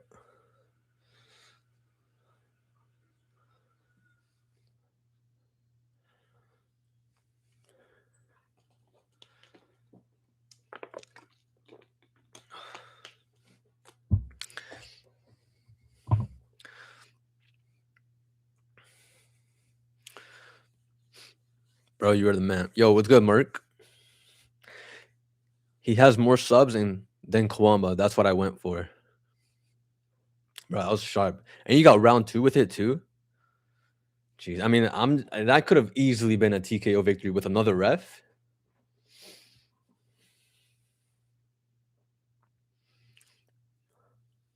I go for 2, 3 props. Every fighter who wins mostly by then I don't know, bro. I'm ecstatic right now, bro. I would be too. To turn $2.50 to $90. And you kind of got lucky with the submission too, because like another ref would not have let those strikes slide. But it was good. He gave Timmy every chance.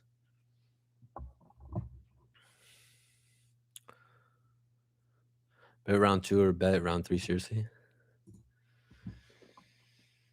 Oh, for both fighters. Yeah, that's the best way to go about it. I think Modestus is walking out now.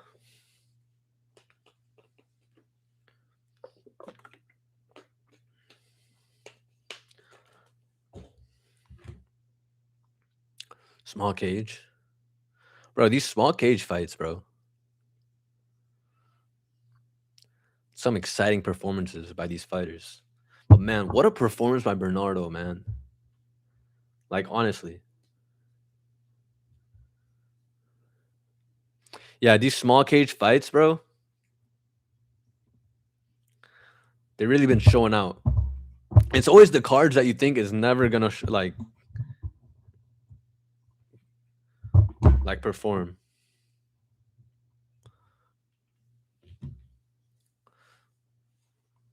Yo, Christian Edwards literally looks like Christian Leroy Duncan, and I thought they're giving him Christian Leroy Duncan at first because of the name.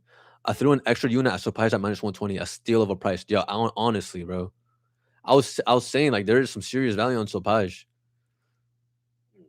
Because Timothy Kawamba, like he's always been this kind of average, and you look at the way Sopaj moves, bro.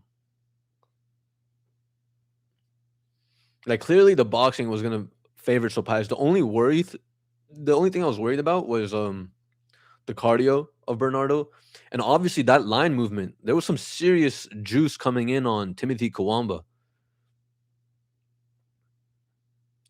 Like Bernardo was a -155, -160, and then on fight day he went down to like a -120. Like I don't know if he got injured. That's what I was thinking. I was like, bro, did this guy get injured or something? And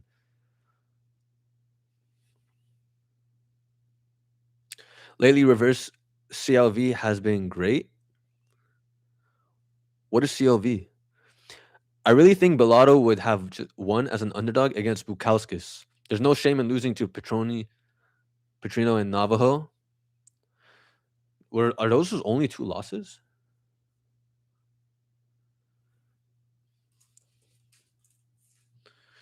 I mean, that's a good point, but when you look at his last performance versus Luke Fernandez was kind of tagging him up, you know? Those are his only 2 losses. Closing line value, it seems like money comes in on the dog and worries everyone, but the favorite still cashes. Yeah, that's exactly what I was thinking when that's why I wasn't super worried because last weekend when who was the fighter? Sean Brady. The line flipped on fight day, like insane amounts of money came in on Joe Buckley and Brady. I picked Brady, and Brady still, yeah, like, bro. He still whooped him, like, dominated in that fight, like 30-25 in the scorecards or something. I was like, "Oh, these line movements don't really mean much."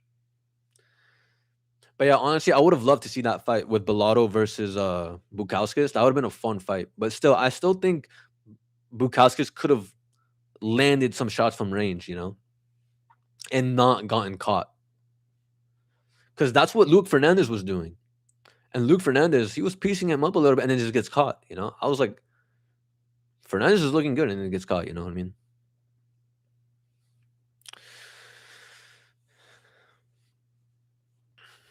Man, what a freaking performance by Bernardo Sopais. I'm never gonna get over that, bro. Because a lot of people were on Timothy as well. And I was like, I guess we'll see. Fight went exactly the way I thought it would. Just the skills from Bernardo, man.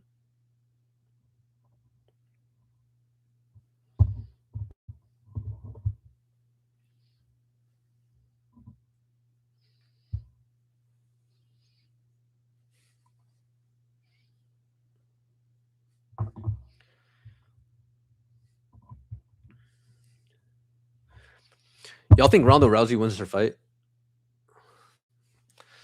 I hope so.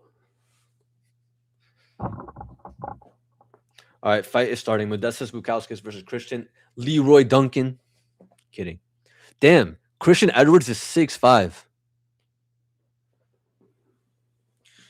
You are sharp as fuck, bro. That's why I continue to watch. Appreciate you, bro. You're pretty sharp yourself.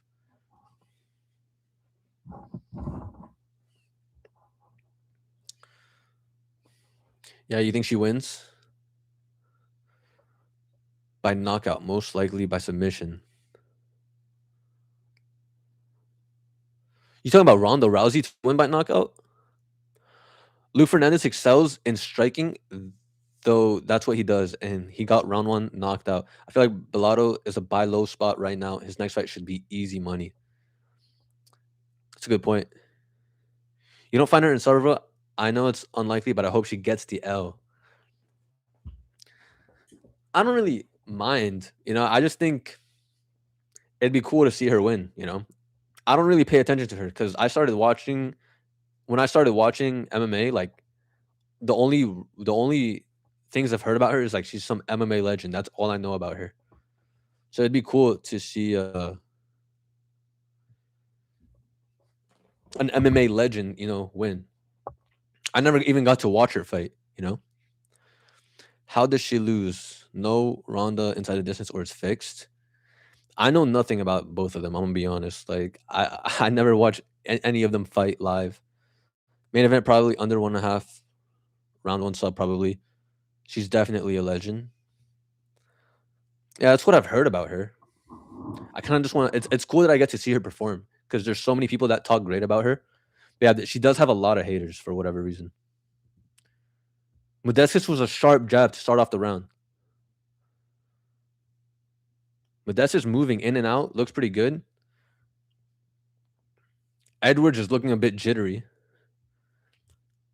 Leg kick by Bukauskas. Another leg kick by Edwards. That was stronger for sure. Oh, Edwards is swinging for the fences. Loses. If Edwards wins this by knockout, yeah. I agree. He's swinging for the fences here. And Bellato's been chinned before, I believe. Oh! Edwards lands a sharp right hand. I think Rousey is the most attractive girl in the fighter. Unpopular opinion. I want to say it's unpopular.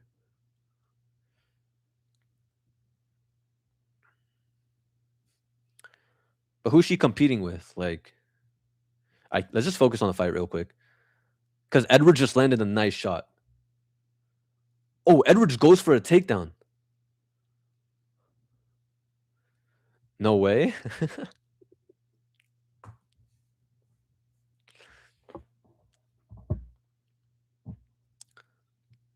Actually, yeah, I mean, maybe her face card.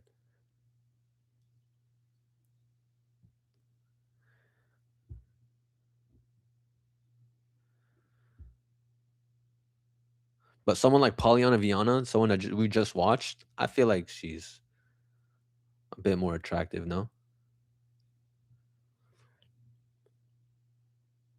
Especially her body. But who's like an attractive female fighter? It's Verna Jandaroba. This guy knows ball, you see?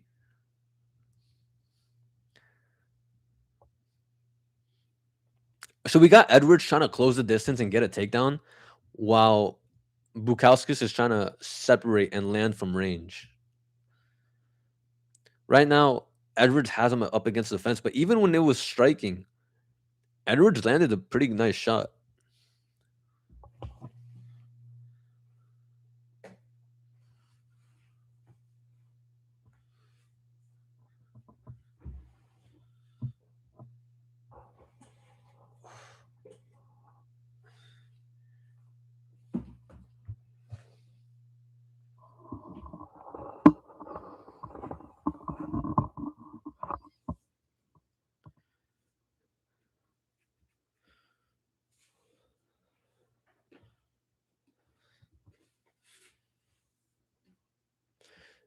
Edwards is finding success in pushing Bukauskas up against the fence, but Bukauskas finally escapes.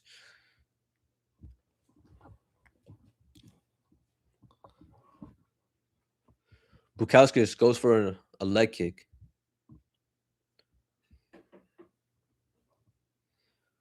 Now they're striking again.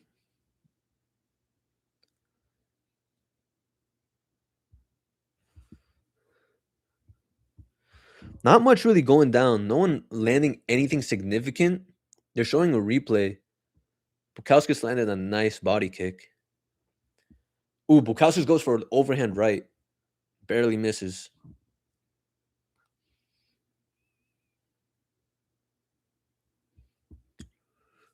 Oh, they're exchanging now.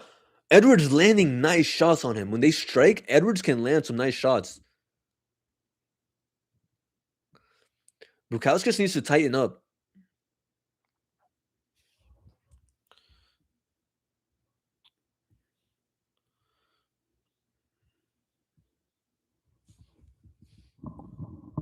Ooh.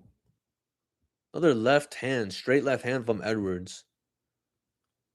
The body kicks for Modestas Bukauskas are working good. He needs to keep that up. But Edwards came to fight.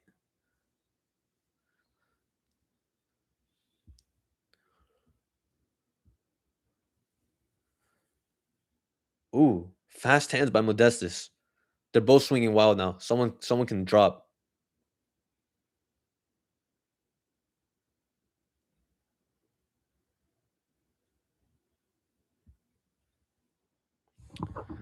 Nice kick by Modestas.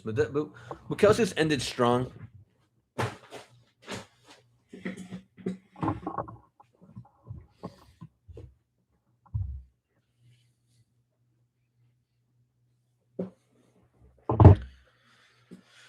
I mean, competitive first round.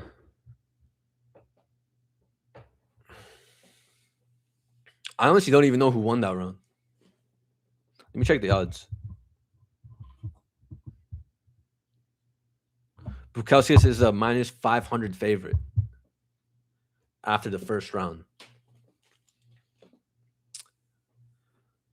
Modestas' defense is awful. He was getting tagged a bit. Edwards actually has nice movement and looks massive. Yeah.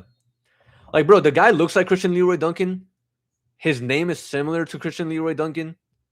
And he's low-key kind of fighting like Christian Leroy Duncan. I think 1-0 Edwards. Yeah, I thought so too. But the bookies have Modestas as a minus 500 favorite right now. Like, you can't tell me he doesn't look like Christian Leroy Duncan. Just massive. His name is Christian. Kind of fighting like him as well. Not really. Ooh, fast hands by Modestas.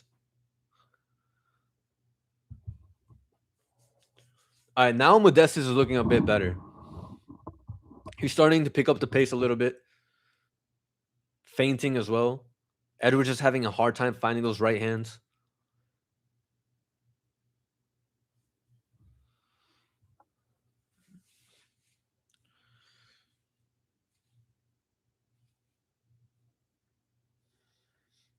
He doesn't look like CLD? Bro, I can't be the only one that sees it. He looks like the Timo version of CLD. Come on. Oh my god, these boys are swinging.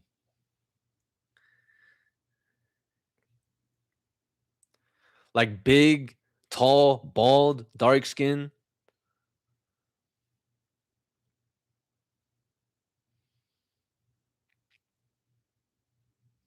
Oh my god, they're exchanging right hooks. Oh my god. Bukowskis landed one. He's backing him up. He smells blood. Edwards ties up. Bukowskis trying to create space.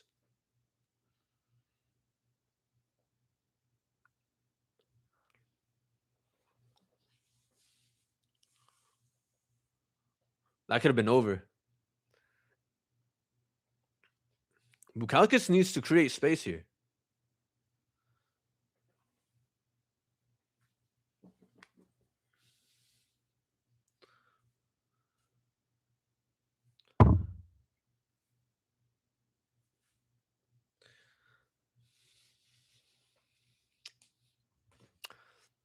They're just posted up against the fence. Not much going down. I'm not sure why Bukowskis is pressing up against the fence. He needs to create space here.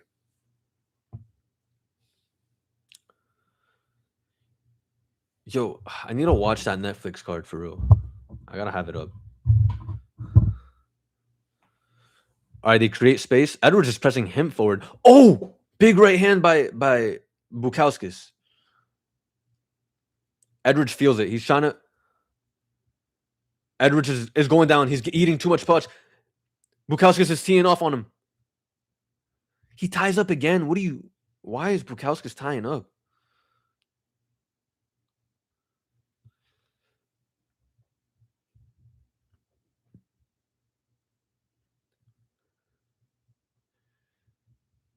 Yo, $5 super chat from the J Who. Keep on keeping on, dude.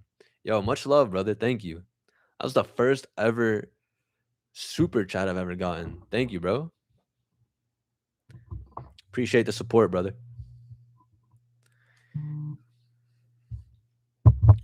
Bukowskis pushing him up against the fence when I think he does have more success when he's striking with him. He had Edwards hurt. Man, Bukowskis is really physically weak in the clinch. That's so frustrating. I agree. I mean, he's getting him trouble in the striking. Keep on keeping on, dude. Hey, again, thank you so much, the Jehu.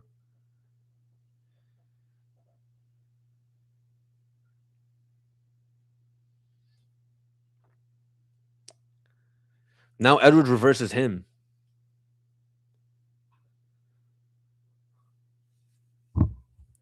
Ooh, big right hand by Bukowskis.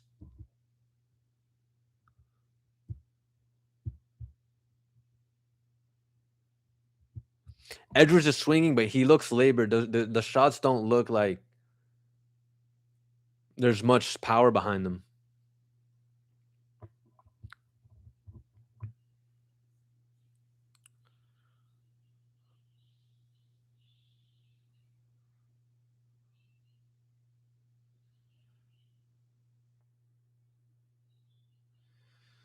I mean, I thought Modestus would be a lot cleaner than Edwards in the striking. And he is, but Edwards is kind of making it competitive, landing his own shots.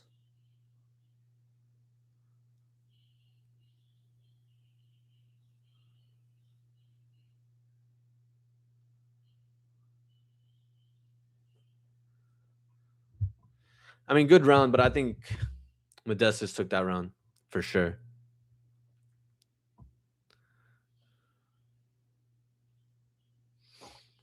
I feel like there's a big cardio gap going into the third round. I mean, he did take the fight on short notice for Edwards. Damn, Edwards ate some clean shots in that round too.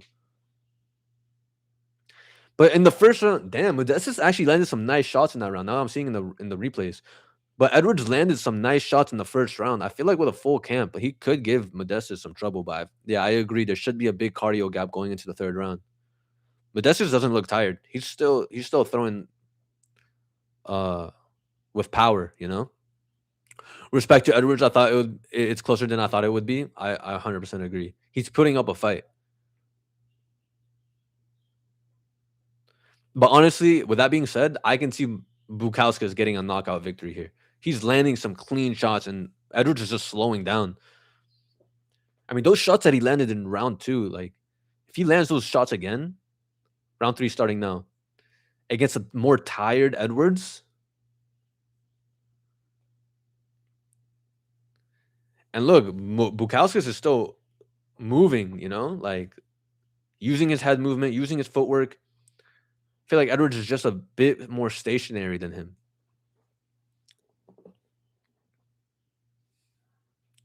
Like nut shot, bro. That better be a nut shot. Damn, respect to Edwards just wanting to fight on.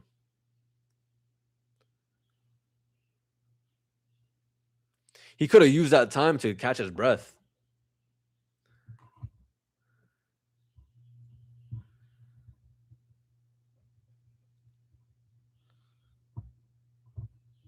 Oh my god, they're swinging. They're swinging heavy.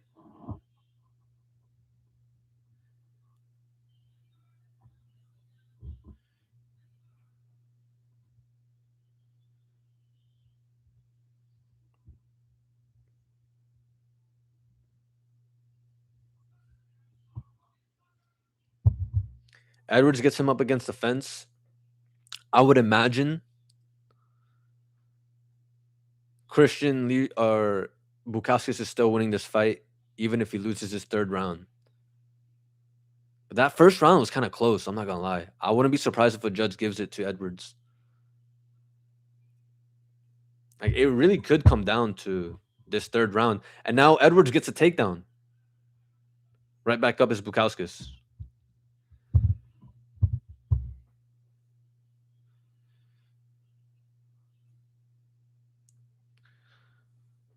Edwards just laying on him. If he just lays on Bukauskas till the final bell like this, that would be a really bad performance by Bukauskas for not doing enough.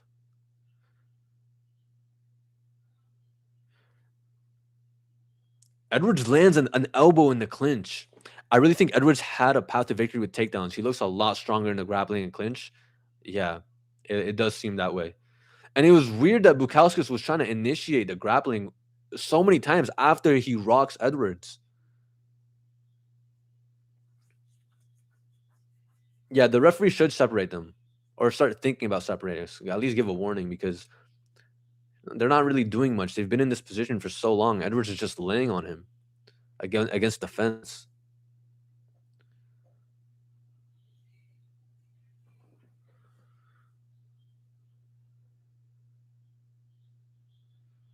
Ooh, nice shoulder strike by Edwards.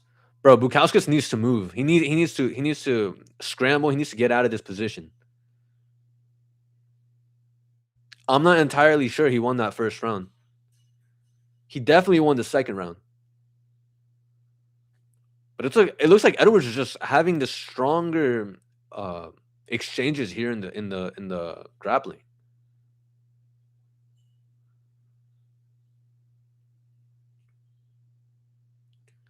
Nice clinch word by Edwards. Now finally Edwards or Bukowski separates.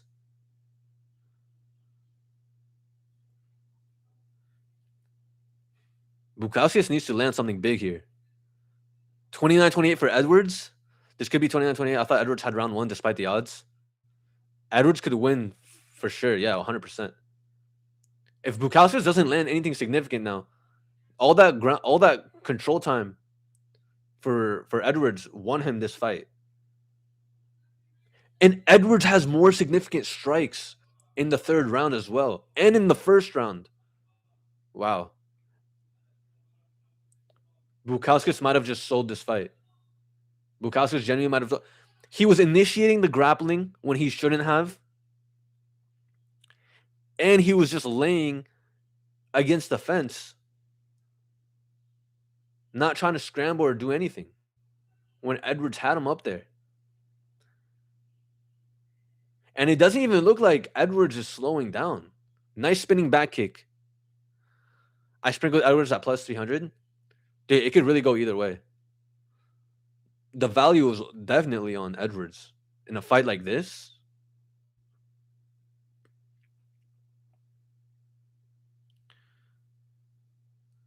Ooh, they're exchanging hard shots. I mean, Edwards has a chin as well.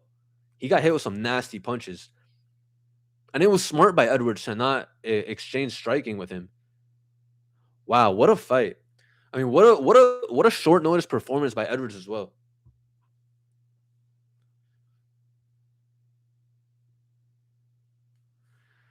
Whatever happens, Edwards won this fight 29-28 split decision.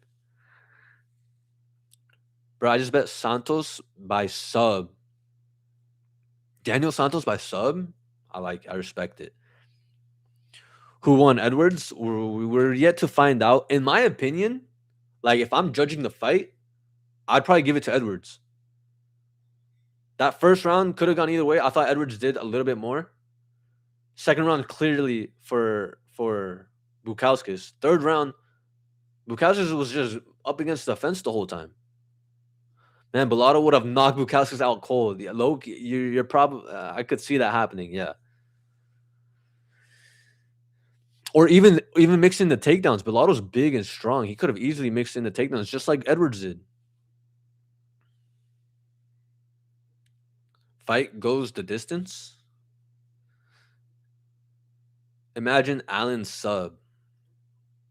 Allen sub. I don't know about that one. But I didn't think Bernardo Chopaz would get a sub, and he got the sub. But against Melky Costa, man, I don't know. That actually could happen if Melky slows down in the later rounds. Because Melky slows down in Melky has slowed down in the third round, and this is a 5-round fight. So if he doesn't get that knockout, I think Allen moneyline would be a good sprinkle after the first 2 rounds. If Costa's piecing him up. But yeah, I actually feel like Bellato would have given Bukauskas some trouble. 3, 4, 5 Allen, I could see that. All right, let's see what they scored it.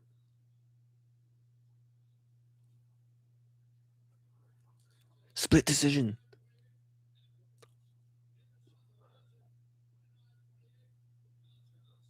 What? I think Edwards got it.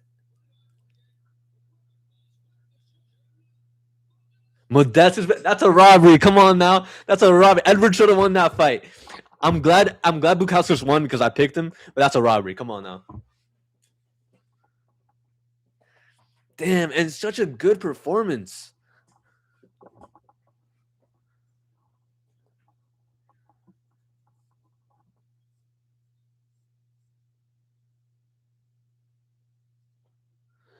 He didn't win the first round.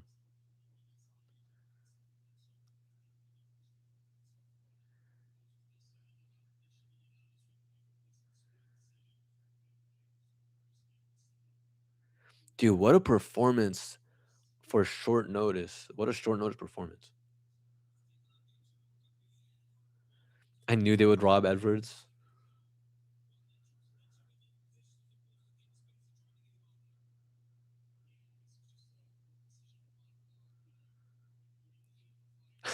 Daniel Cormier literally just called him out.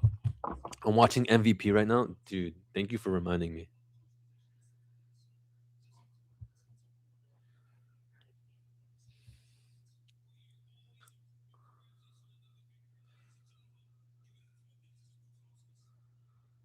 Junior Dos Santos is walking out.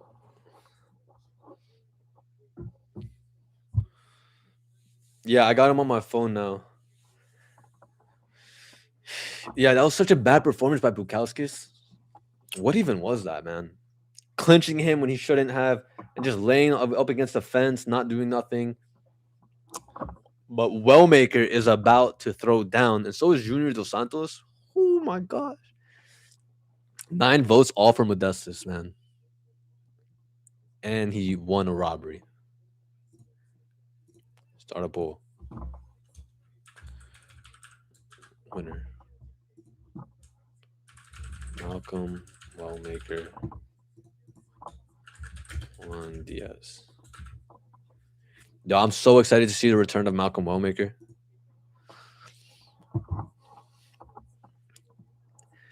Any Troy knockout decision Wellmaker knockout? Who's Troy? Anyone on Santos? I'm on Santos. Also, I've had some whiskey, so my typing is not great. Who's Troy? Who's Joe? Wellmaker is my big bet. Got him in 3-leg with O'Malley and Ruffy. 2,500 for 5K. I think O'Malley's safe. Ruffy obviously should dominate that fight. Wellmaker. I mean, I think Wellmaker gets the knockout. Like, I think he should land the shot. He lands a shot on everyone he fights. It's just a matter of if these guys can take the shot. And Juan Diaz has never been hit by someone who hits like Wellmaker, you know? I got O'Malley in a parlay as well. Even though that fight is a month away.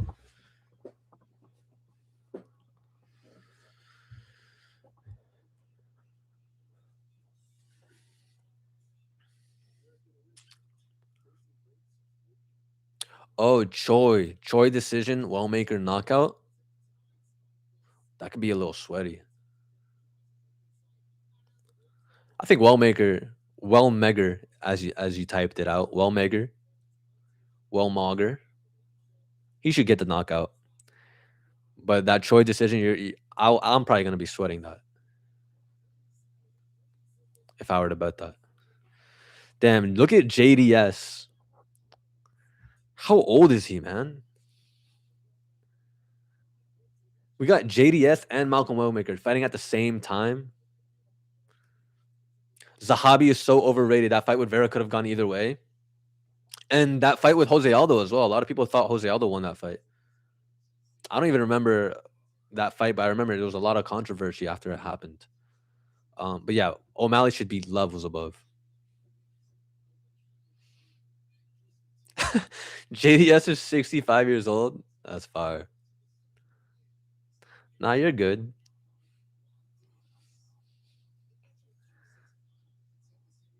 Juan Diaz is like he has that like tough style, you know what I mean? But if he gets hit by Malcolm, which I do think he will get hit by Malcolm, it's not gonna be a good look for him. I feel like Malcolm is hungry, coming in way more improved this fight. I think we're gonna see a new version of Malcolm Wellmaker. He's obviously gonna look for that left hook, like he always does. But hopefully, we see him mix in more things as well.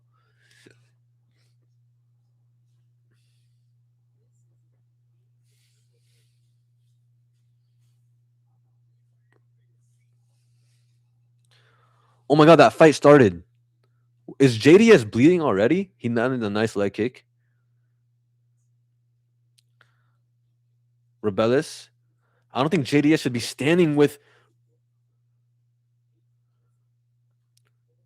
Rebellis is Spain, bro. He's freaking huge. He's got power. Farid versus Ewing. What a fight, man. That is such a sick fight. I'll probably lean with Ethan Ewing. I'm not gonna lie. It's kind of cool that they're giving Ewing all these undefeated guys. Because if he keeps beating them, that's so much aura. I can see Ewing taking that. Because didn't Farid just have a close fight with Gene Matsumoto? I feel like Ewing would probably piece up Gene Matsumoto. I had a bet on Juan Diaz as an underdog on his Dana White Contender Series, and I thought I had lost my bet till that spinning back elbow. Juan Diaz is really bad, and that Ewing loss isn't aging too bad as well. Yeah, those are great points. And yeah, if you're getting hit by like random people, like Juan Diaz is, if Malcolm Wellmaker lands that shot on you, you're done. You know, and I feel like that it's just Wellmaker is gonna land that shot. You know, Ewing will run through Farid. That's going to be a max bet for me. I'm really curious how the general public is going to see that fight, like odds wise, how the bookies are going to open up. I imagine Ewing will open up as a favorite. But if it's close, that could be max bet potential. Like imagine Ewing at minus like 110, like because he was minus 110 opening odds with his last fight. Who'd he fight? Who'd he just fight? It was Rafael Estevan. He gave Estevan his first loss. That was sick. Sprinkling knockout from Wellmaker. I can see that. Oh my god, JDS the GOAT is about to get knocked out. JDS is getting walked down. It'll be lined pretty evenly, I think. People are high on Fareed. There's a lot of bias on Fareed, considering he has such a massive following from the Middle Eastern culture. They'll always back him. I don't know if that's going to affect the line movement, but if it's lined pretty evenly, it has to be Ewing. But it could be lined pretty evenly considering Fareed is considered a step up in competition, but Ewing's just running through guys, you know? Oh, massive knockout! JDS is down! JDS has gotten knocked out badly, bro. I just look over my phone, I see JDS eat a massive right hand.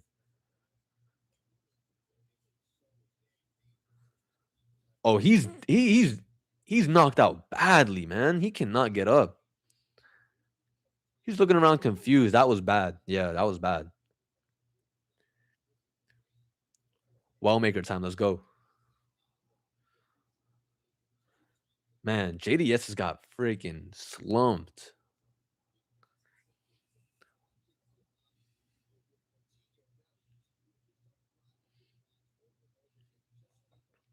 I can see Wellmaker getting a knockout here.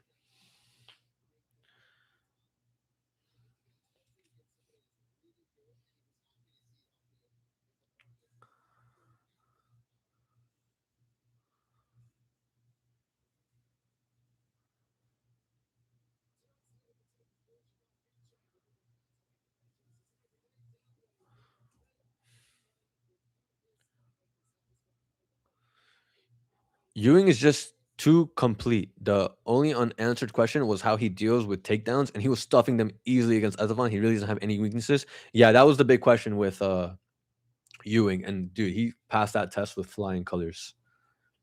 Bro, you and Ulysses are long lost brothers. LOL. Yeah, I watch a bit of Ulysses here and there. He's a funny dude.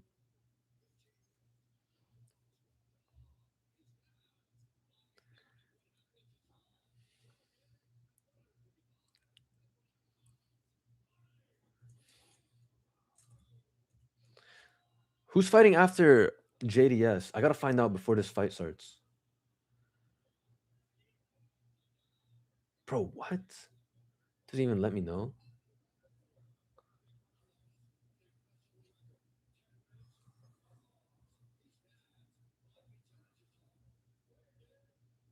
Oh, we got Kenneth Cross versus that undefeated guy or whoever, if he was undefeated.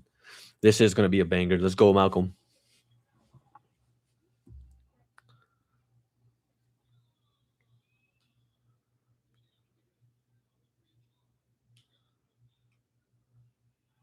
Eric McMahon, Mahone. Let's go, man. Malcolm Wellmaker, first round knockout. He looks so relaxed.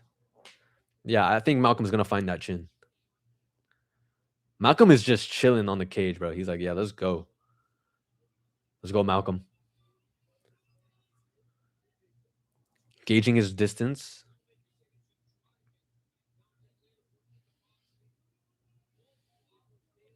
That L made him better. We'll see. He's managing distance really nicely, not getting into a firefight. Trying to find that knockout shot. Not forcing it. Dude, that power that he holds, he knows all he needs to do is just land it one time.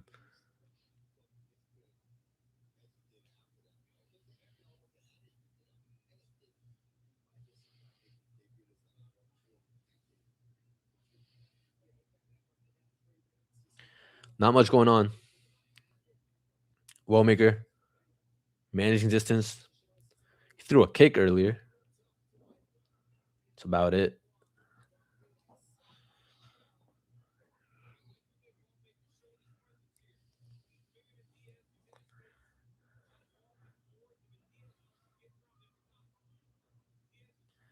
Diaz is having a hard time trying to find any uh activity at all.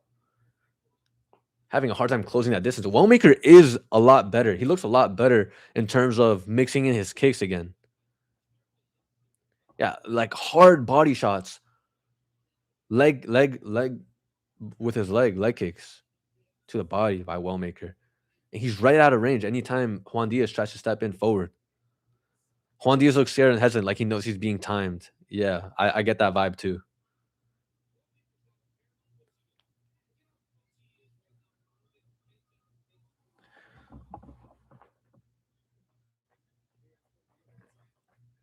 Bro, I gotta pee so bad, but I'm not missing this Wellmaker knockout. Wellmaker looks sharp, man. He looks like Israel Adesanya, prime Israel Adesanya. Like honestly, he's not. He hasn't gotten hit with anything. Another hard body kick by Wellmaker. Just looks so clean. Not engaging in any type of brawl. Juan Diaz has no answer for this movement of Wellmaker. Nice jab by Wellmaker. Quick. Front kick up the middle for Wellmaker. Using his kicks really nicely. Not letting Diaz close whatsoever. And I feel like it's all being set up for that left hook. Nice defense by Wellmaker. Wellmaker needs complete game, still young as fuck. I mean, he's looking a lot better. Mixing in the kicks, leg kicks, body kicks, managing distance nicely, sharp jabs, and moves in and out of distance. Ooh. Juan Diaz wraps his hands around him after a weird sequence of events, closes the distance. Now he's looking for the takedown. Let's see if Wellmaker can keep this on the feet.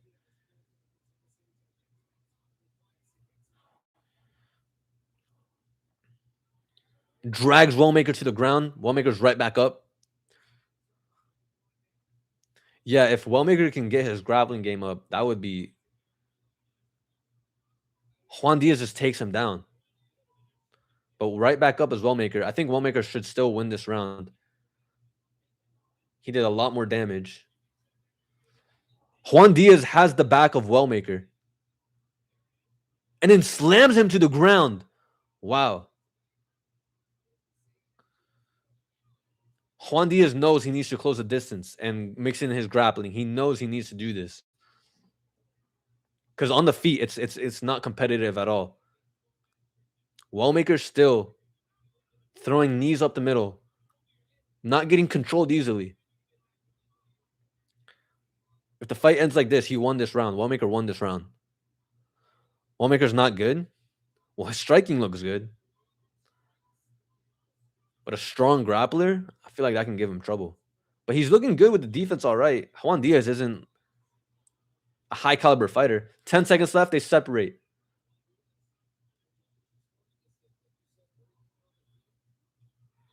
Oh! What just happened? I think Juan Diaz.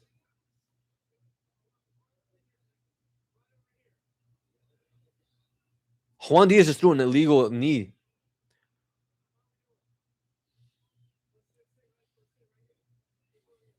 He shouldn't look for that one shot. He needs to be well rounded. I mean, he was mixing in his kicks really well in the first round, in this first round.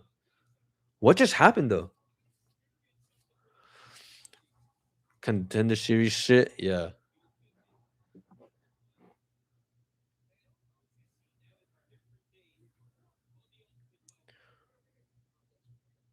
Oh my god.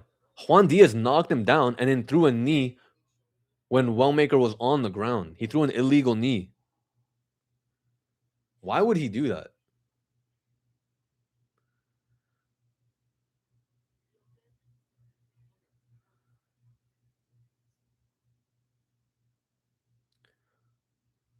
Nah. The ref was not calling a knockout there. No way. I would have flipped. I would have flipped this whole table upside down if he called a knockout there. But it was clear, it was good that the ref stopped the fight. Oh, he called the timeout.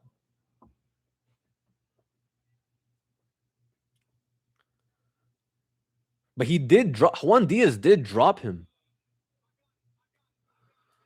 The tug the point, please.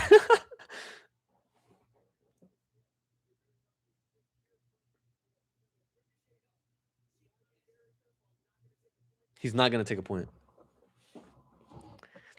But if that was to the head, man,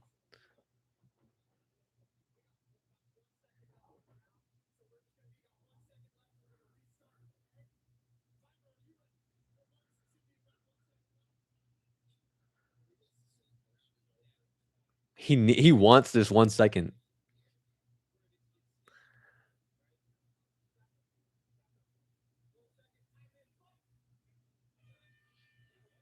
Imagine someone just gets knocked out in that 1 second, like a Jorge Masvidal knee.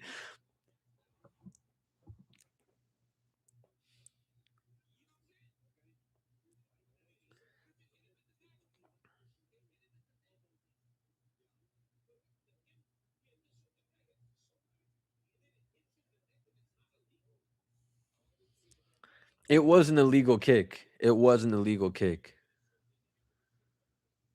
That probably should have been a point deduction.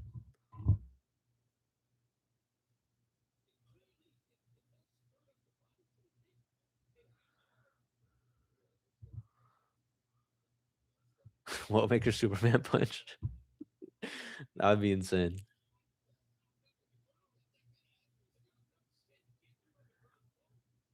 I feel like that could have been a point deduction.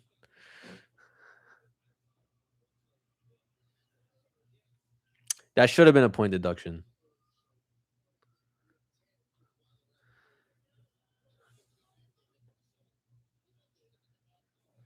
I mean, Wellmaker was piecing him up. I feel like he won that round, right? Despite getting knocked down. Oh, Wellmaker gets hit again.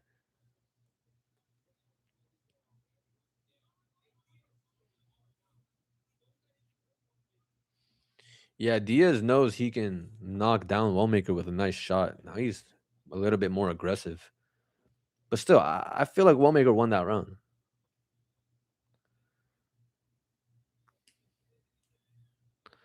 I think it should always be a point deduction no matter if it's an accident or not. I mean, it clearly wasn't an accident. He went for it, and he was aiming for the head too. If it wasn't for Wellmaker going like that, I feel like that's a clear point deduction. Like it was intentional, man. Like dude knows he was on the ground. Now Wellmaker is opening up with his punches. He was like strictly kicks, but now he's like, all right, let's fight. Now Wellmaker's looking for that knockout. Also with cup shots and night points. Yeah, definitely. I mean, with the cup shots, it's like more understandable if you're going for a body kick, but with like pokes, it's like, bro, just close your hands, please. But sometimes it is like a reaction to like back away with your fingers up, but still.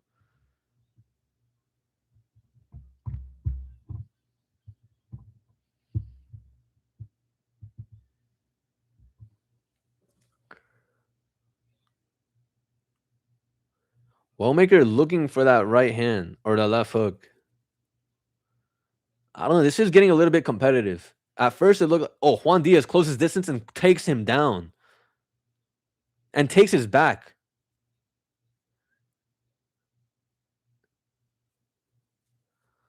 Wellmaker decision. I feel like he won the first round for sure. The second round, it looks like Juan Diaz might take it with the wrestling. Juan Diaz is all over him with the wrestling.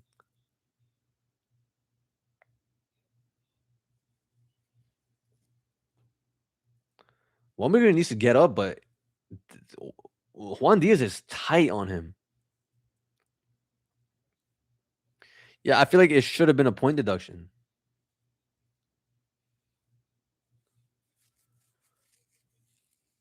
He was aiming on his head, and he knew he was on the ground. It's not like he didn't know if one knee was up or one. It's clearly on the ground.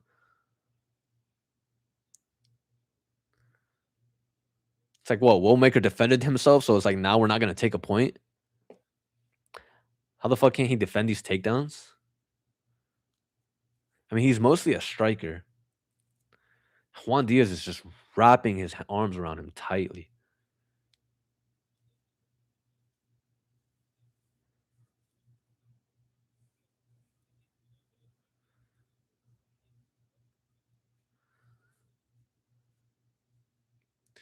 Dude, a Wellmaker gets in this position when he makes a mistake and then Juan Diaz capitalizes and closes the distance on him.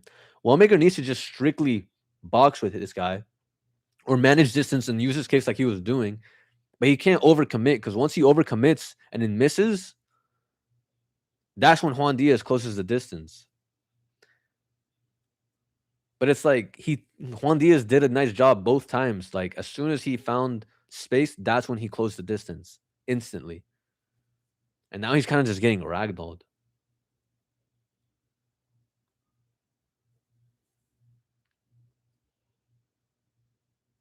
Wellmaker should defend the submission. I don't see him getting caught in it. Oh my gosh. He has both hands around the neck. He tapped. What? Damn. Back-to-back losses for Wellmaker. I did not see that coming. That dude has no grappling defense.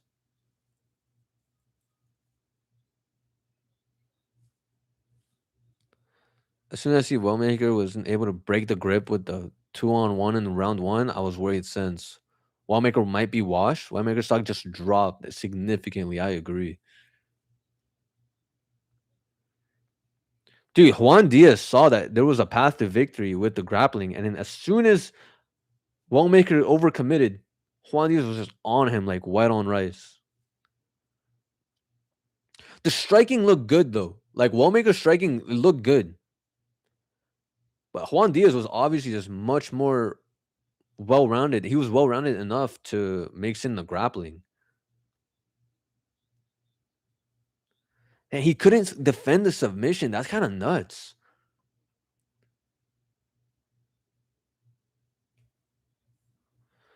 Dude, I thought Wellmaker would at least be able to defend that submission. Like, come on.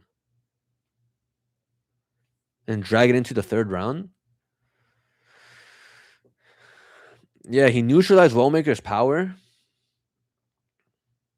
Because on the feet in the striking, it wasn't even competitive. Wellmaker was kind of landing at will, like with his kicks.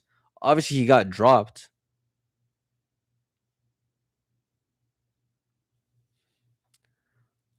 Diaz versus Ethan Ewing, that'd be fun.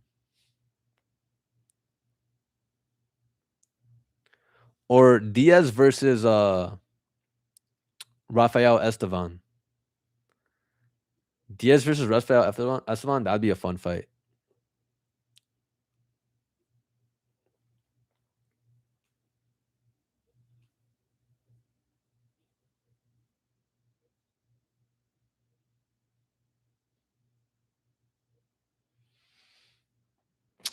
Yeah, man. I said who? What do you mean versus who?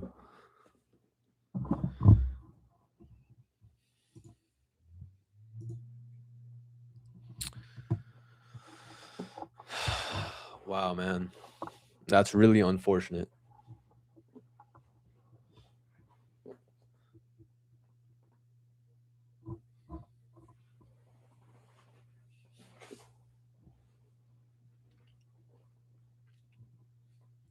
I mean, he just couldn't stop the takedowns.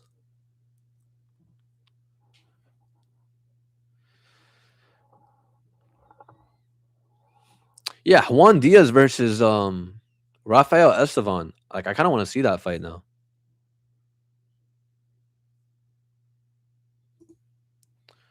Who's fighting next? Man, I feel bad for Wellmaker.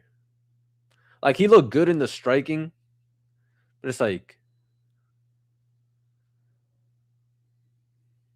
unfortunate. Couldn't stop those takedowns.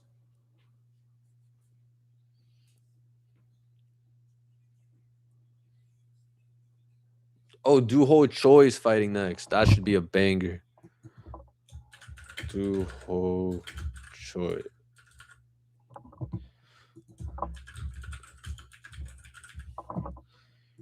Ask a question, winner. Yeah, Diaz did seem a lot stronger, especially in the grappling.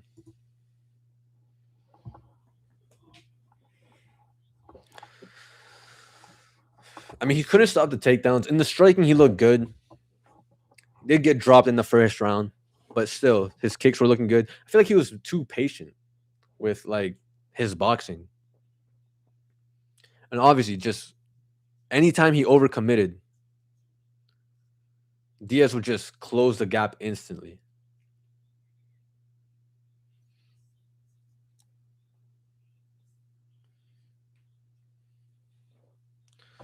Choi getting knocked out, I can see that.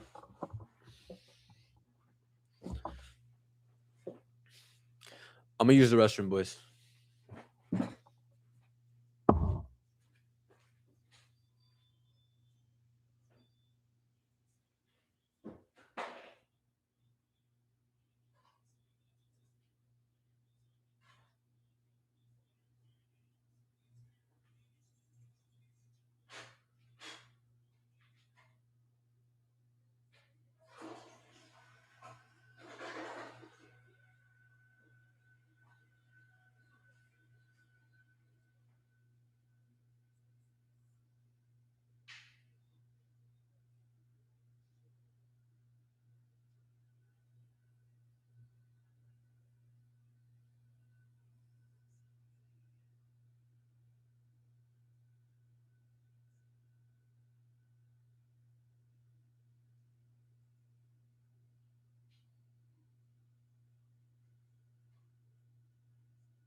Yo, Arjurio Lupien.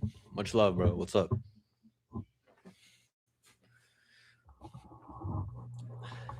You the goat. Fuck all the haters no matter what they say. Thank you, brother. The same Troy that beat Nate, the train needs to show up tonight. If that guy shows up, he's gonna give Daniel Santos some trouble.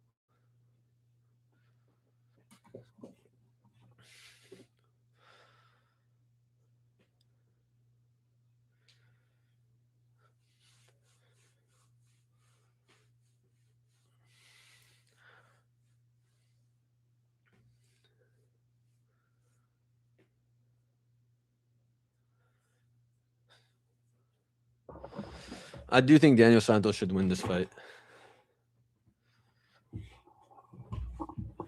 I feel like when it comes to like dog versus dog, Daniel Santos might have that dog in him.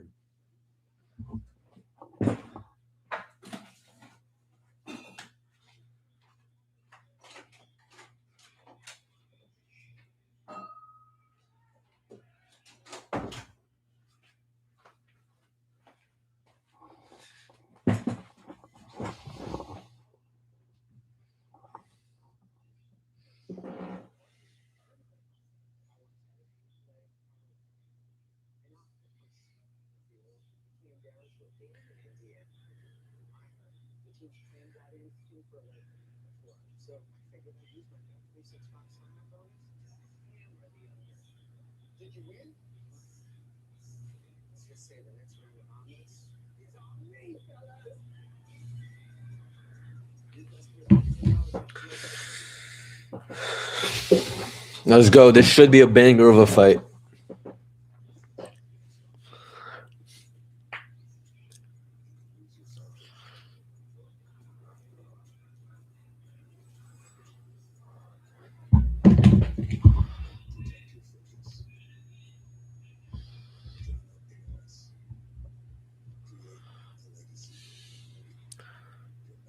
Parnassus for real? Yeah, I'm watching that right now. He's just mauling this guy. Did he beat him? Did he finish him? Or was that the end of the round?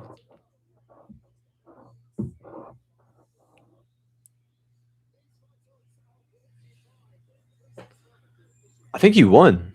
Yeah, he won. The frick? I just looked away for like 2 seconds.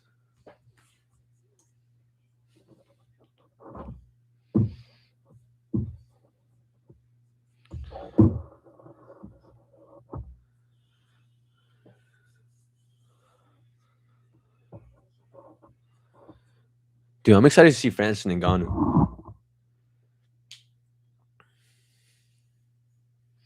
We got Du Ho Choi walking up. Oh, that's a previous video.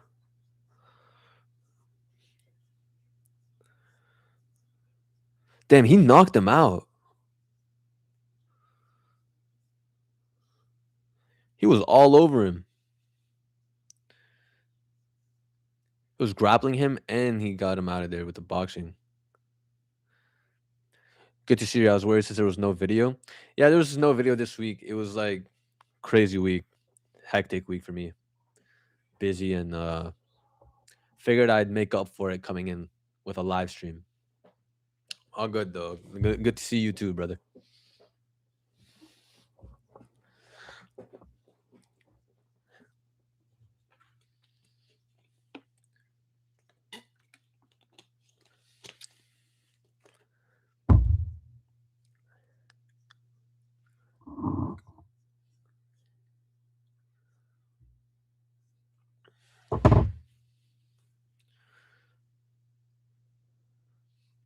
Du Ho Choi fully believes he's gonna win this fight by knockout.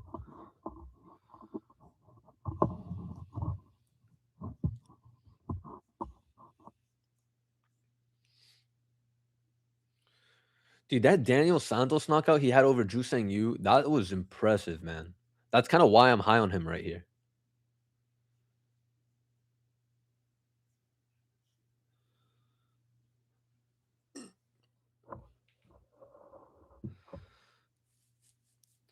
Damn, Kenneth Cross got beat down bad.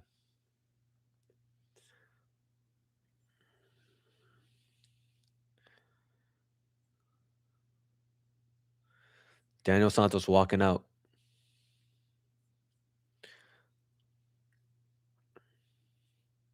I love your analysis, brother. Yo, Marias, what's good, brother?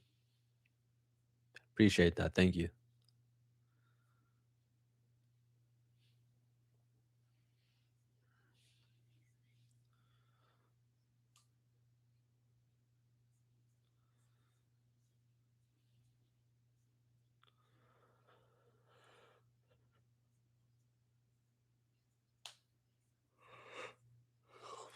Daniel Santos looks locked in, man.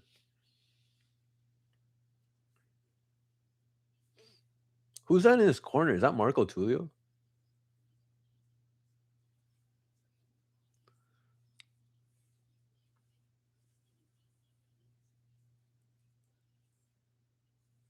I think Daniel Santos looks locked in. He should win this fight.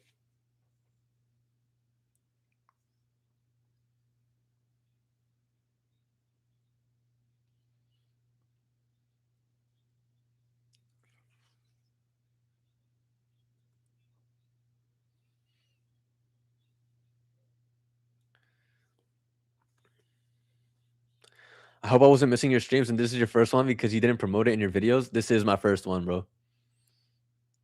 This is my first one. I'm still learning how to like navigate through all this stuff, but getting the hang of it. I might start doing these more often. It's kind of fun speaking with you guys like live during the fights, getting your like live reactions. I might do this next Saturday. Yeah, this is my first one. You didn't miss any of them. Figured I'd come on since there was no videos this week, you know.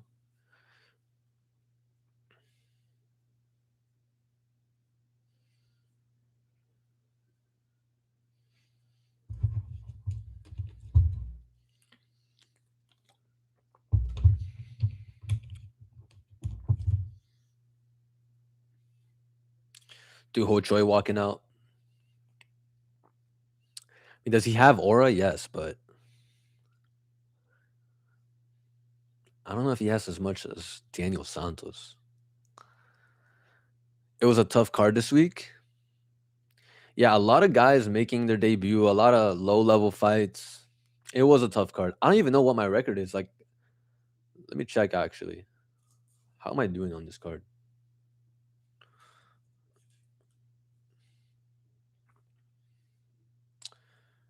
I got first two fights were wrong. No analysis this week. I missed last week's vid. There was no prediction video this week. So why I came on for the live stream. But I should be back to normal on next Sunday. Cuz next Saturday there's no UFC. So this whole week I'm going to work on the next UFC fight card, which is going to be in 2 weeks.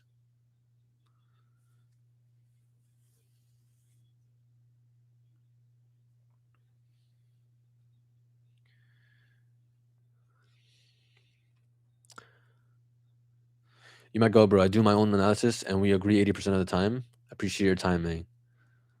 Appreciate that, bro. That's what I like to hear. I like when people don't fully commit to someone else's analysis. It's like I'm just giving my opinion, you know. And if we agree, we agree, you know.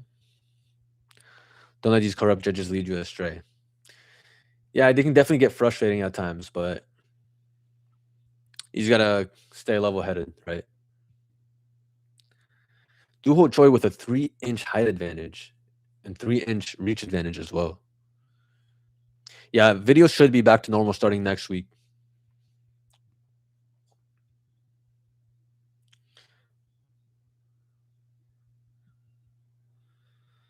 Two and three, 3-3, 4-3, 5-3, 6-3, 7-3, 7-4. I'm 7-4 so far. Not the greatest. Dude, how long are they gonna keep this guy in the cage celebrating? Like, I want to see the next fight on the MVP card.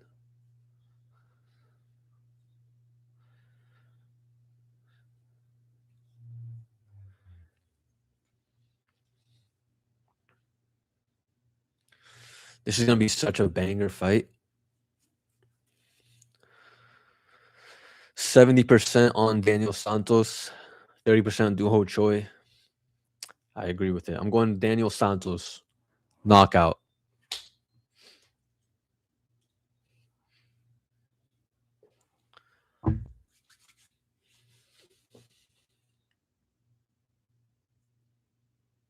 Wait, Francis Ngannou is fighting next, and I gotta watch Daniel Santos fight as well.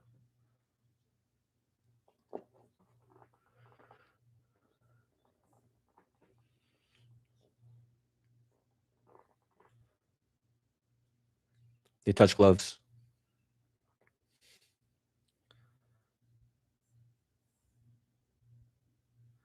Daniel Santos opening up with some crazy leg kicks.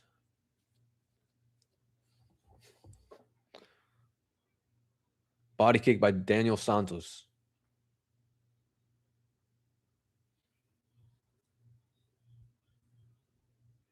Santos is going crazy with his leg kicks.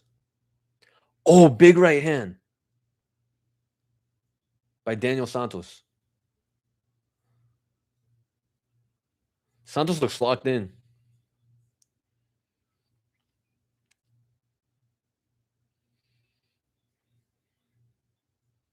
Dude, so many wild attacks by Daniel Santos. Ooh, nice combination by Daniel Santos. Seems defensively sound as well.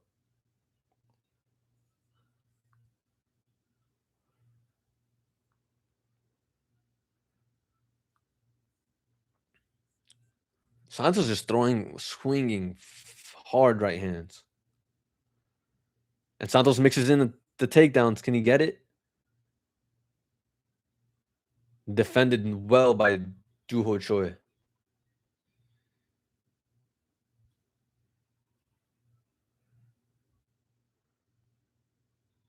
Dude, Daniel Santos is swinging with hard intentions.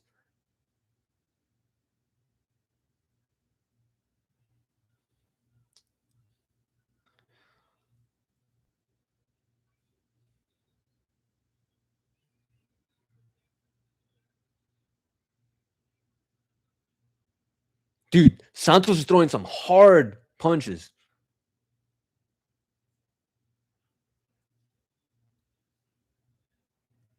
Santos can easily knock him out if one of these land.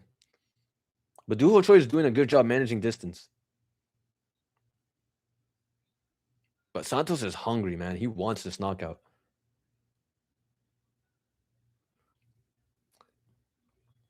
He's being so explosive here in the first round. I don't know if he can keep that up. It's so over for Doo Ho Choi? Yeah, I think Daniel Santos is starting to pick up the pace. Hopefully he can maintain this pace if he doesn't get the knockout, but he's landing on Doo Ho Choi. Yeah, he finds it's done. When is Allen fighting? Right after this fight. This fight should be over quick, in my opinion. They're both swinging. He might gas. That's what I'm thinking. Oh, big knee. Oh, he lands like a sharp combination from Daniel Santos. He has him up against the fence. And he goes for a takedown. What?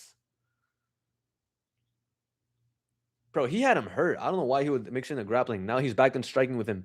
Doo Ho Choi lands a jab of his own. Big uppercuts by Daniel Santos. Santos smirks at him. I mean, Doo Ho Choi smirks at him. His face is red. It's getting busted up. Spinning back kick by Doo Ho Choi. Terrible body language by Doo Ho Choi. Ooh. Sharp hands from Daniel Santos. He's busting him up. Santos is going for the kill right now.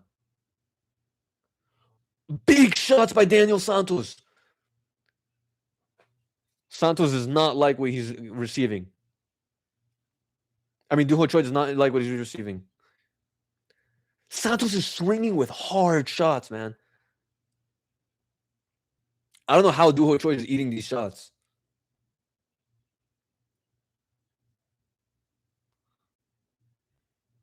Ooh, nice jab by Duho Choi. Santos returns the favor. Santos is landing big shots on him. Now going crazy with the uppercuts. Santos still has good head movement. Looking to close the distance and land big shots still.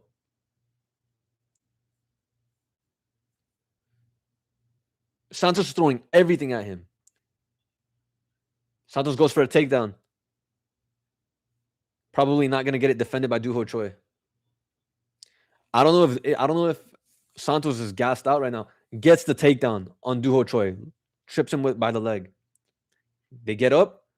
Santos still going crazy with those uppercuts.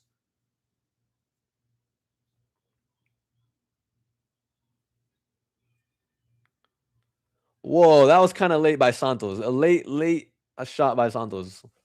Threw a spinning back fist after the bell rang. I mean, you're still piecing him up, but still.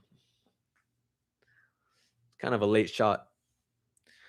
But what a pace by Daniel Santos in that first round.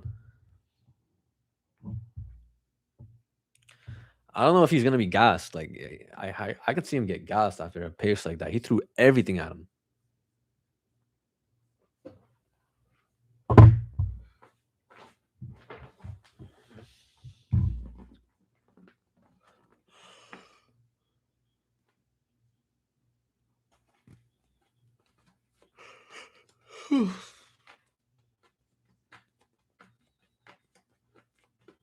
Duho Choi's face looks absolutely busted open.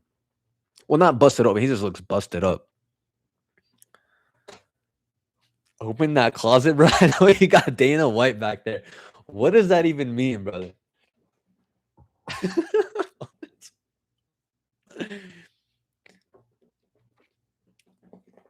Got skeletons in my closet.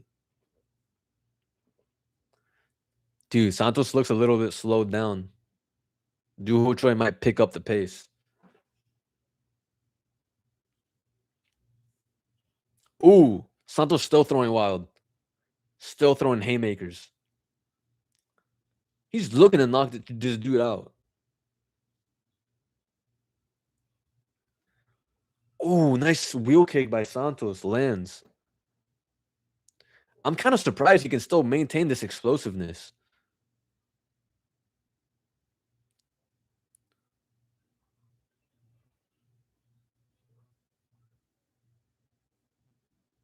Santos going crazy with the power, man.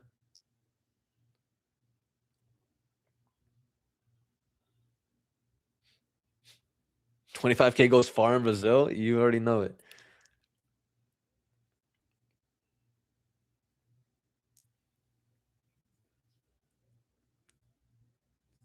Yeah, he needs that.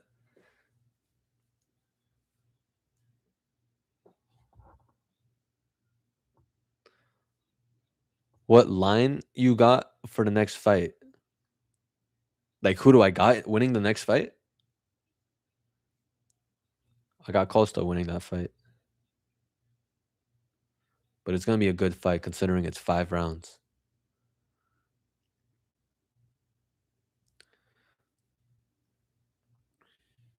Can't really pick a method by Costa from taking him too versatile, but Allen never been finished either. Yeah, that's why it's an exciting fight. I mean, Costa's knocking out these guys that have never been knocked out. Imagine he knocks out Allen. That would be huge. Bookies are putting bonuses on knockout, and I feel like it's a trap. Couldn't go anyway. Dude, if they're putting bonuses on it, I don't know. I feel like it's kind of worth the sprinkle.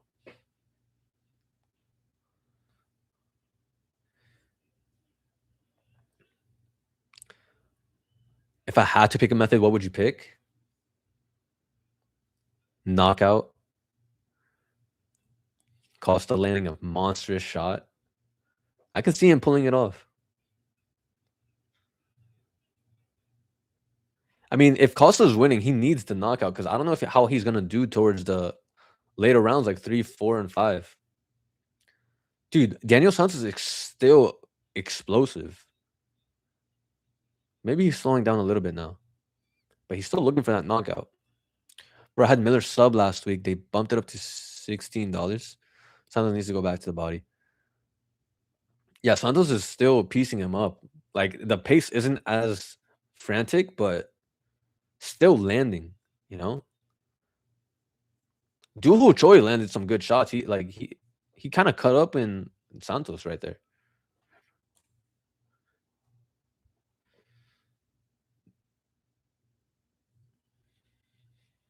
Needs to bring those hands down. Oh, Duho Choi landed some nice shots right there. He might be getting back into this fight.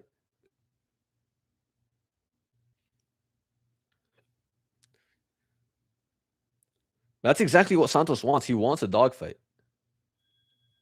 But Santos definitely slowed down. He couldn't find the knockout, and now he's slowed down. Now Santos is jabbing him up. I mean, Duho Choi is jabbing him up. Santos slowed down. This could be a good live bet for Duho Choi.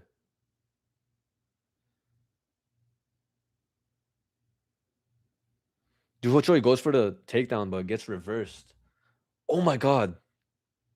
This is an absolute dogfight.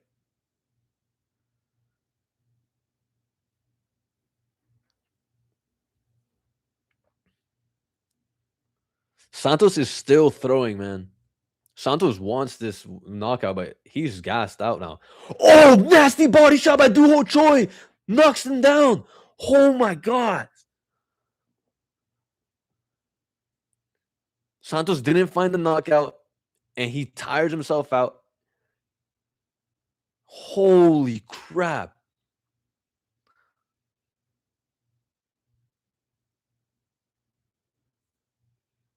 What a body shot by Duho Choi.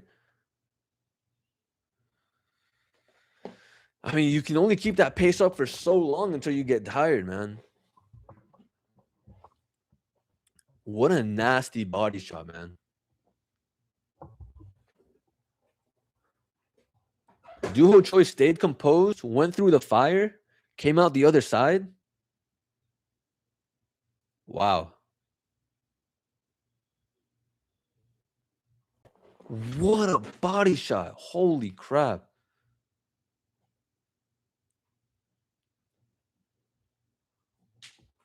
That was nasty.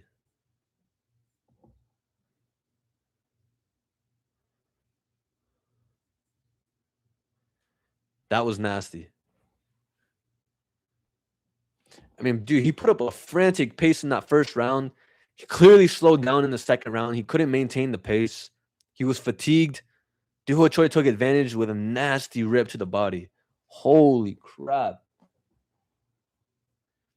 You don't fuck with these Korean military dudes. Oh, cool, calm, and collected murder. Dude, he was composed the whole time. Like, it's like he wasn't even phased by all the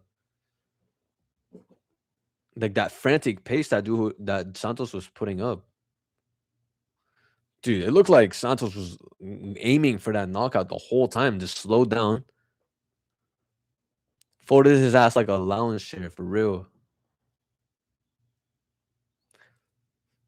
Dude, I was saying it's like a good live bet for Duho Choi because that pace that he put up. Yeah, who got the messed up face now? Wow.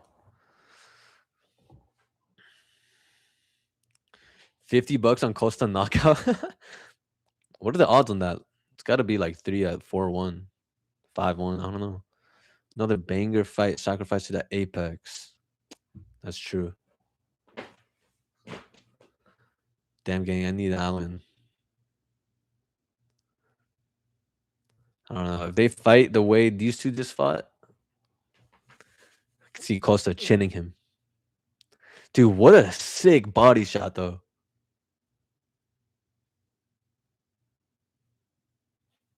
With the bonus. Dude, and Francis Ngannou is about to fold Felipe Lins.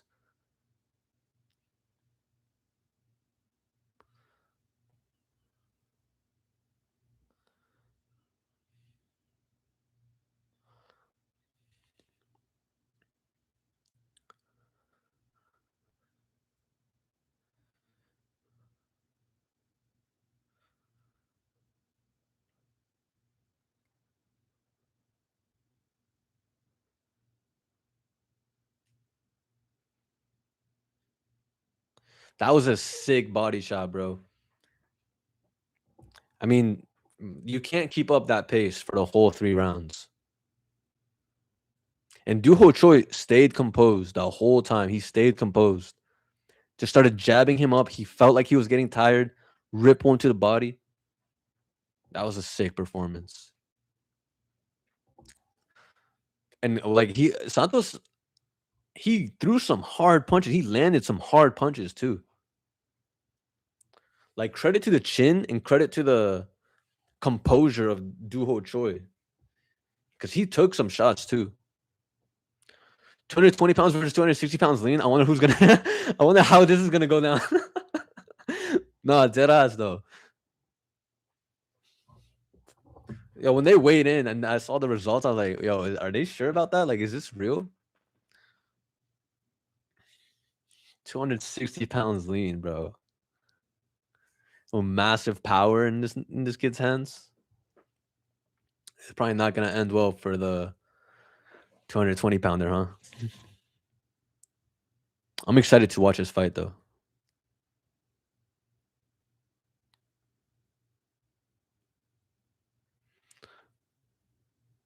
Apparently Jones is commentating this. Streets were saying. Don't know if I got baited. Is he? Let me put up the volume.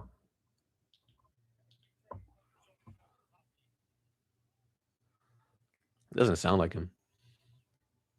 He probably got baited.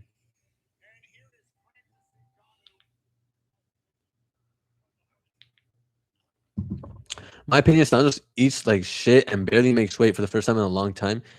He only had 1 round. Usually he is able to lay and pray in later rounds, but Liu Choi's judo was too much for him. Yeah, I mean, it looked like he was trying to get him out of there as quickly as possible. But even in the second round, he was tired, but still moving forward. But that's not a smart game plan. He probably should have just paced himself. Because he was throwing spinning wheel kicks, like spinning back kicks, like all types of kicks, and just throwing haymakers left and right, all in the first round. And they were landing too. Like he could have gotten him out of there. Duo Choi had that chin, had that composure, stayed calm and collected. Honestly, a solid performance by Duho Choi. Holy crap. Francis Ngannou looks like an absolute assassin right now, walking out like a freaking Terminator. And we got Allen fighting as well right now. Bruh.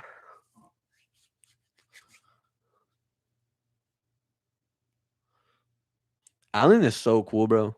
Like, look at him freaking shadow boxing. Smile on his face.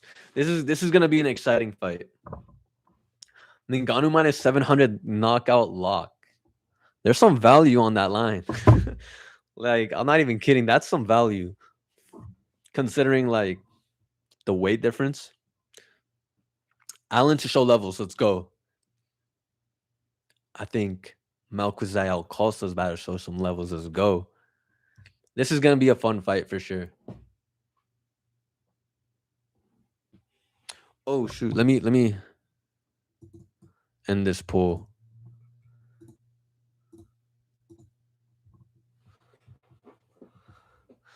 No, you're not the only one on Allen. But personally, I got my boy.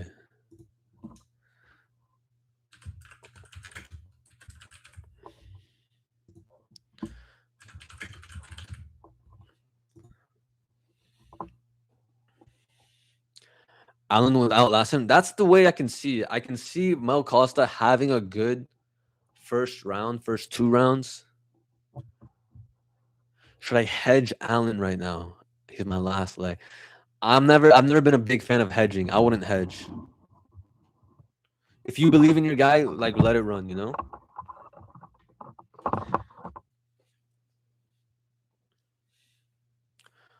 Costa's on the run right now, but I wonder if it's not Yusuf Zalal's situation, Allen might check him. Dude, a lot of people say that, but it's like Yusuf Zalal got checked by a former champion, you know?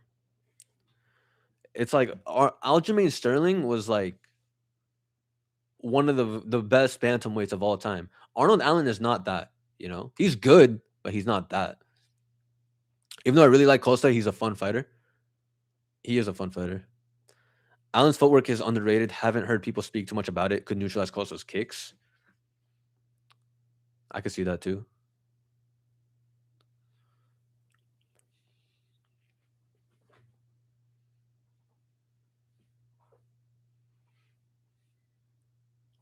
Oh my god, Francis Ngannou's fight is about to start right now.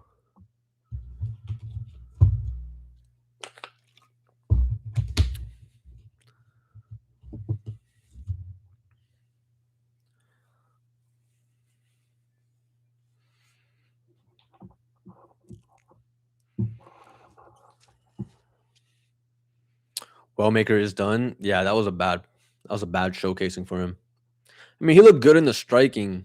He did get dropped though, but he was looking good with the kicks, the leg kicks, body kicks. Just couldn't stop those takedowns. Let me know when Francis gets a knockout. Let me. I mean, they're announcing the fighters right now. Shouldn't be too long.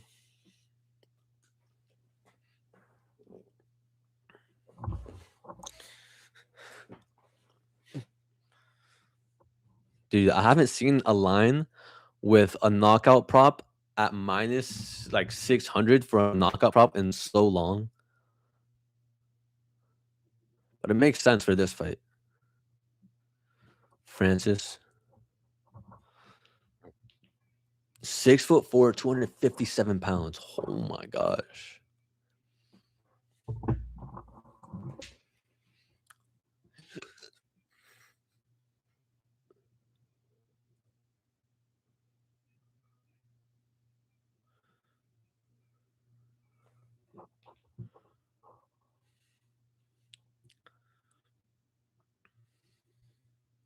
Wait, McGregor versus Holloway is confirmed. Holy crap.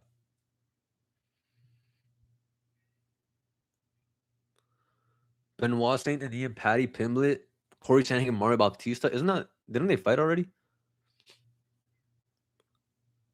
Loner Kavanaugh versus Brandon Royval, Gable Stevenson, Eliza Ellison. Not an official bout? It is official. They just announced it right now.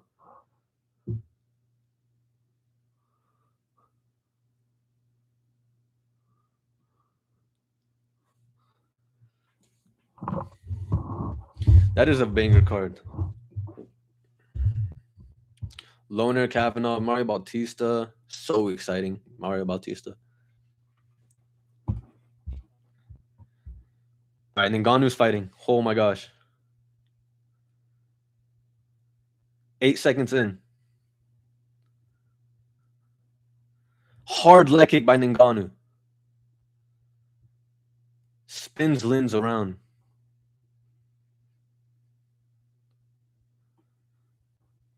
Lins looks hesitant, as he should be. Ngannou pressing forward. Lins goes for a takedown. Ngannou has him in a headlock, defending the takedown. Lin does not want to strike with this guy. That would not be a good idea. So he's trying to close the distance. Ngannou still has him in a headlock. Whew.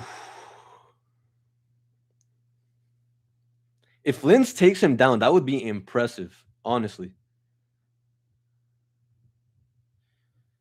UFC 329 is a banger. Yeah, I agree. The return of the Mac. Lin just pressing him up against the fence. Hard knee by Francis Ngannou.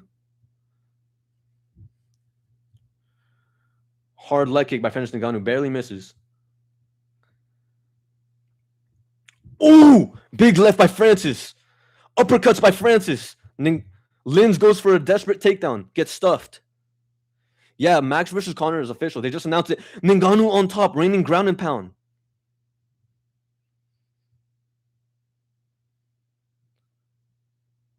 Lins holding on for dear life.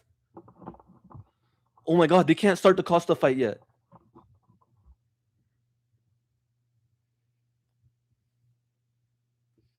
Yeah, but they just announced Conor versus Max. That's a banger fight. Can't believe they actually like made it official. Ngannou on top. Reigning ground and pound.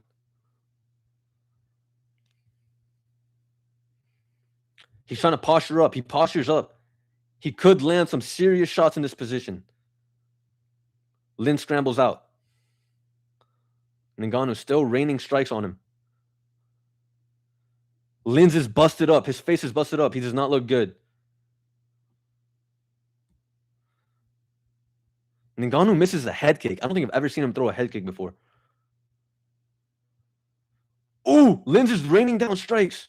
I mean, Francis is raining down strikes. Oh, Lin's goes for an overhand. Francis returns with a jab.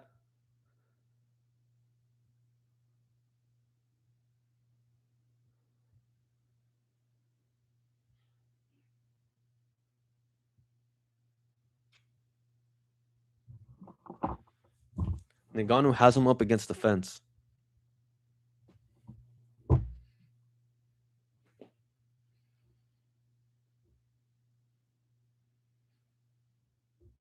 Not much going on here.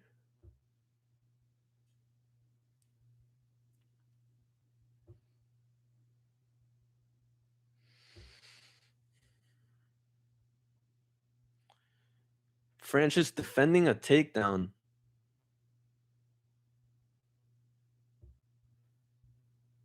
I mean, Philip Lins, he looks like he's done. Like he doesn't want to be there, but he's just holding on to stall, it seems like.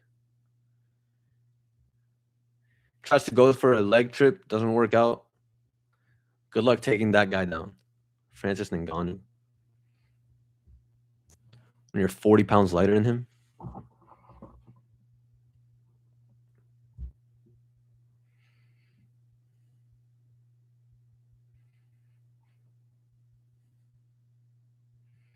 Not much happening in this first round.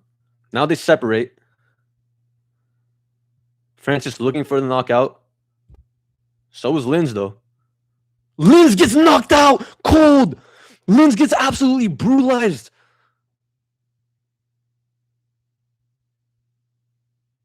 Yep, it's over. He did it in the first round, as he should have. Night Lins. Dude, Francis Ngannou with a monstrous left hook. I topped out RQ to watch Netflix. The Mac is back. What's RQ? The Mac is back, though. That's super exciting. Dude, what a knockout by Francis Ngannou. Oh, I tapped out real quick.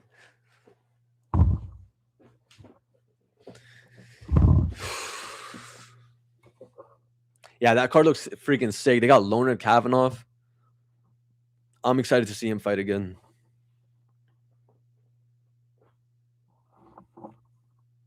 I mean, any card with Conor, it's going to be a good fight. You know, you already know there's going to be hype behind it.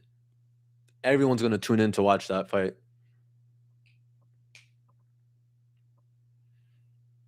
Who, Conor? He's fighting Max Holloway, number 2. Main event, UFC 329. That should be a banger card. Francis Ngannou with a monstrous knockout. Oh, Loner Kavanaugh, he's fighting Brandon Royval. That's a fun fight. I feel like it's going to be similar to Joshua Van versus Brandon Royval, but I feel like Loner's going to make it look even cleaner.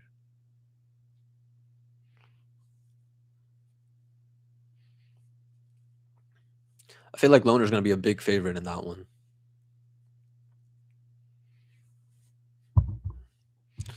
Mel Costa walking out. Oh, he's in the cage, actually.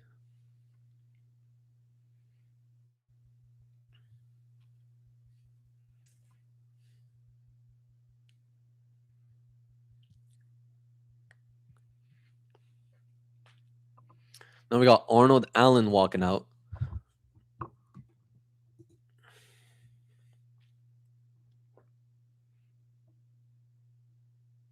Why is Cody Durden fighting again? Why is he on that card, Dana? Please. Who's he fighting? Did I see that?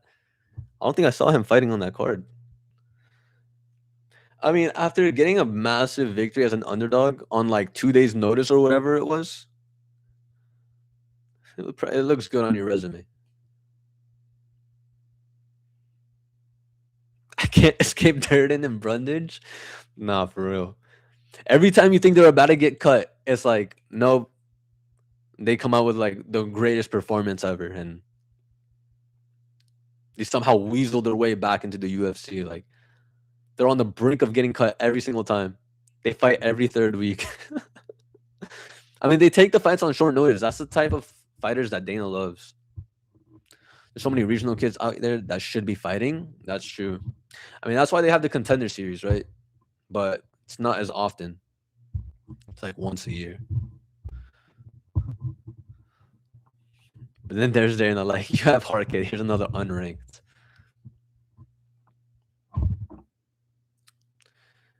I mean, Brundage, or what's his name? Durden showed heart for sure.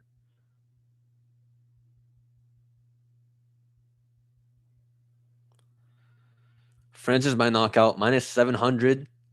Knockout prop cashes.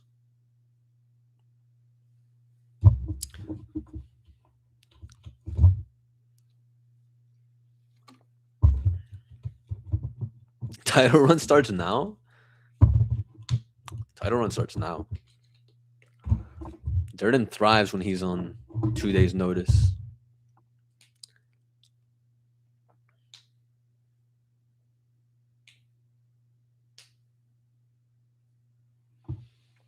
Dude, I'm so hyped for this Mel Costa fight.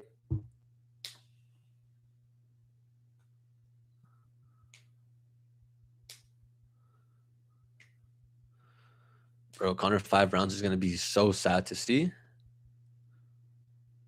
What do you mean? He's going to get a first round knockout. He's going to gas so bad. But he's probably is going to gas if it goes on to the later rounds. And knowing Max, he's going to drag it out. Like, I don't think Max is going to get caught with anything crazy. And then just the volume of Max could overpower him. That's actually a tough fight to call because we haven't seen Connor in so long.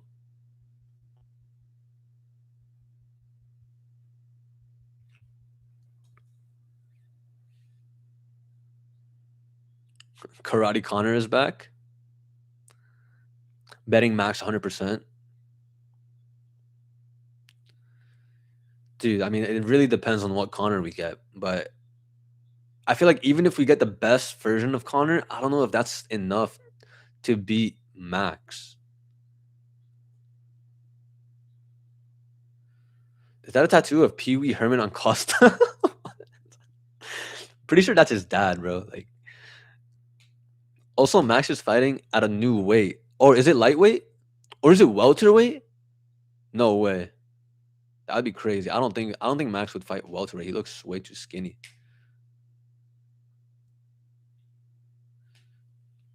Welter. That's interesting. Yeah, it'll probably be catchweight. But still, though, like, Connor's going to be much more bulkier than him, but that's not always an advantage. Max can put up the volume, drag it into the later rounds. Mel Costa looks confident as frick right now.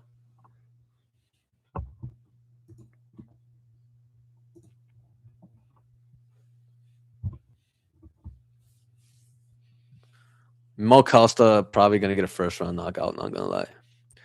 Connor did beat Max to a crafty decision. 3 rounds, though. And yeah, Connor was piecing him up. I feel like Connor could have won a 5-rounder during that time, but it's completely different time. But yeah, the timing, I remember that fight now. Like, Connor looked so good against Max. Wasn't that like 10 years ago, though? Yeah, it's Max 100%. Don't get it twisted. Can you imagine Connor turns back the clock? Just has a replica performance like that? It'd be so hard to see him do that. And if anyone believes that they can turn back the clock. Like whoever has that self belief, it's clearly Connor. You know, it's an amazing card. Yeah, it's an amazing card. I'm glad to see Connor back. Like I thought we would never get to see him fight again. I don't know. I'm sure he's planning like a spectacular return or whatever, but we're gonna have to see it to believe it. It's been so long, and he's like 37 years old. I'm going with Costa in this one. I don't believe he's fighting until they touch gloves, bro. Yeah, that's honestly facts. But this is the first time where they've actually made a fight official, right? Because that Michael Chandler fight, it was going on for like 3-4 years, and it never was official. This is actually a card that they announced. Okay, we got Arnold Allen throwing a hard 1-2 on Mel Costa to start the fight. Spinning back fist by Mel Costa. Costa maintaining his range. Looks angry. Looks locked in. He's also been tested 11 times over the last 12 months. Yeah. Arnold Allen is putting the pressure on Mel Costa. Costa lands a sharp left straight. Returns with a leg kick.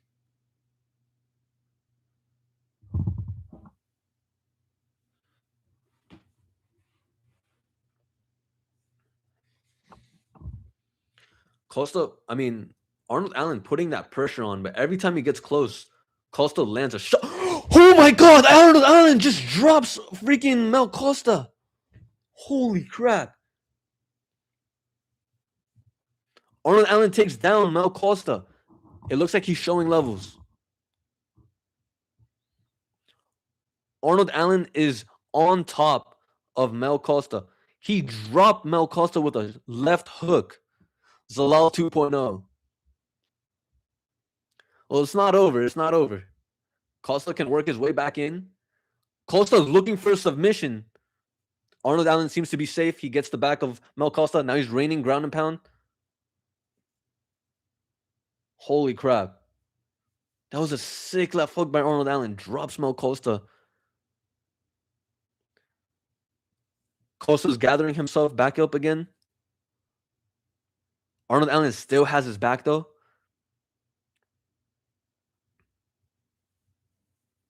Arnold Allen just digging into the knees of the ribs of Costa. Costa scrambles out.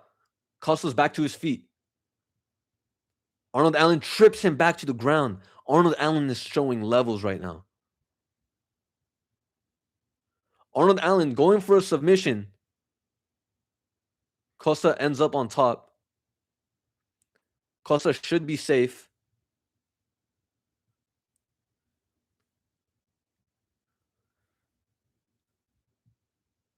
Costa's on top now. He seems recovered. He has 2 minutes and 25 seconds to work now.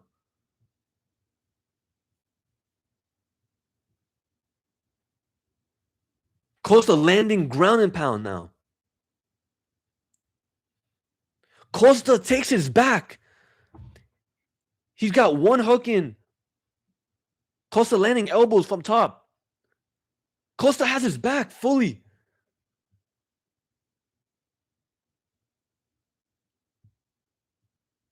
Costa just did a 360 turn with this fight.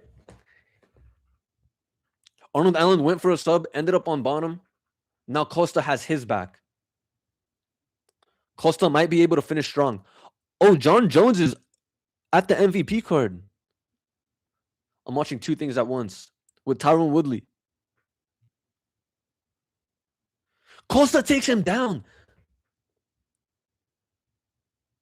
Costa picks him up and drops Arnold Allen down. Yeah, you did say that, bro. But he's not commentating it. He's at the desk. He's at the desk booth. So you said Jones commentating? I don't think he's commentating though. He's just at the desk. Like the sub attempt to bottom was crazy. Yeah, definitely. That's kind of what started this. Yeah, he's an analyst. That's kind of what started Mel Costa having his back. Arnold Allen went for a sub. Now Mel Costa is still on this dude's back. He's going for some weird submission. I don't know what that's called, but it's not a traditional submission. Wait. Arnold Allen could be in trouble here, low-key. Arnold Allen could be in trouble here.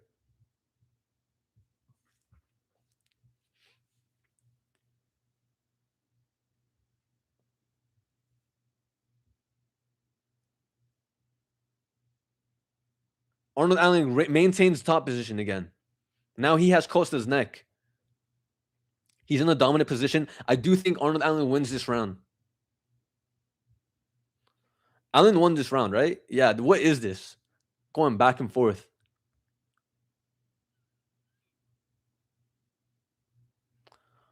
Arnold Allen finishes on top.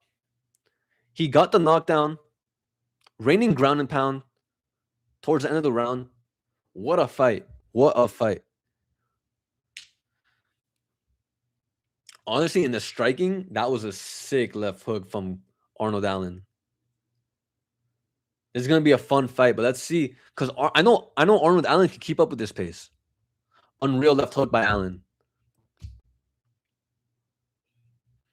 Well, I did not expect that. I thought if anyone was gonna have a big moment in the striking, it definitely would have been Mel Costa. Mel Costa was looking good though, like sharp left hand down the middle, spinning back fist, then gets dropped. He recovered nicely.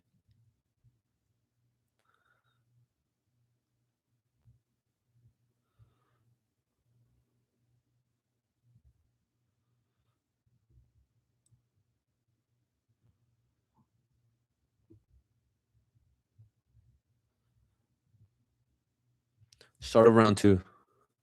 Arnold Allen all smiles. So is Mel Costa. Why does Mel Costa look like the fresher fighter? Like, also Allen actually went for the sub. Like I thought. Imagine if he locks that in the round 3 or 4 or 5. Dude, with scrambling exchanges happening like this, I can definitely see that happening.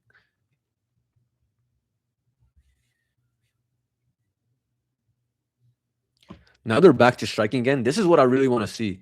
Because Arnold Allen is pressuring forward with the striking, but every time he steps in close, Mel Costa will just snipe him.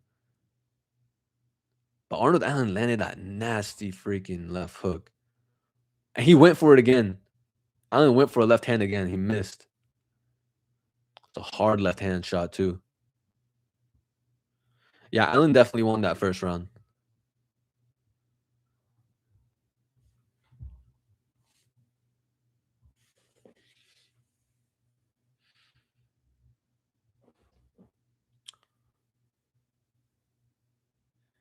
Costa's getting knocked out. He's too backed up. Yeah, low key, he got to start pressuring forward or gain some respect. Spinning back kick, it didn't land. That's how he's got to. That's how he's gotten his knockouts. That is true.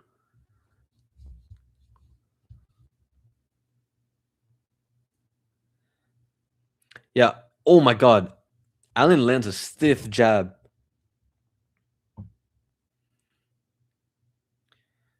It seems like Allen is more accurate with the boxing.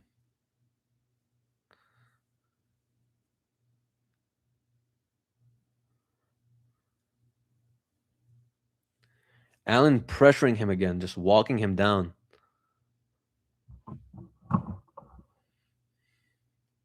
Oh, big shots by Allen. Sharp 1-2 by Allen. Sharp jab by Allen. Left hook by Allen.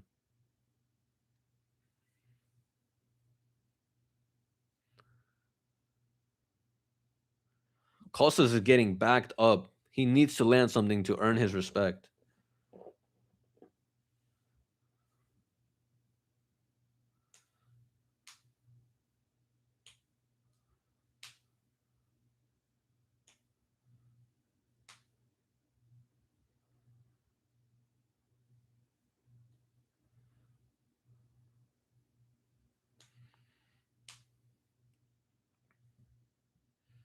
Yeah, it looks like Costa's just lost a little bit.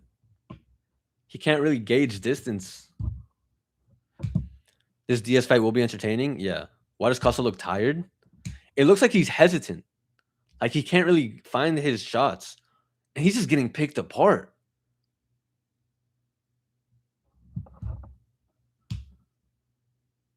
I'm excited for this DS fight for sure.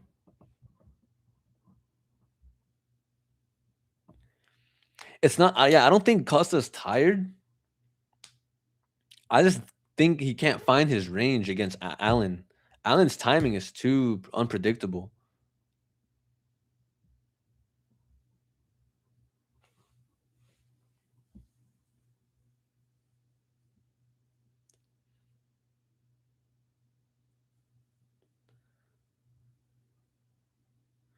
Ooh, Costa gets back up and throws some shots.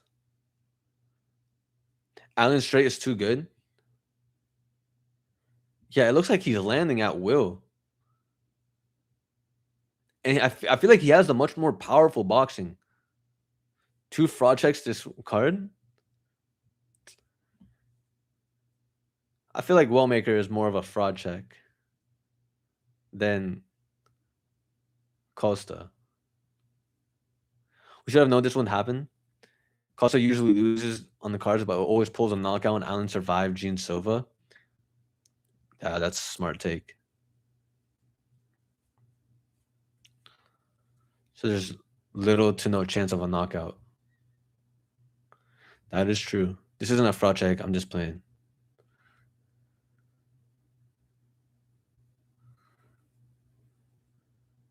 Dude, but I mean, I didn't think Allen would look this good though. Like Allen looks good.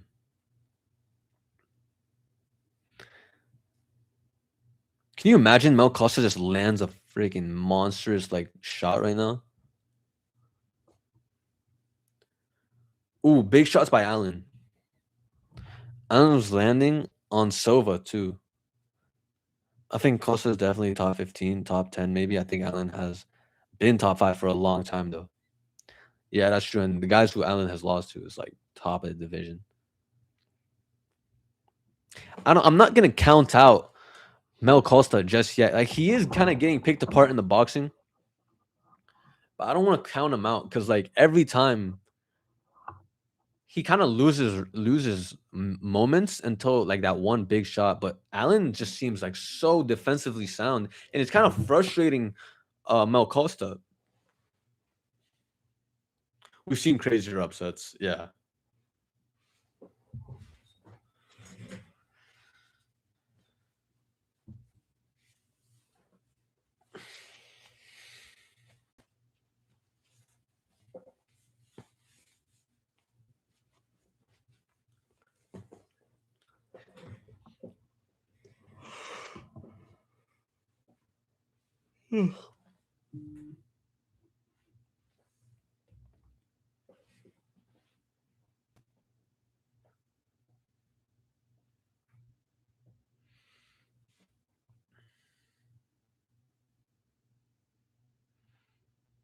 Oh, it's a lightweight bout.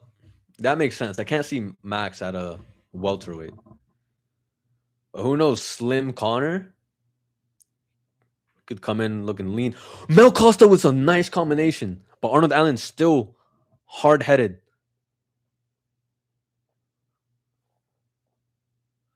Mel Costa eats some. I mean, Arnold Allen eats some shots by Mel Costa and just still pressures forward. Like that style is so frustrating to deal with.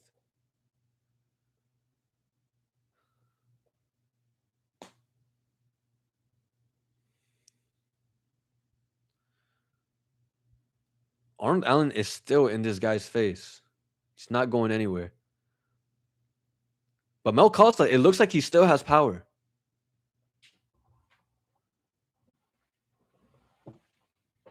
Ooh, nice exchanges by both guys.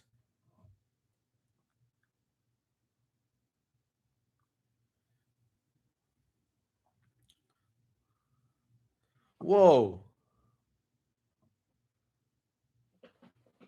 Mel Costa got poked in the eye, and Arnold Allen was like, "No, I did not poke you," and kept fighting. Costa has some early respect now, yeah. But still, it seems like some earned some respect, but it seems like it doesn't even matter for Arnold Allen. He's still in his face.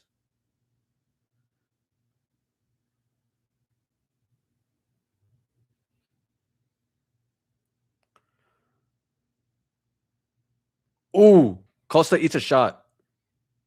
He had a like a left hand to the face. It looked like Arnold Allen's kind of picking this guy apart. Costa comes back with a nice one too. He's starting to land. Like Costa's starting to land. Round 3, but can he keep up with this? Like, ooh, big shot by Allen. Allen has some good timing. Costa trying to come back in this fight, but Allen's still in this guy's face, throwing hard shots. I feel like the power is definitely on Allen's side. And as the fight goes on, Mel Costa is only going to fade.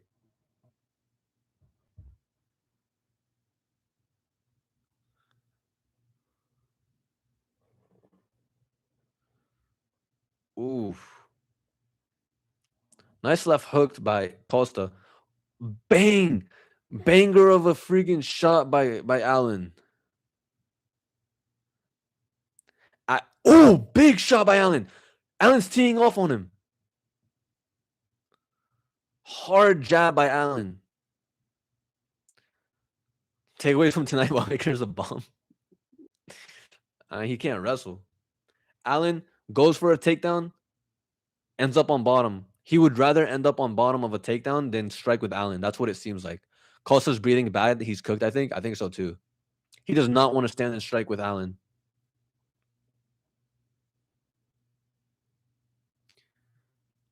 Like what Costa needs like a like a Hail Mary submission or something. Because I don't think he has enough power in these later rounds.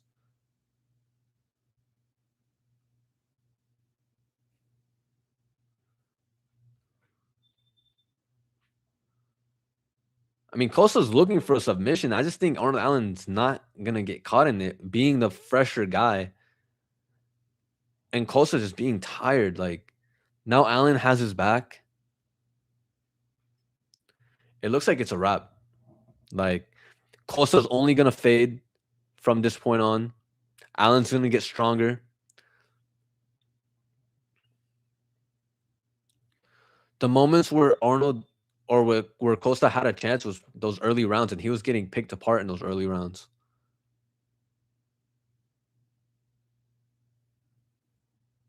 Yeah, I think it's over. The body language of Costa doesn't look good. He doesn't want to stand and strike with him.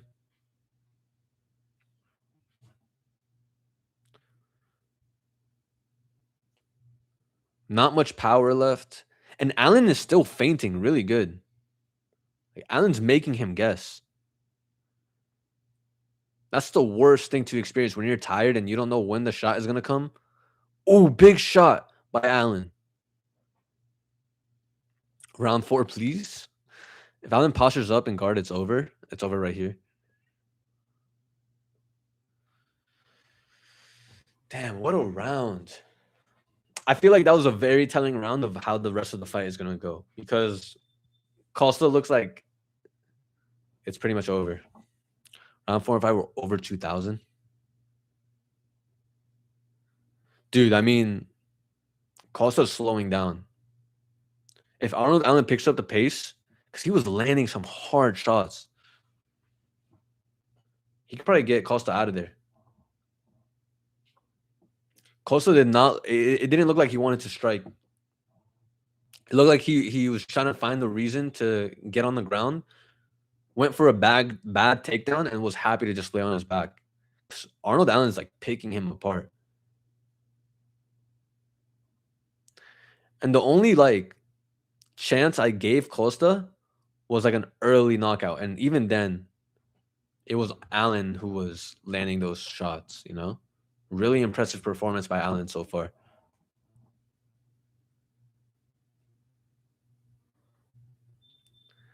Costa, he doesn't look defeated, but I think he knows that, like, I can't strike with this guy, especially in these later rounds.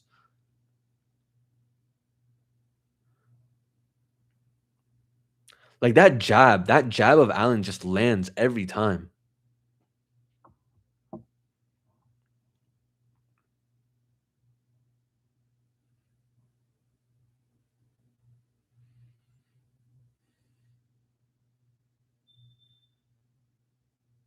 And it just looks like Costa's having a hard time finding any shot to land. Obviously, the bigger shots all came from Allen. He's kind of cruising his way to a decision victory. He just needs to pick up the pace and he can get Costa out of there. Dude, that jab of Allen. 4th or 5th round would be clutch. Dude, I can definitely see Allen getting him out of there. Costa's fighting back, but not much power behind his shots. Ooh, big shot by Mel Costa. He might have gotten a second win, but I don't know. Allen's still very much in this fight.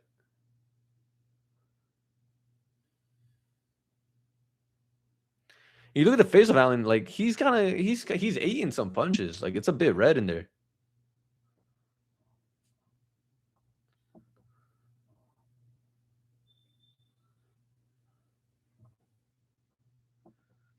Allen's still fainting, still picking him apart from range, it seems like. Can't wait for Jones 2.0. Gable Stevenson. I know nothing about that man. I just know he has some hype behind him.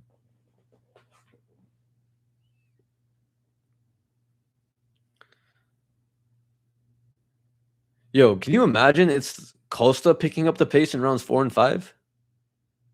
I know he's a good wrestler. Big shots by Allen. Takes the back of Mel Costa. Go have a quick look at Stevenson. I plan on diving deep into finding out who he is.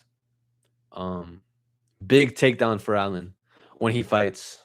Best fight with John Jones, and he's like 23. That seems promising.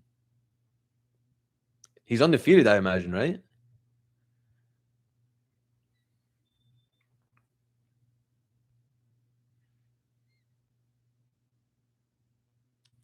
Yeah, Allen just riding this round on top. Seems like clear decision victory for Allen's coming in. Future champ for sure. He hasn't even made his debut, and you're saying that? He must have some serious hype behind him. Well, and he's like a top tier wrestler. I know that for sure. So it's a great base to have.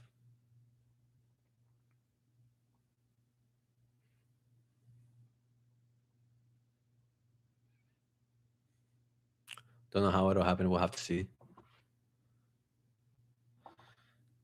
Dude, it seems like Allen just ragdolled Mel Costa this whole fight in the striking, in the wrestling, dropped him badly in the first round. If it translates, yeah, that's what we have to see first. So many guys come in with hype behind them, and they're like best friends with these all-time greats. It's very rare for it to translate.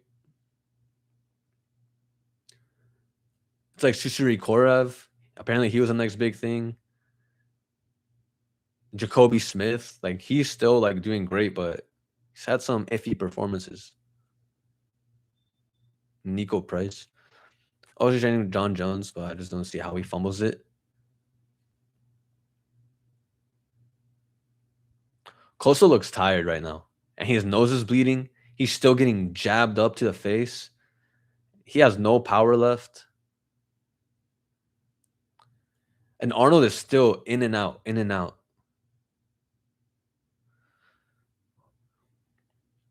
I mean, it can very much happen. Like I can see like a new prospect come in and just dominating guys. It happens, but we have to see him perform, you know. Or at least I have to see him perform. Like if the eye test is telling you he's that good just based off of regional scene fights, I mean it could be true, but the regional scene fights, you know. Head kick by Allen. Costa's getting picked apart badly right now.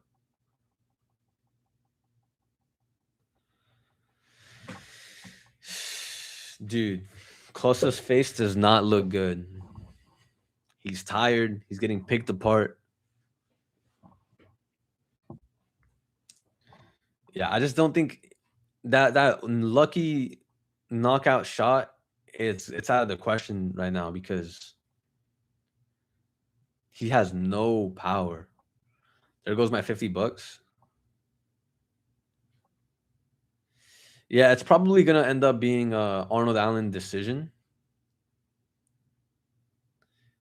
But Allen still looks energetic, and Mal Costa doesn't. Like, I wouldn't be surprised if he can get him out of there.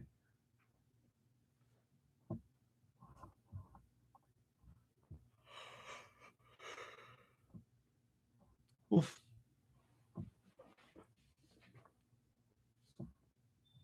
Easily, if Allen picks up the pace, he can end it. I agree.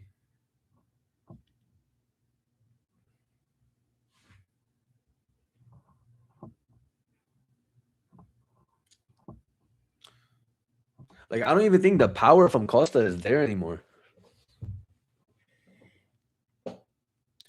Look, every single time, every time the round started, it's just hard jabs by Allen. Big shots by Allen.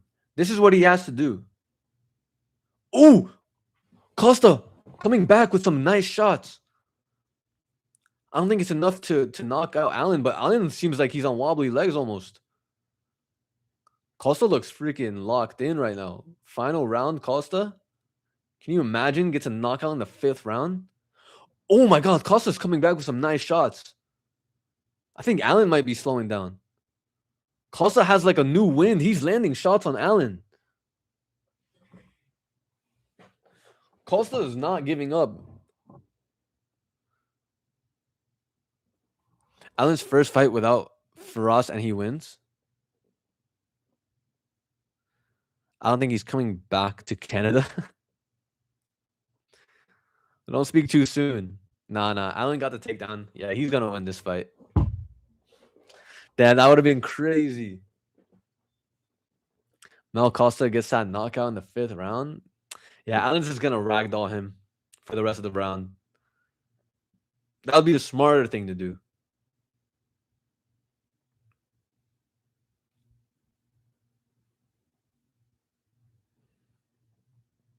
Damn, but it looked like Costa had like a second win in the 5th round. He was landing some shots. Yeah, gets taken down again by Arnold. That should be wraps.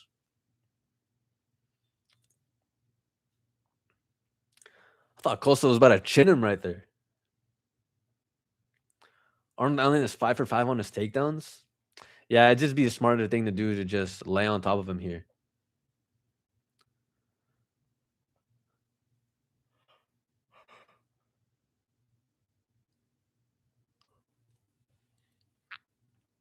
Fun stream, fun first stream ever.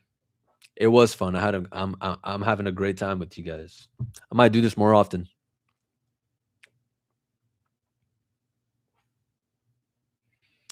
I don't know. 3 minutes left. Costa got up. He could chin him. Costa looks so beat up though, but I feel like he still has it in him. Like if he can get some space, yeah, he got taken down again. It's over.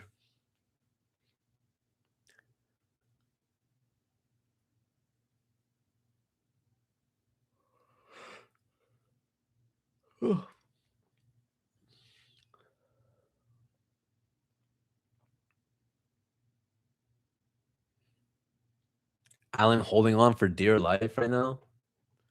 I mean, he's the stronger guy in the grappling for sure. He can hold on.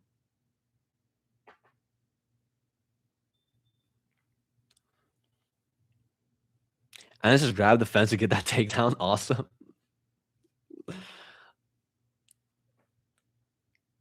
I doubt the referee's going to do anything about that, considering Allen's been dominating this fight.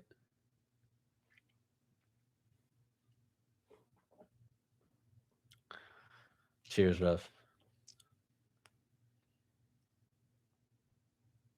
Allen takes his back. Could this be a round 5 submission for Allen? Costa gets back up. I mean, what a performance by Allen, man. He really dominated like 95% of this fight.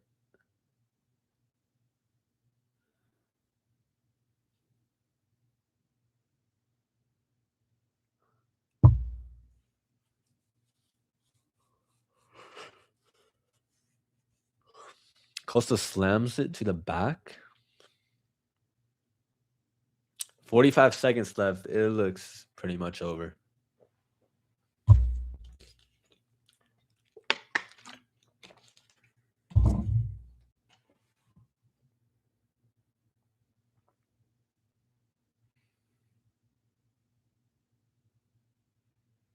Damn. Costa eating some ground and pound shots with Allen on his back. 20 seconds left. GG, bro. Catch you next week. Yo, it was a fun stream, bro. I'm gonna have to do it next week. Appreciate you guys chilling. It was a fun stream. Fun first stream. Dominant decision victory for Arnold Allen. Seems like that's it.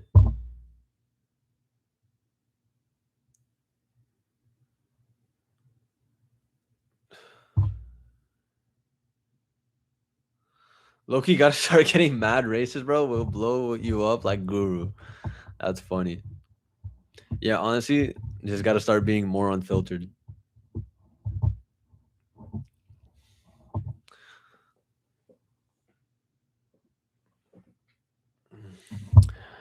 All right, bro. See you later.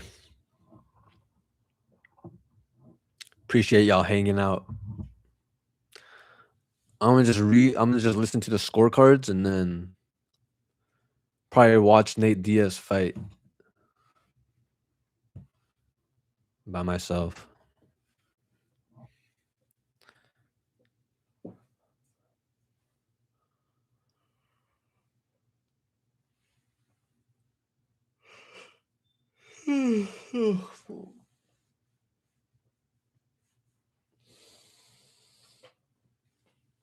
GG, Chad.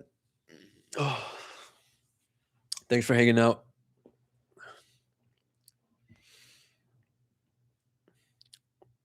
What's good, Jose?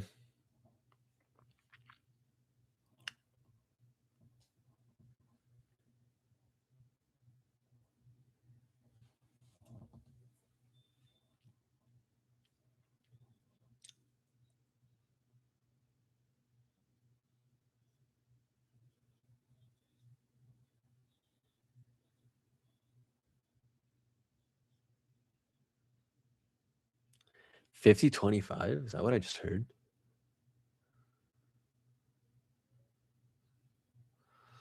Dominant decision victory. Why didn't you upload a video this week? It was just a busy week for me, bro. Decided to make up for it with a live stream.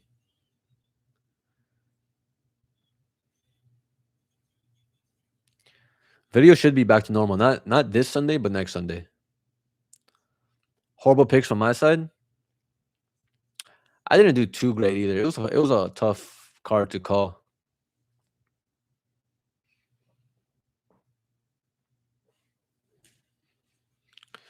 A lot of people making their UFC debut.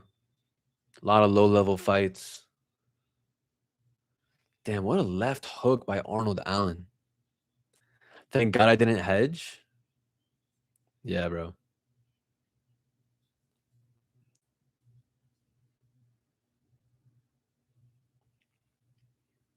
You had Juan Diaz? That's pretty sharp if you had Juan Diaz.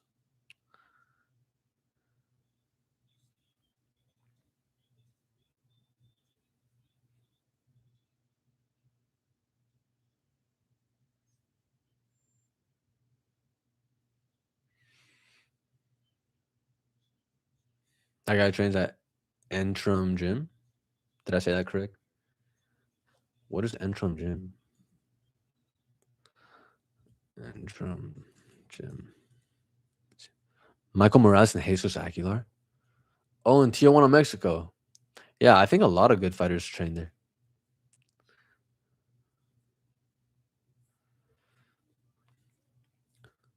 They need to work on the pacing in those Netflix cards. Yeah, 100%. Dude, it's like when a fighter wins, they keep him in the octagon celebrating for like 20 minutes. There's so much time in between fights as well. But it's their it's like their first card, second card maybe. Mike Perry getting fired up right now.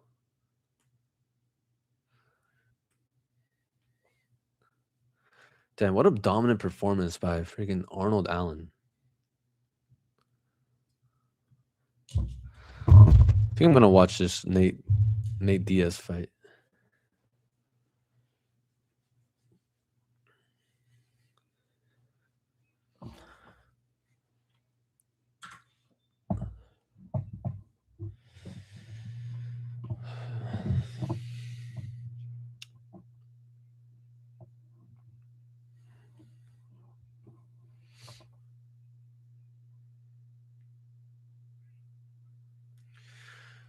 But yeah, guys, I think I'm gonna start getting ready for bed. Probably snuggle up and watch the rest of the Netflix card alone. But yeah, if anyone's still here, thank you guys for hanging out. It was a fun first stream. Plan on doing this again. Hopefully next week. We'll see what happens. Had a good time hanging out with you guys, but I'm gonna just say see you later. Thanks for hanging out, guys. It's a fun stream. Camille, Jose, Mark, Chad, all you guys, B Rules. Thanks for hanging out. Hopefully I see you next week. Enjoy the fights, the Netflix fights. Peace, guys.